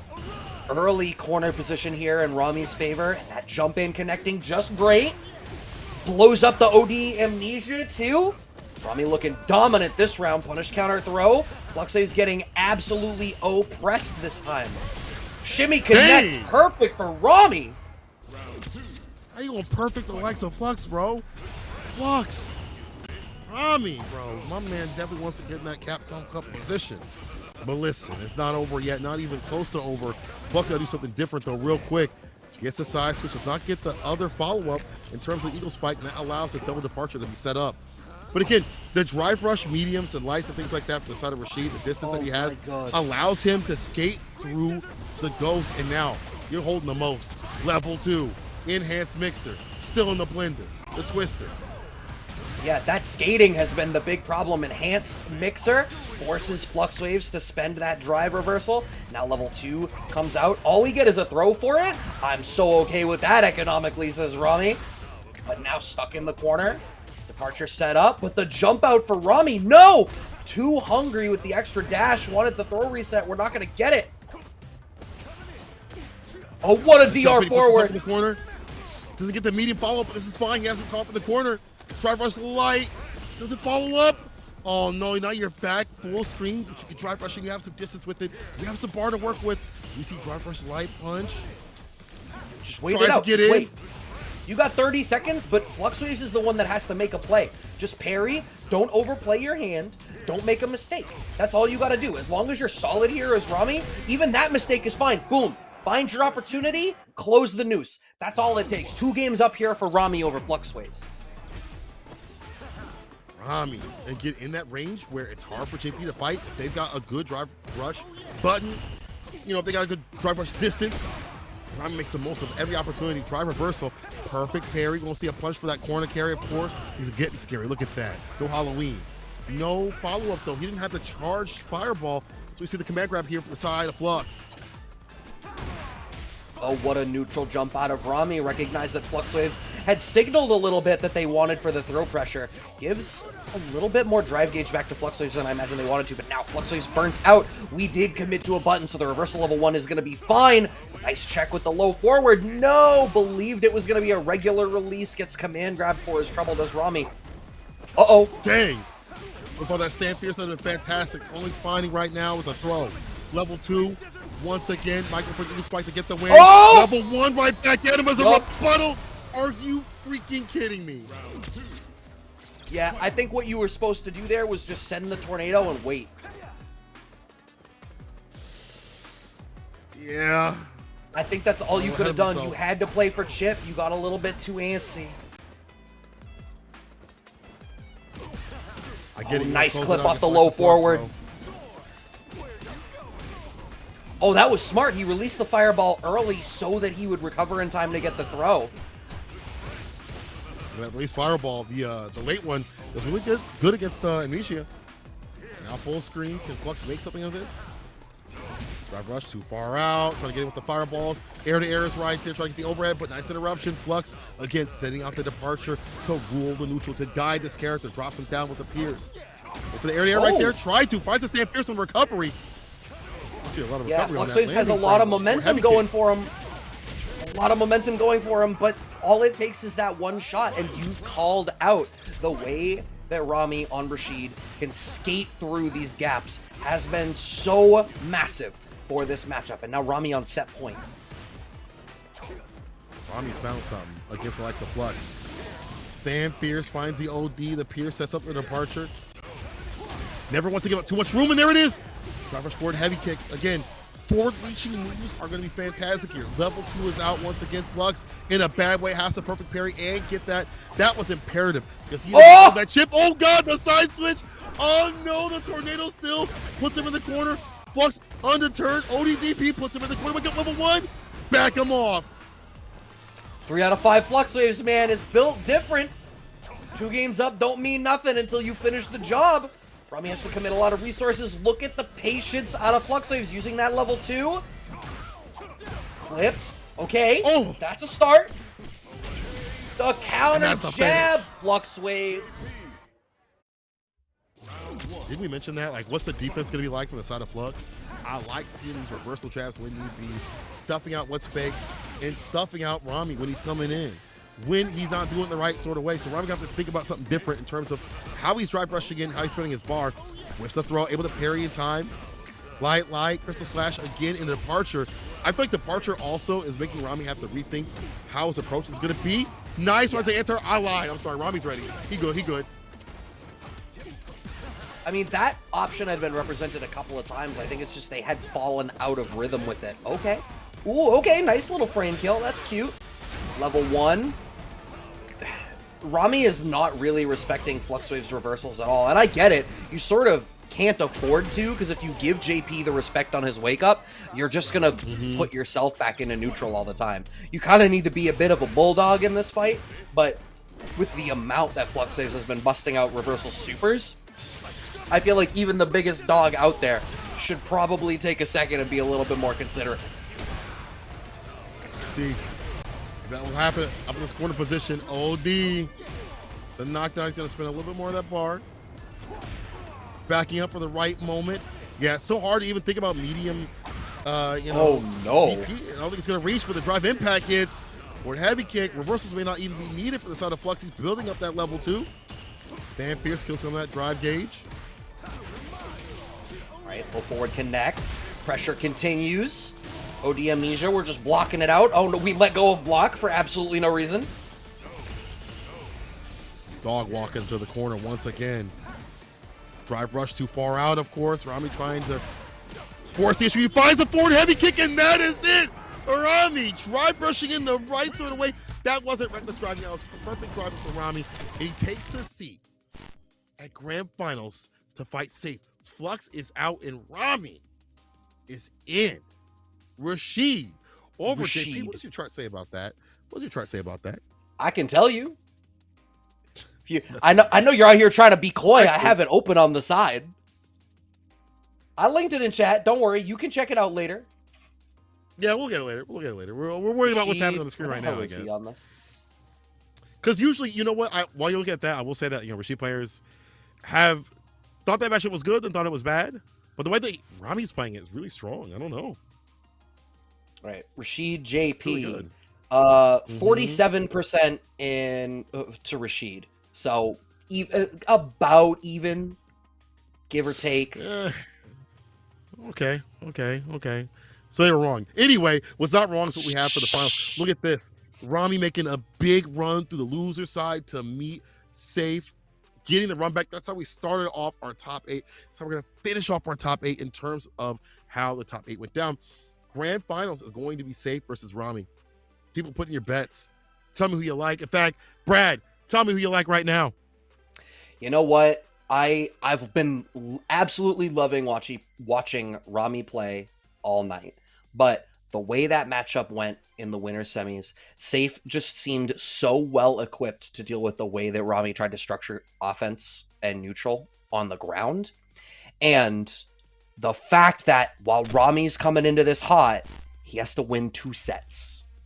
So I feel like it's enough of an uphill climb for Rami that the risk averse in me says Safe might be the safe bet. Dang.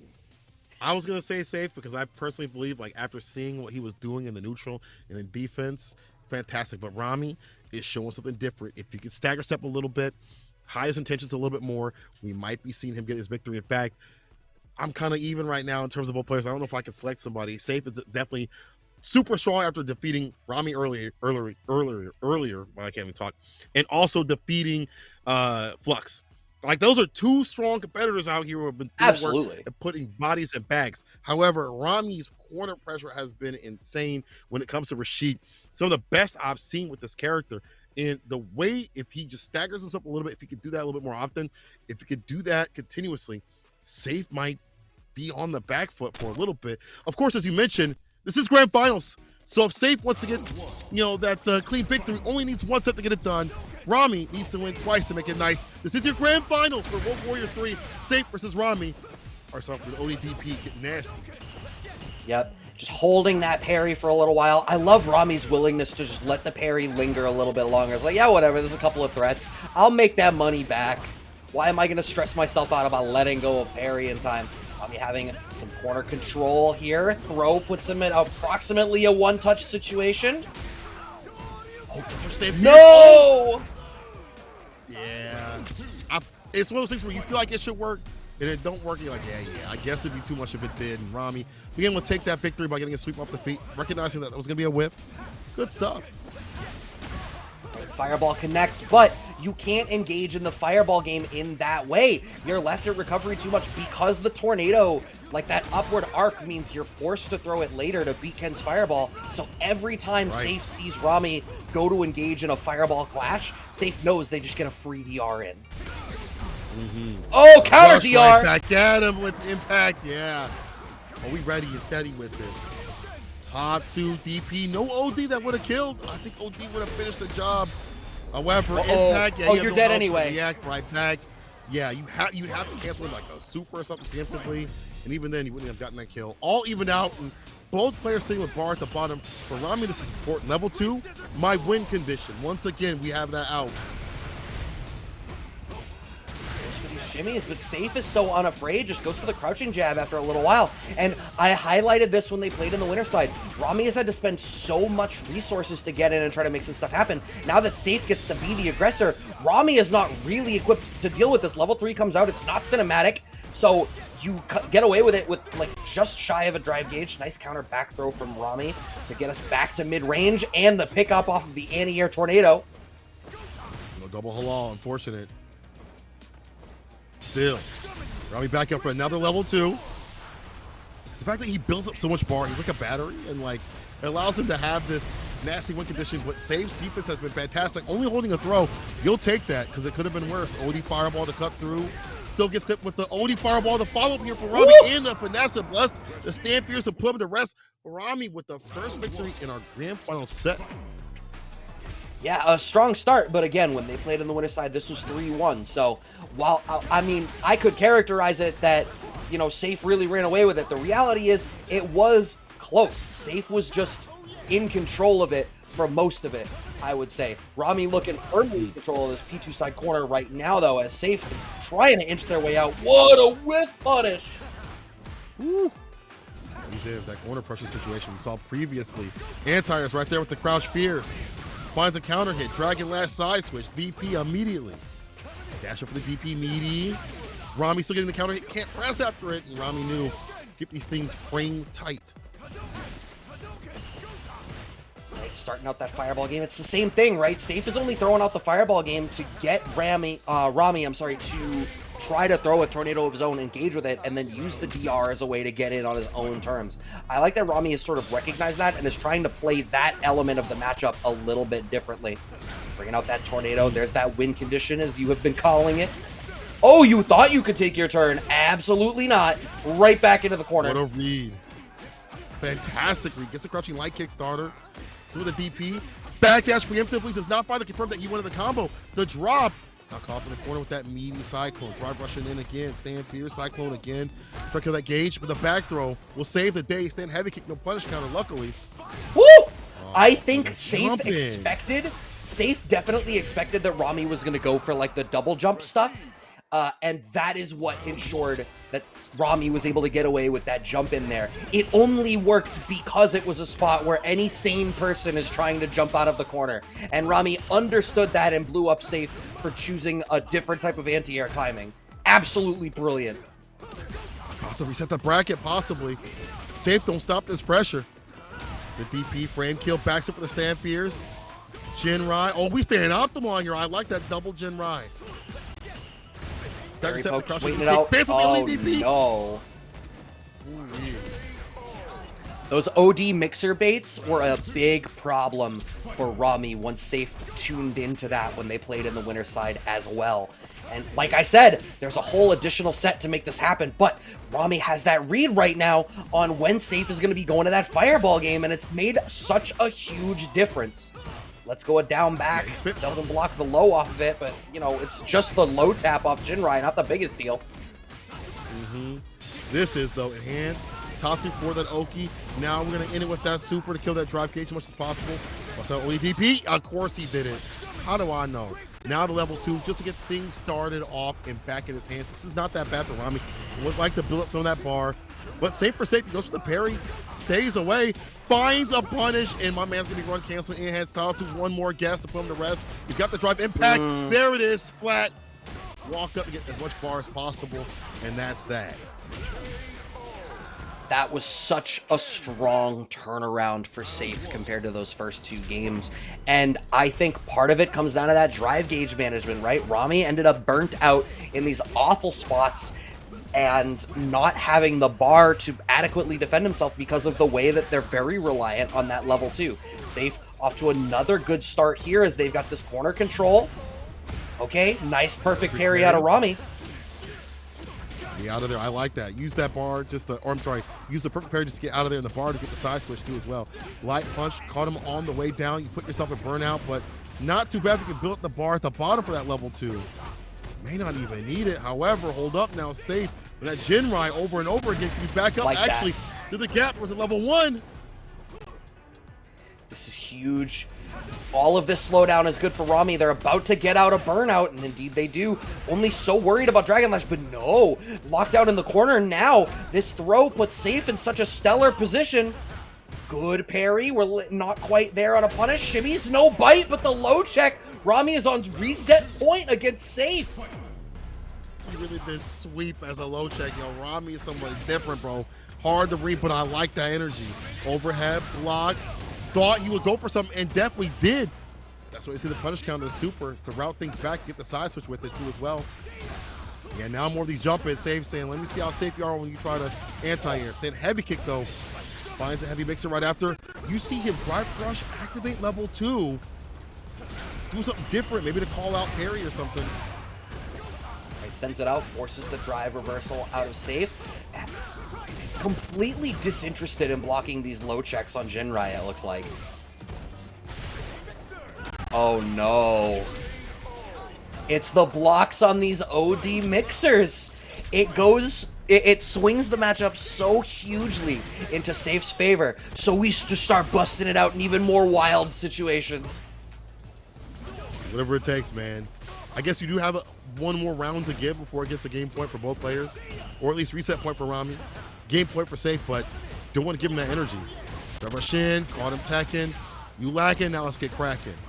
Drive rush in, the stoppage on the light punch. Baits on the ODDP again. Oh, you kill the drive gauge? Yes, he will. Level 2. Oh my God, as you point out, the ODs are getting him deleted and defeated. The health depleted. It's what a turnaround. The blocks on these OD mixers are just it's handing these rounds to Safe on a silver platter. OD fireball, we managed to get through. Rami is back to like using a lot of tornado in a way that is giving Safe these free DR opportunities. The way that Rami had been doing such a good job of blowing up Safe for their fireball timing, we have come full circle. What a timing on the low forward. Is that a perfect? Damn. That's a perfect. It's Safe. Perfectly positions himself for set point. Tournament point. Drive rush, stand, fear, or jump fears. No, I'm sorry, this is the DP. Honestly, Safe is throwing so many different looks, I can't even keep up. Run DP, call up in the corner. Look for a drive impact. He actually backs up, looking for a reversal option. There's a jab. There's Oki. Dashes in. Backs up to Sam Fierce, but Safe safely just jumps back. Now gets a throw. All right.